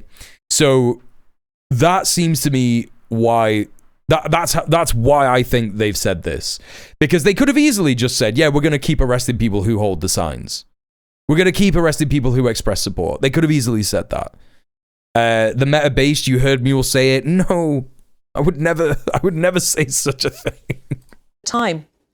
Our legal correspondent Dominic Casciani was in court and says this is a very significant ruling. Yeah, it is. I mean, that's true, at least. Massive blow for the Home Office. Yes! It's quite an important... Massive blow! This is the first time a group which has been banned under terrorism legislation is actually taking a case to the High Court in this fashion. Yes, because the people who are involved in the founding of that group understand it to not be a terrorist group. And effectively won at this stage, getting a ruling that the way the ban was put in place was unlawful. Now the question is, of course, what happens next? Now we know the Home Secretary is going to appeal. Shabana Mahmood has already said so, and she's underlined in her statement today. Okay, that's absolutely crazy that, like... I know that Shabana Mahmood is a woman. She's not, like, you know... When you think of divorce, you don't think of, like, a woman politician, right? But she's in Keir Starmer's cabinet. By extension, she's related to Keir Starmer, okay? When this guy is referring to someone who is in Keir Starmer's cabinet, a bus goes by in the background for, like, a solicitor's firm, and it has the slogan here, divorce made kinda. I'm just thinking about Keir Starmer. It's just because Shabana Mahmood is in his cabinet. She's the Home Secretary. That's all. Mahmood has already said so, and she's underlined in her statement today that she welcomes the fact that the High Court has accepted that Palestine Action is effectively a criminal organisation which uses criminality in order to pursue its aim, effectively breaking into arms firms which are associated with Israel and effectively smashing up its property, saying they have the right to do so in order to stop what they call a genocide in Gaza. And to stop what they call a genocide in Gaza. Rafi Berg's editorial whip on show here. Also, that the High Court said a small number of those incidents had crossed the bar into acts of terrorism.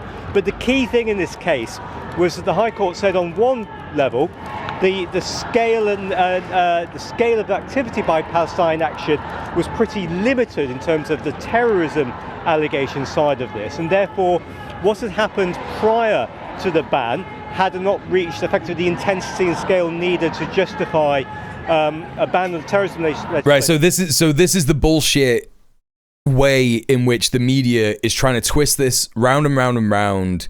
They're trying to say, oh, well, the High Court said that they engaged in a tiny bit of terrorism, so we're just going to keep using that. We're just going to definitely just keep saying terrorism. What they're literally referring to is the fact that Samuel Corner allegedly committed grievous bodily harm, right? Now, if you have someone in your organization, if you are an organization that is like, we're a direct action group, we engage in direct action only, and we are explicitly anti-violence. We are not a by any means necessary organization. We just do sabotage, direct action against weapons firms tied to the Zionist entity, right? And then someone in your organization does violence that does not represent the entire organization. Right? If 0.2% of your members engage in a violent act, that does not make you an entity that encourages violence, right? Unless you don't take action against that person. You know what I'm saying? So it's just completely ridiculous. The worst they've got is GBH by one person. You can't hold the group responsible. Exactly. It simply wasn't proportionate to act in that way at the time. There were other criminal laws available, such as... And yeah, it did look like he was defending himself against not just violent cops, but fucking psycho-fascist, like, security officers that had fucking... Is that what the spray... I was talking about this on Red Planet last night. Is that the Parva spray? Is that what it is? Parva spray? Yes. It's an incapacitant spray similar to pepper spray. It's dispensed from a handheld canister and a liquid stream. So people are saying that this is what the what one of the security guards at the Elbit Systems in the Filton site used. Yeah, a 0.3 solution of pelargonic acid vanillinamide, also called pelargonic acid. It's a organic compound, and a capsaicinoid is an amide of pelargonic acid. and vanillamine. It is present in chili peppers, but is commonly manufactured synthetically. It's more heat stable than capsaicin. So, it's basically synthetic pepper spray. And is it, you know? Parvo is approved for police and prison service in the United Kingdom. British police forces have traditionally used CS gas spray, but with the more widespread carriage of tasers, Parvo has now entirely replaced its predecessor due to its non-flammable nature. So citizens may not use Parvo. Right, so these fucking security guards at a fucking Israeli weapons factory were using something that they are not allowed to use. And also, one of them had a fucking whip. Right?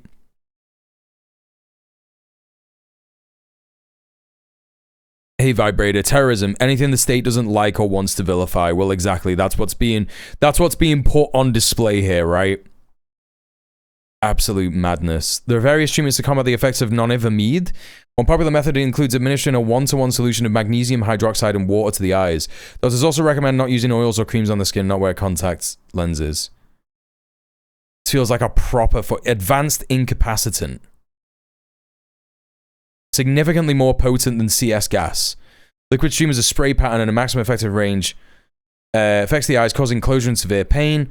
Pain to the eyes is reported to be greater than that caused by CS. So, it's fucking arguable that Samuel Corner couldn't fucking see when he got sprayed by this. Illegal noxious substances is a firearms offense. 5 years mandatory minimum sentence. There you go.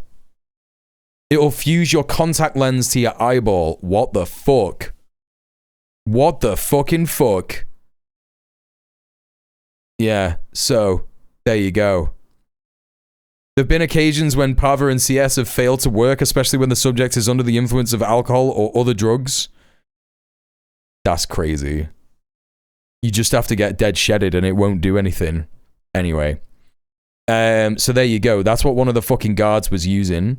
Criminal damage. But secondly, and I think this is the really interesting thing about this case, Regini, the court said that in effect, by banning this group, the Home Secretary Thanks for the follow. take into account that it would have effectively an effect, a chilling effect on the rights of protest, because you would have people who want to protest about issues concerning Palestinian people, particularly in Gaza during the course of the war. And this guy nearly said genocide. That's wild. That's so wild. He was like, particularly during Gaza, during the war. That's wild, man. Freedom of speech. Freedom of speech moment. They would effectively exercise self-restraint. Well, I mean, not necessarily freedom of speech. Zionist capture of the press is what, you know. They all know. This is the thing, Sorka. You're right. They all fucking know. They've just been told not to say it. A chilling effect on them. My words, not the court's, I stress. You all got toot buses. What the fuck is a toot bus? Feel unwilling to come out and protest or find it harder to protest because of the association or potential association with this group. Dominic Casciani there. Well, let's speak now to Lord Walney, former government advisor on political violence. Oh my God, it's him. Oh my God, it's him. Where's that fucking clip of him? It drove past, it said toot bus on it. I don't know what the fuck that means.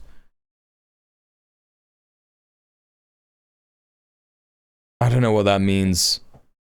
Where's that clip? Lord Walney interview Palestine action. Where is it? Someone in an interview. Here we go. Here we fucking go. Yeah, hell yeah, dude. This is my favorite fucking interview of all time. Are you ready for it? Are you ready for it? Yeah? Get ready for it.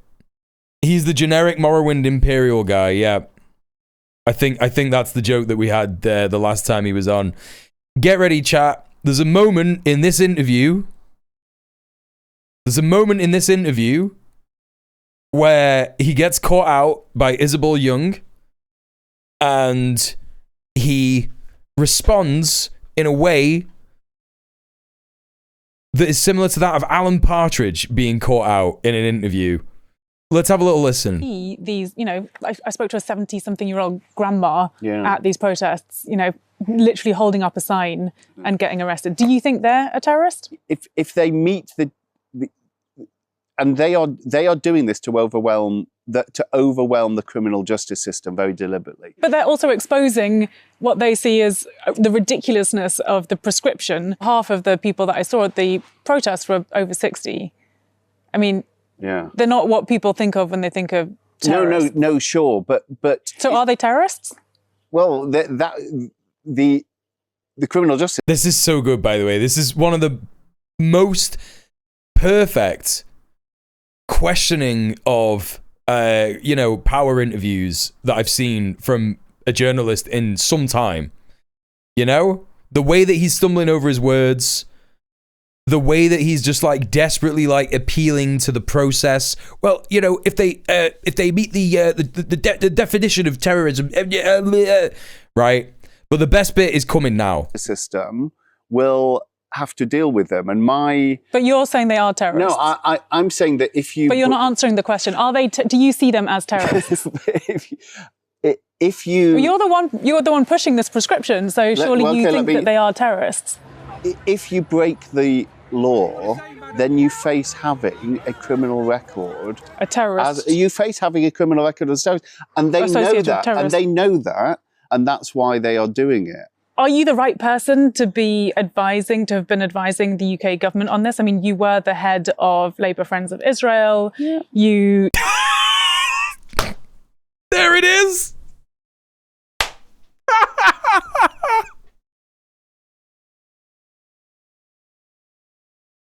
Oh, fuck it. It's just so perfect. This is how you interrogate power as a journalist. What's that's the emote. Valerie, the lovely Italian, was like, why don't we have this little danky emote for things like this, right? Audra, how are you doing? Yeah, he is British, unfortunately. Unfortunately, this guy is British. But you know what? Not unfortunately. Fortunately, Audra Rains is a great streamer, and you should all go and follow her. She's great. You will enjoy some gaming and politics commentary, and you'll have a great time. I hope you're doing good. Yeah, like this fucking question. This should be a training video. Yeah, 1,000 years gulag.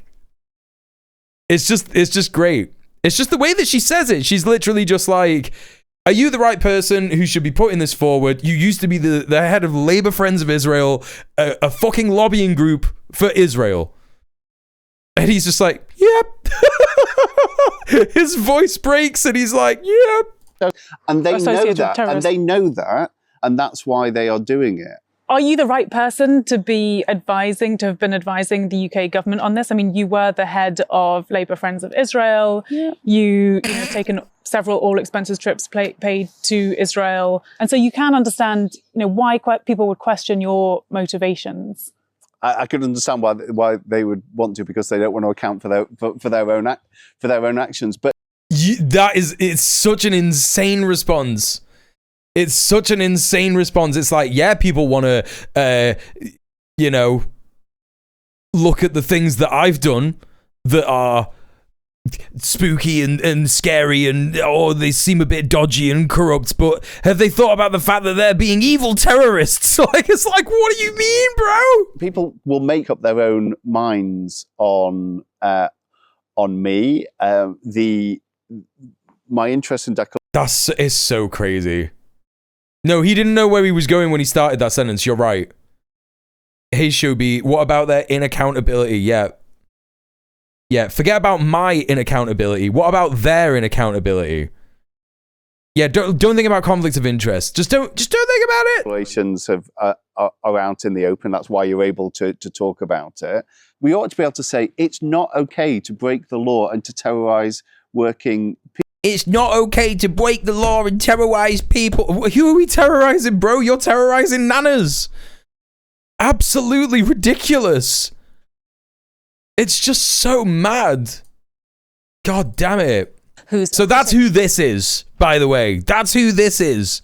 Of Palestine Action's methods. He said the grannies were trying to overload the court system. Well, to be fair, they were, because this is the thing, right? It's not even something that should be controversial, right? Because Defend Our Juries, which was the organization that was trying to display how absurd this was, right? You can, you know, a terrorist group, as it is defined in the UK, is a group that is generally trying to create political dissent through violence and various different, public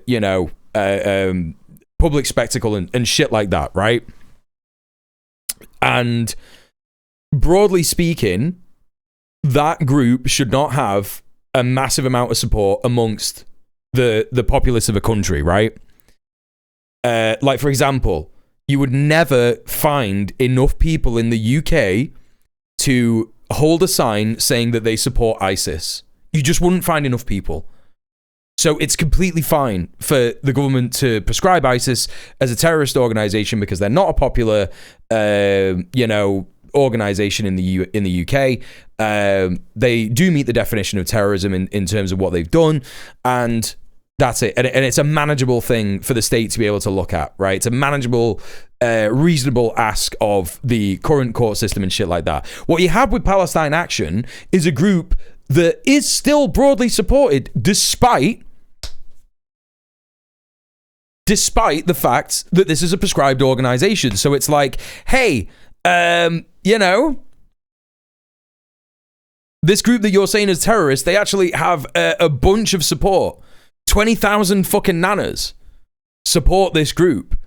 So, do you have the capacity to fight that kind of, support for this fucking group?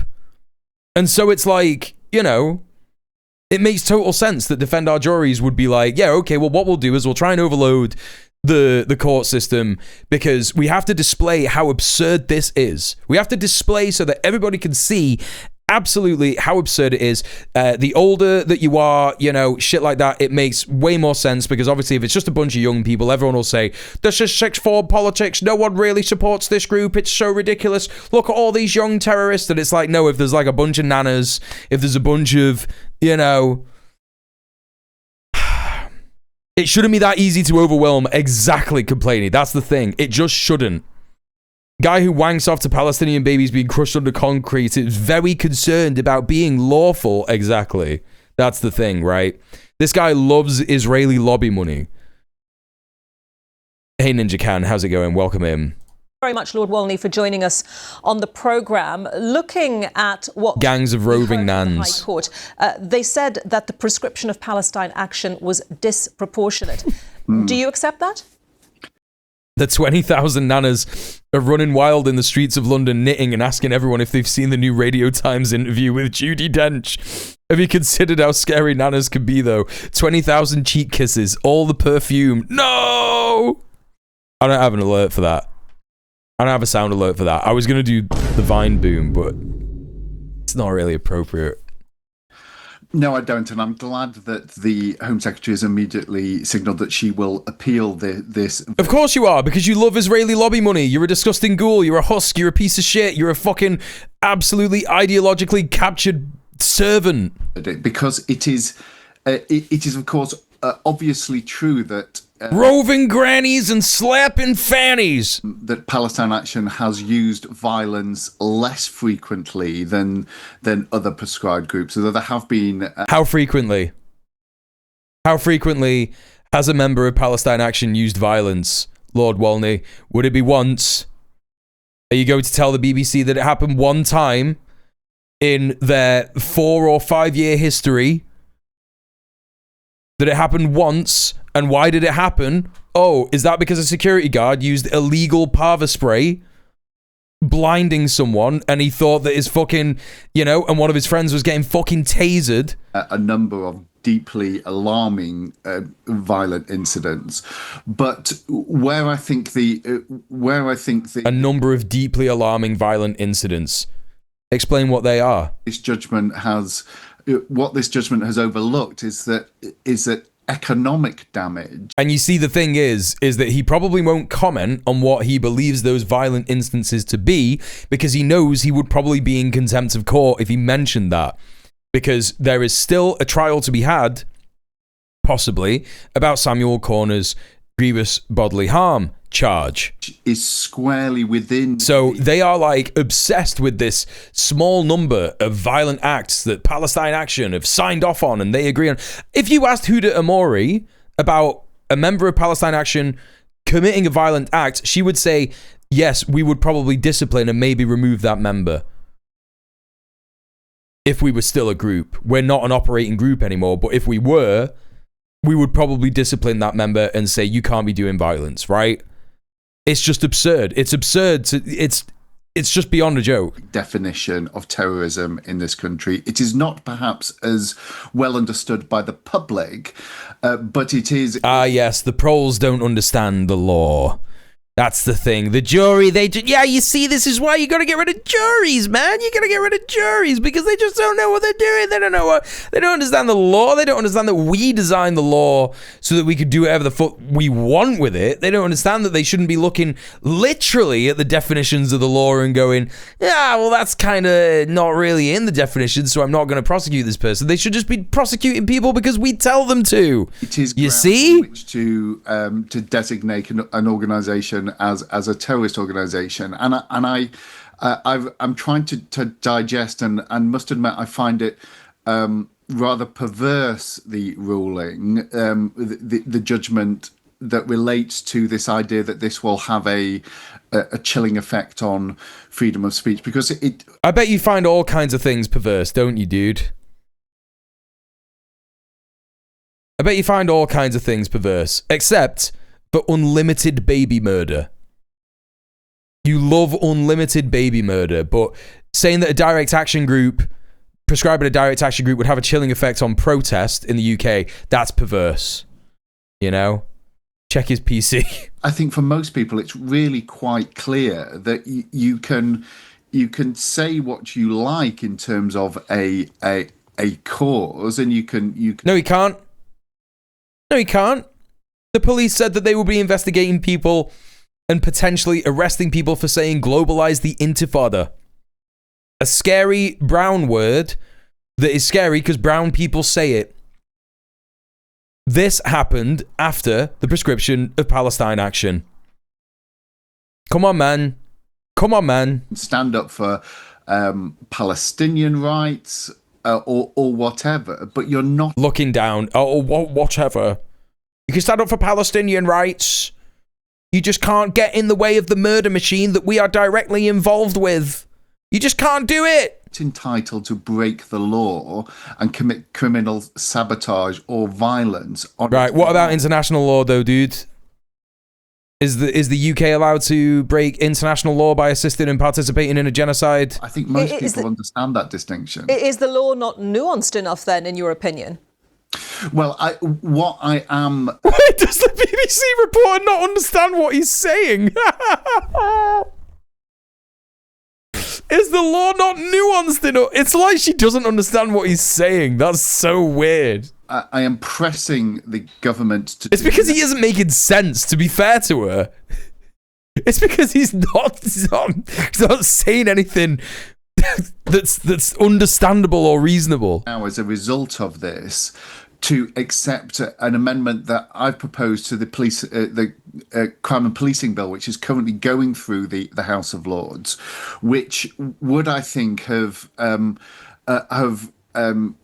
been able to, if this had been in place at the time, you could have avoided this 5-year-long fiasco with Palestine Action. This is crazy. This has never happened to me in my entire streaming career. A streamer just came into my chat and said, "Hey, come check my stream out."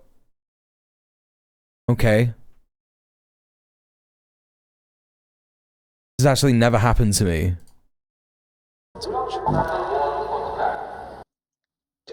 I know you're always streaming. What does that got to do with anything?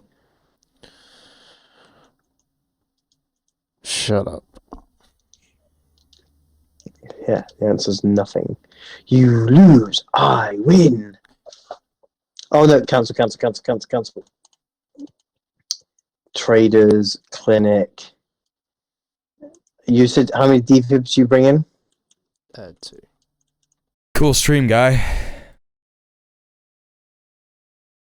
And that is to give the government the... Like, does that ever work?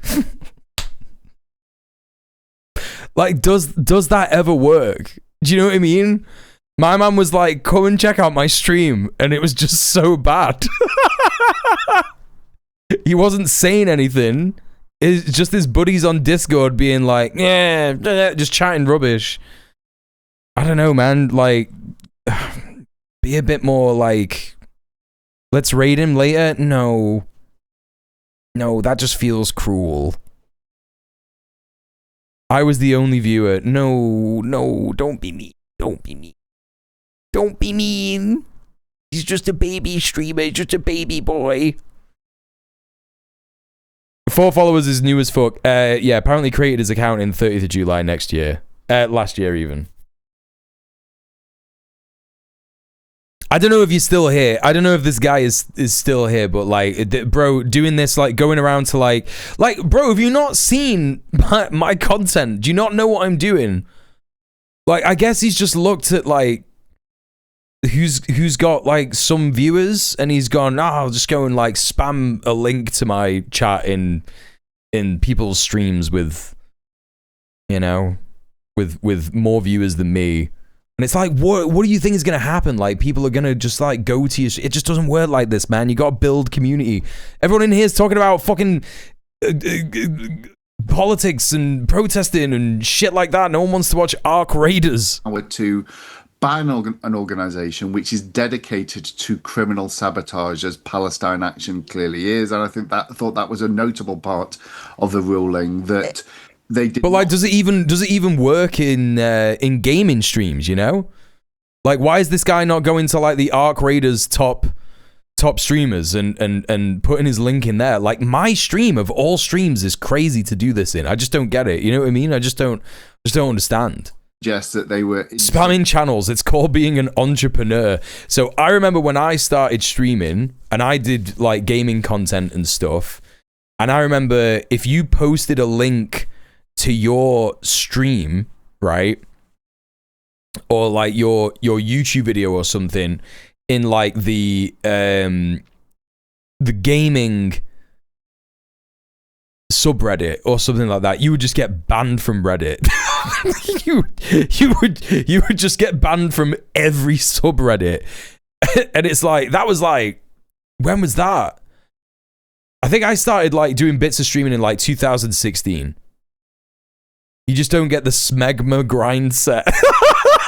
Smegma grind set. Why has no one done that before? Val, that's great. That's great.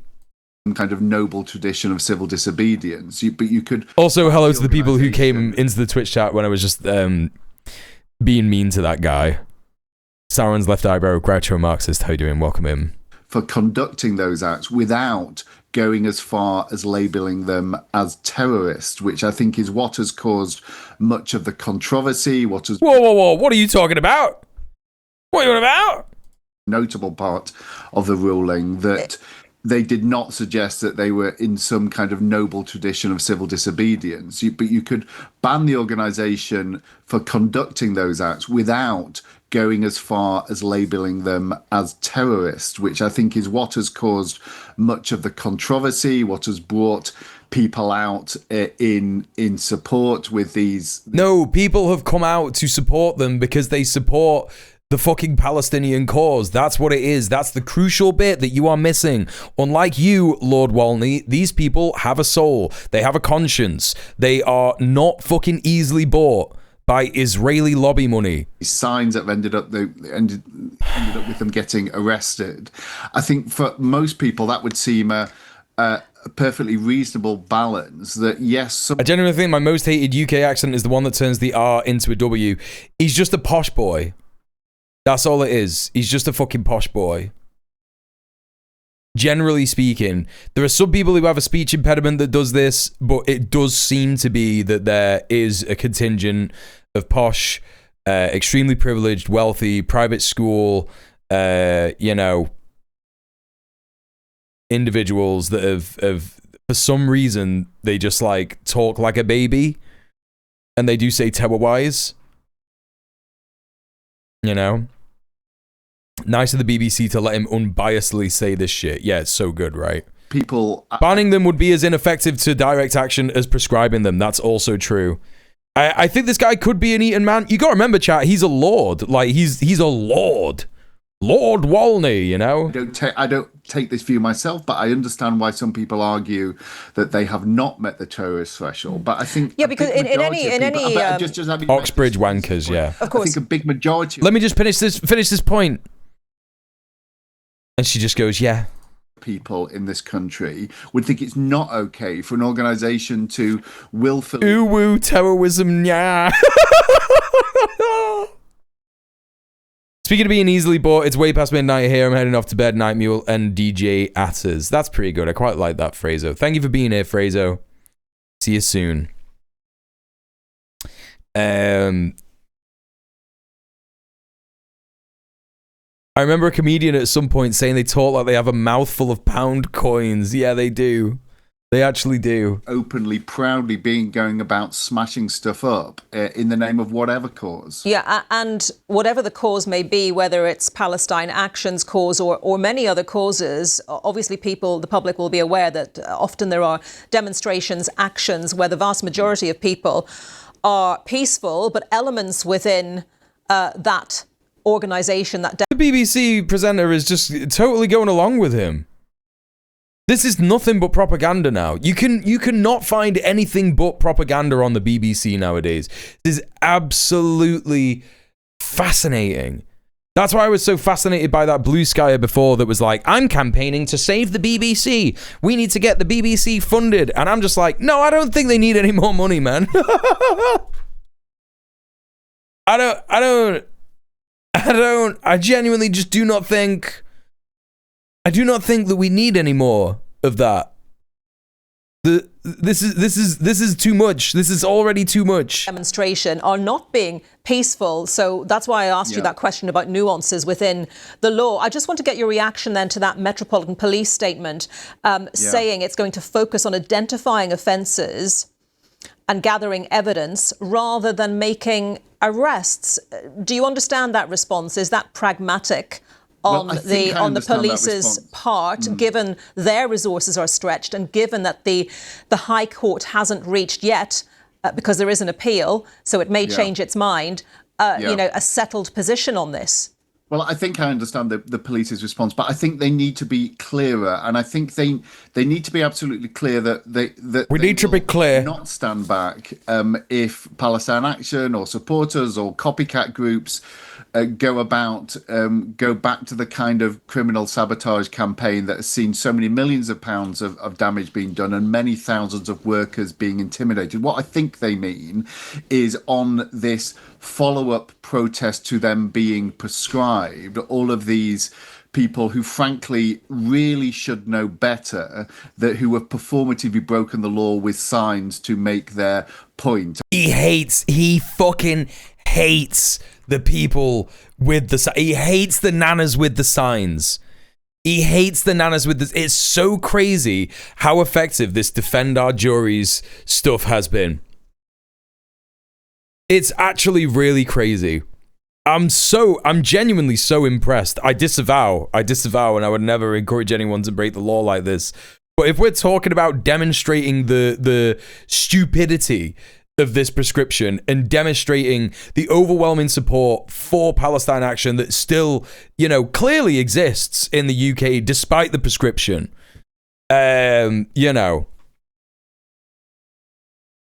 this dude literally tried to buy a newspaper called the Jewish Chronicle. Okay, so the Jewish Chronicle The reason why this guy will have tried to buy the Jewish Chronicle is because he's completely ideologically captured by Israeli lobby money, right?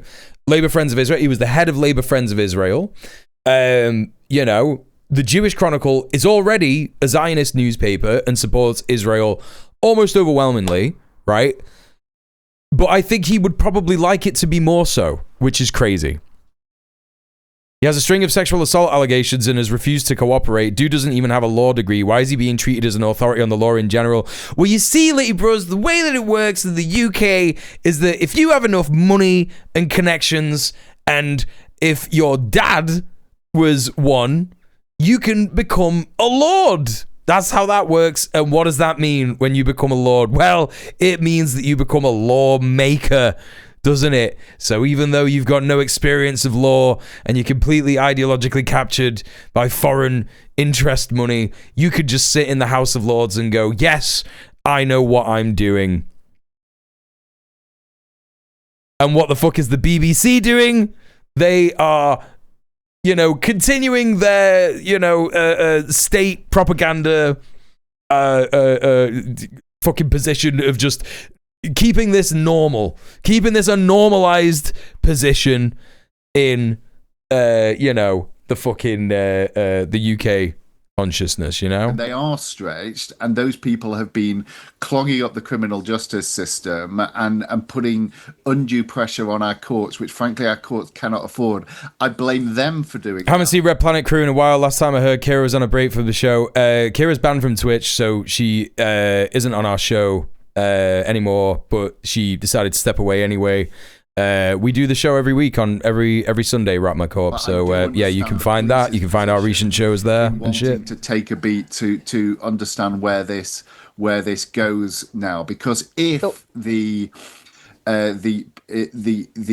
ruling is upheld on appeal, then those people who have been holding up the signs saying I support Palestine Action will not be liable in the unlike those who've been committing the criminal violence in the name of Palestine, which we have to be clear, no matter what we must be clear. The cause is not the way that we do things in this country, and to accept otherwise is effectively to be accepting that mob politics can rule in the name of whatever cause, and we are. No, what you're talking about is the working class supporting a cause and trying to exercise sovereignty and discovering sovereignty, you know, within an unfortunate actor in the imperialist hegemony of the world. Right? Fuck this guy. Little fucking win it. Channel 4 News here. What does the unlawful ruling of the UK ban on Palestine Action really mean? Let's see what their reporting is like. Channel 4 has been broadly better on reporting Palestine stuff. You know. Let's see what they're saying. This man is a nonce. Did I use that correctly? Yes, you did. Yeah, you did. Yeah. Good job, Baldwin. Palestine Action supporters were preparing for two things they thought likely: defeat in court and arrest outside it. But when the news filtered through, ripples of surprise, then jubilation. Free Palestine! Palestine Action is unbanned! The judges had struck down the government's ban. Were you expecting this, or were you preparing to be arrested today? I was preparing to be arrested, because I thought it was a stitch-up, but I'm just overwhelmed. It's a stand against government overreach in cracking down on people using their voices. Well, a sense of almost unexpected celebration. There is also, though... Has anyone mentioned the Fairford Five and how it affected this ruling yet? The Fairford Five. That this will go to appeal. That was going to be the case whichever side won. And we're also hearing from inside the court that the prescription of Palestine Action as a group will continue until the 20th of February.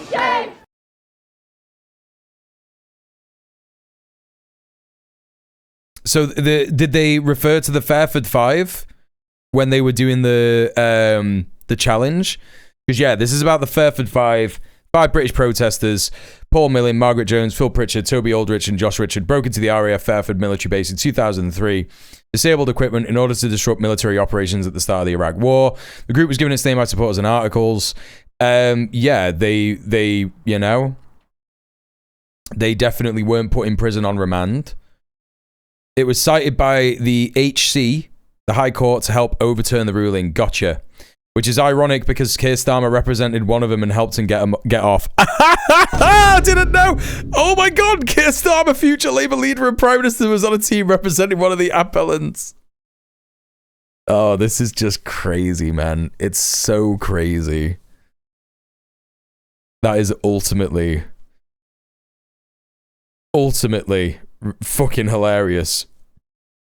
2003 Keir Starmer has come back to haunt 2025 Kid Starver. Yeah. No, that is peak irony. That is peak irony.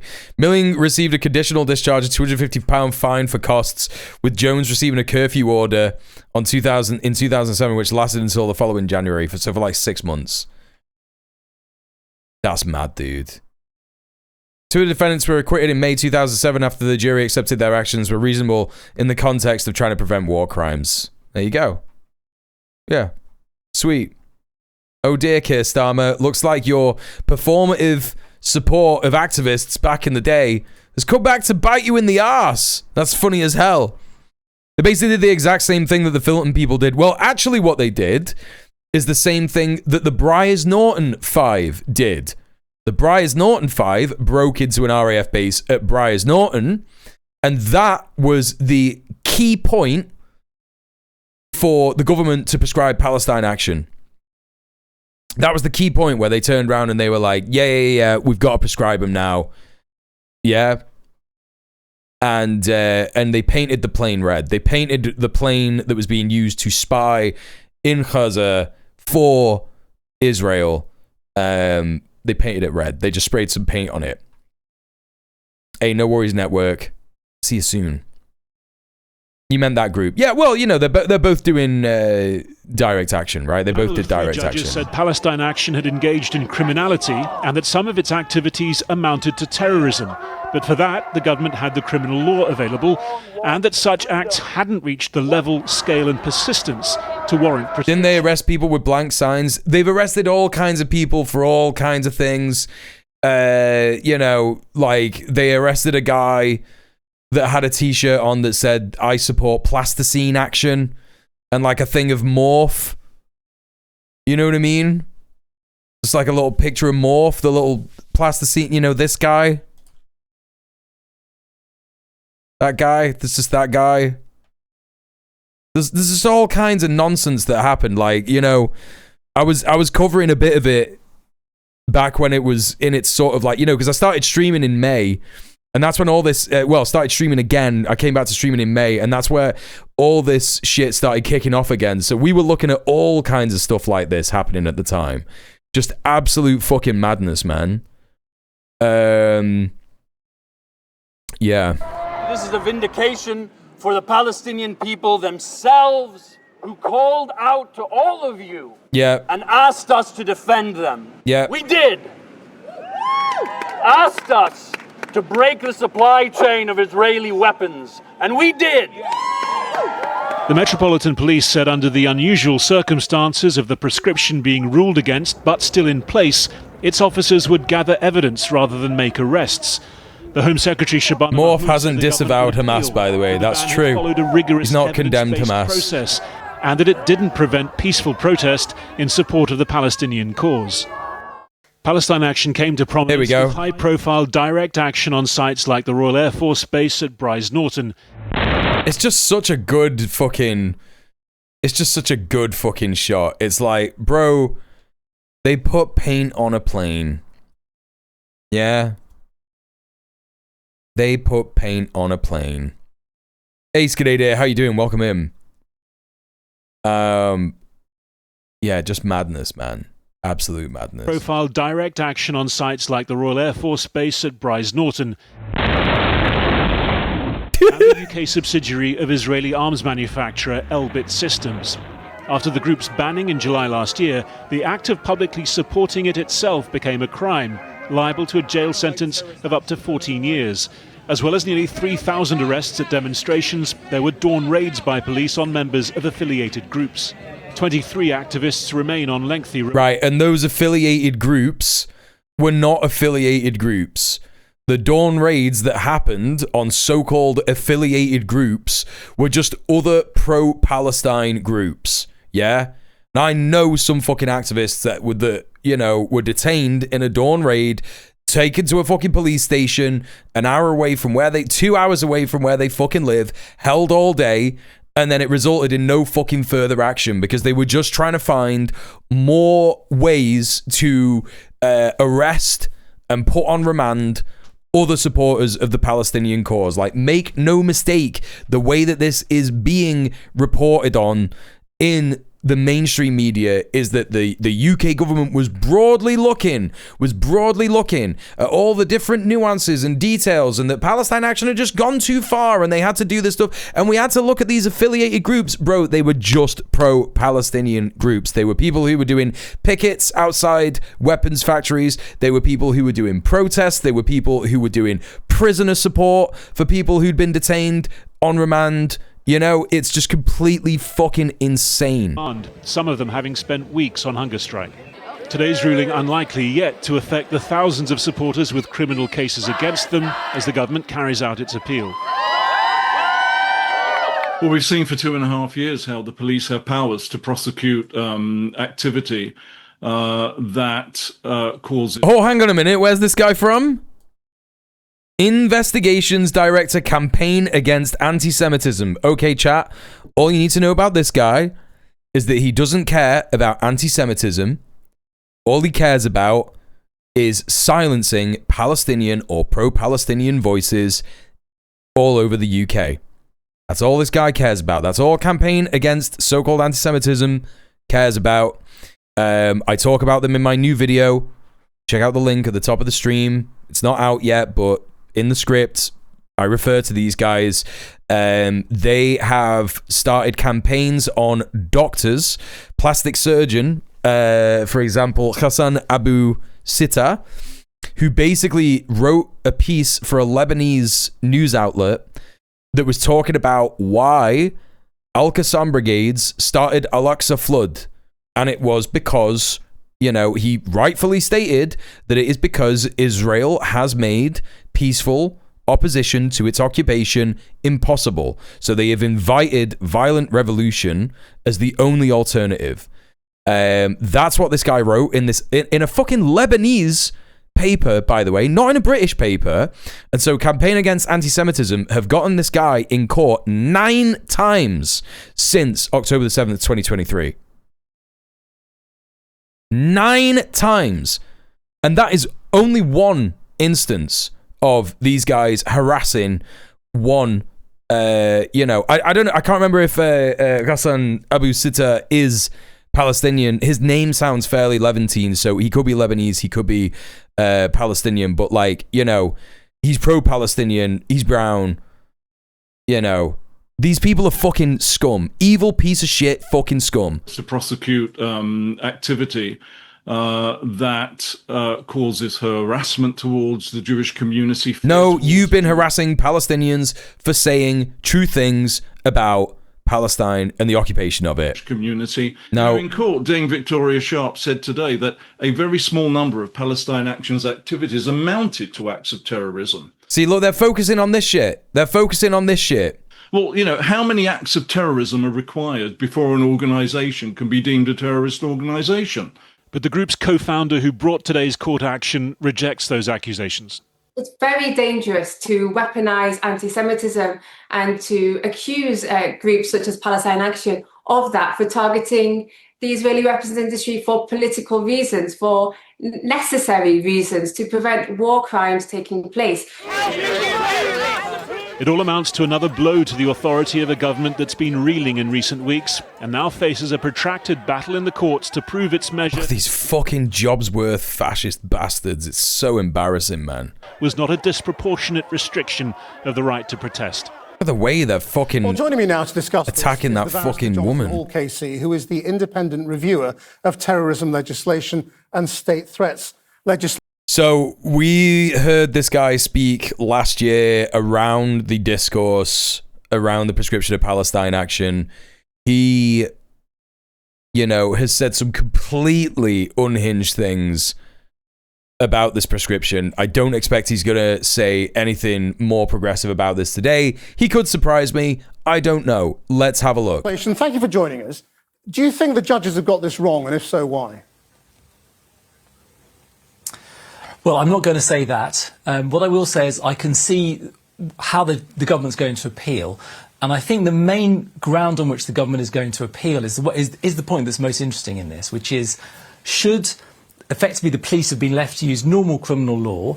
And so was it wrong for the government to invoke a whole load of sort of super law, which is terrorism law, really powerful? Super law! This motherfucker. I hate him. Allows you to prosecute people for membership and fundraising. Was the Home Secretary wrong to invoke that?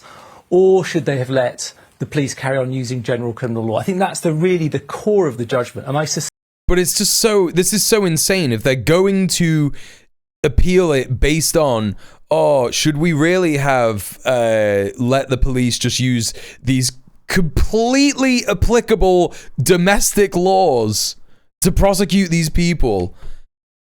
Like, the judge is just going to turn around and go, yes! Like, what do you mean? It's so interesting to see the dissonance between the narrative establishment wants to tell versus the crushing weight of reality. It's so mad. Like, this is why when you speak to people sometimes, they sound like they're not in the same reality as us. Like, we don't have consensus reality. It is because it's so normalized to us to just, like, say things that aren't happening. It's just so normalized, at this moment in history, for people to just be like, yeah, like, Palestine actually are just doing terrorism. It's like, what? What do you mean? Explain your reasoning. Expect that what the government will be saying, if it gets permission to appeal, is to say, well, this is really a sort of operational decision for the authority. If we don't lose on appeal and the government is actually forced to repeal the prescription, I don't even know how the media would react or what the cabinet would even say.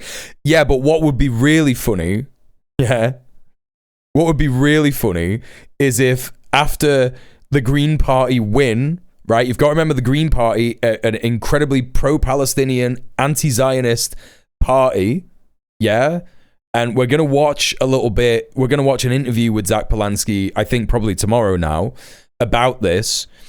If they win in the Gorton and Denton by-election next week, this government might completely change. I know that I think that Keir Starmer thinks he's telling the truth when he says he's going to, take the government to the general election. I do believe him when he says that, but will his ministers put up with it after that happens? Yeah? Even if Reform get in. Look, whatever happens, Labour aren't getting in. This is going to be the second by-election that they're going to lose. They are just not going to win. They are going to lose a seat that they've had for 90 years, either to Reform or the Greens. And it's looking like it could be the Greens. If that is the case, if they lose it to a totally pro-Palestinian, anti-Zionist party, they might not even do the appeal. Who knows? I don't know. I fully expect Labour to declare being a victim of Jeffrey Epstein to be a terrorist offence next. Yeah, it's just so bizarre, right? Good night, Steph. Thank you so much for being here. Appreciate you. Hey, Crimson Tinted. Yeah, super law. Marvel ass ice rink for a brain. And it wasn't really one where the court should try and second guess. But, the court has that function. I mean, ultimately, as I think everyone understands, it doesn't matter. Terrorism is very broad. The question is what you do about it and what the court has said. Terrorism is not very broad.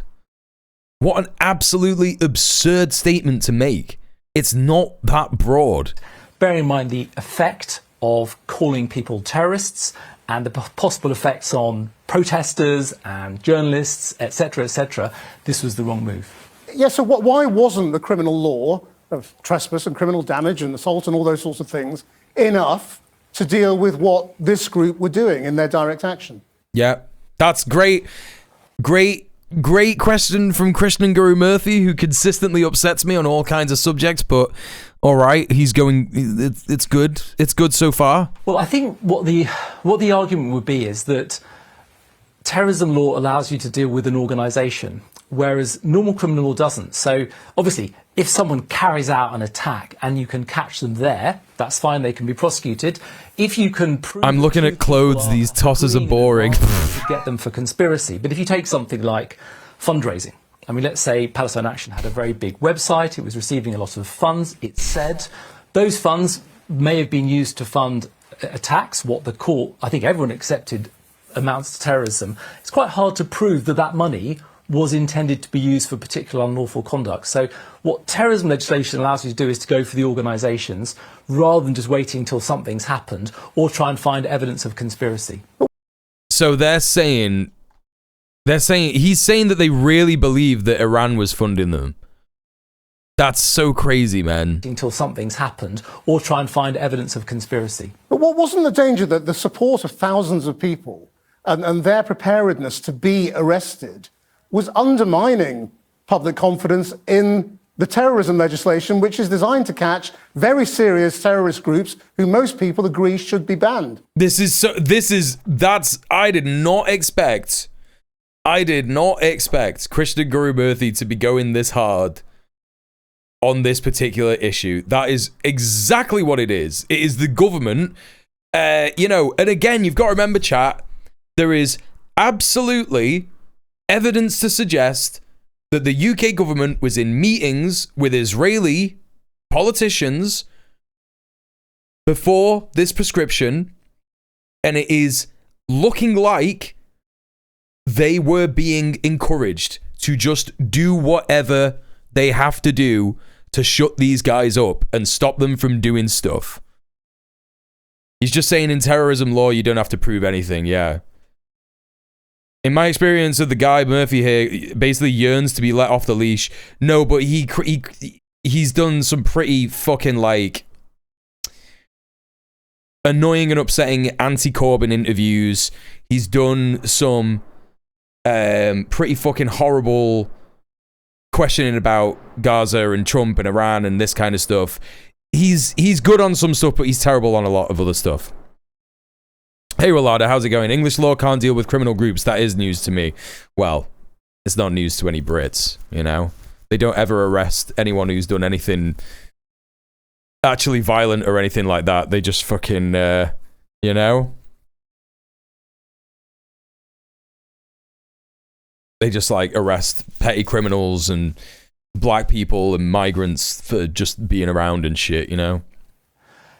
Yeah, I memean, I think you're right. I think a lot of people do make that argument. I mean, the interesting thing in the judgment is that the court did look at the position of the so-called sign holders. So these are the 80-year-old men and women who hold signs saying, I support Palestine Action. And they said, we don't really have much regard to them because they knew what they were doing and they were breaking the law deliberately. So it doesn't seem as if the court was so concerned about them. Rather, the court was concerned about the sort of general impact of knowing that terror... To be honest, I imagine the UK government will either double down with emergency legislation or pretend it was all about process. Yeah, but they don't have any other emergency legislation. They can't use any emergency legislation. Like, they could say... They could try and get Parliament to change the terrorism laws, the definitions of terrorism, right? To include direct action. They could try and do that. It wouldn't work. It wouldn't stop direct action. And it probably wouldn't stop people from saying that they, support Palestine Action in a protest movement if they were to do this. It would make the government look incredibly weak and on the back foot. I mean, it was already a weak move. It was already a completely weak move. So, yeah, I don't know. I think it's more likely that Keir Starmer's government is going to resign. You know? I feel like members of his cabinet are going to resign. But then he's just going to get more people involved. I don't know. I don't know what's going to happen, man. I don't know what's going to happen. Law was floating around, and so might have a sort of chilling effect. But you're right. I think that maybe some of the people who brought this claim and were supporting this claim may be a little bit disappointed the court didn't go further and sort of carve out some real principles. I'm still fairly sure on my read of his longevity. You think he's gonna go after May or before May? I'm starting to think that you might be right, Sorka. I don't know. I am, like, with all this going on, so, like, you know, this has happened. Keir Starmer's making all these, like, crap statements at Munich. No one believes what he's saying. I think you could go any week. Yeah. The High Court decision is definitely another blow for his particular government. His ministers did this, right? And if he loses to either Reform or the Greens, he will lose to either Reforms or the Green next week. It's just given. If he loses to the Greens, it's going to be extra bad. But if he loses to Reform, maybe he'll stay on till May. I don't know. What's to stop represcription under amended reasoning or new primary legislation? Like a new statutory definition expanding grounds for prescription. They could also get nuclear with the Civil Contingencies Act. Well, they could. Well, that what you are saying about expanding grounds for prescription, that's probably what they would possibly do, but they would have to get everyone in Parliament to agree on it, and there would probably be some people who would refuse to do it based on the fact that I don't know, it's hard to say. This kind of thing is bipartisan in the UK, so that, you know, the Tories voted for the prescription of the of Palestine Action. So did some of the liberal Democrats. So did you know, members of Reform. The fireworks are loud as shit. Yeah. I was gonna say, I bet you can all hear the fireworks. That's probably where Melpo is. He's probably hiding in my bed, away from the fireworks. They don't tend to bother him too much. Are they right outside the door? They're like being let off in the yard of a building near me. Yeah, happens pretty much every year. Or say something like, you could never call. The only thing keeping him in power is political inertia. He's got no real political motion anymore. He's desperate to get any kind of international recognition or support in Munich because he knows his domestic mandate is expired. Correct, yes. Direct action, people terrorists. You might prosecute them under normal law, but ever calling them terrorists is going far too far. The court didn't do that. What it did was it sort of looked quite closely at the detailed facts. It said, look, there have been these 3 attacks by Palestine Action. We think overall... Attacks is crazy. Yeah, it's going to be Chinese New Year, Val, yeah. Would have been enough to use the criminal law, so it's disproportionate. I mean, the problem also seems to be that using the criminal law has not been very effective, in that the most serious case brought to court so far, the jury didn't convict.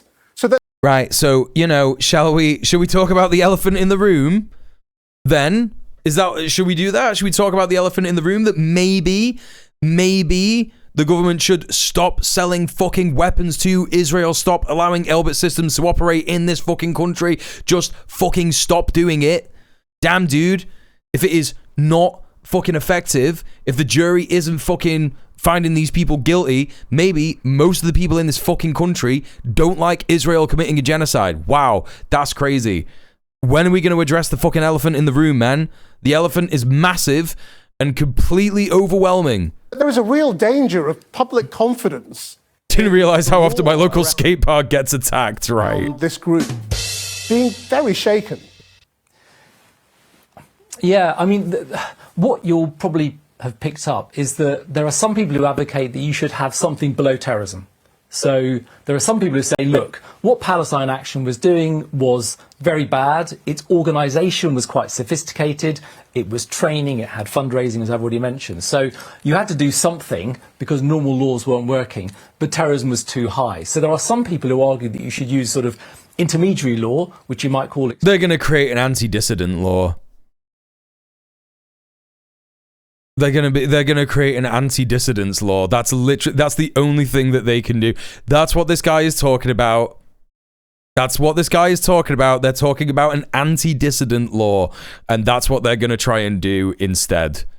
That is absolutely crazy, dude. On account of the anti-elephant terrorists, we're going to be expanding the living room for the elephant. Yeah, exactly. Exactly. That's what I was referencing by saying new primary legislation. It would be an interesting move, but I don't know if it would have that much support. Other political parties will be... What I think the way that we've got to look at this is that other political parties have smelt blood in the water since the Keir Starmer stuff is happening. Any support for anything that Keir Starmer does, right, is going to be seen as political suicide. So I don't know if Keir Starmer could do that, right? This is the thing, like, it's what Sorka's saying. He doesn't have as much political capital as he did, even though the bipartisan, you know, anti-Palestine and you know, the bipartisan foreign policy remains true. I don't know if he's got the political capital for it. He has a supermajority in the House of Commons. The Lords is different. The Lords is kind of different. You will find that some Conservative Lords will vote against new legislation like this. The Lords aren't beholden to a whip, right? The Lords will just do whatever they want. On the other hand, if they could get him to swallow a grenade to kill the entire left, I could see that all the establishment ghouls passing him for him. Yeah.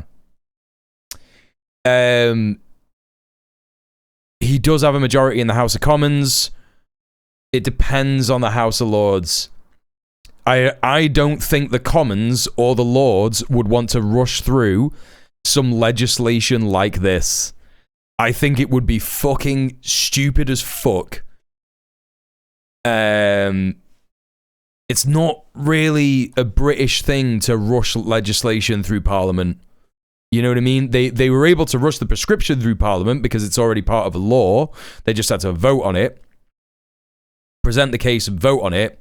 But with new legislation, they've got to get a white paper, they've got to get it redone, they've got to get it looked at. I don't know if Keir Starmer's got that, you know? I don't know if he's got that much time. I feel like if Starmer tried to do this, it would break the wall of sycophants in the backbenches. Yeah, it could do. I don't know. It's interesting stuff. It's definitely interesting stuff.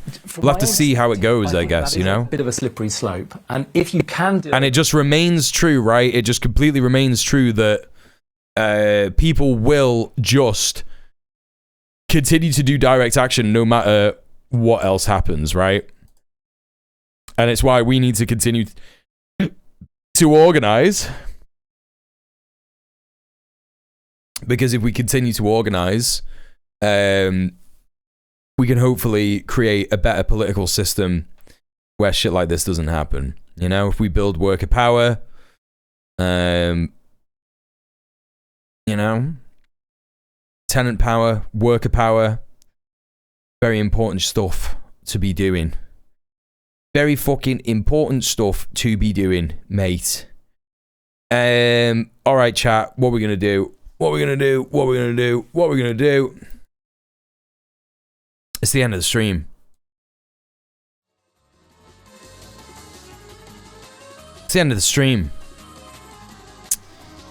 Who can I go and raid? Oh my god. I don't know.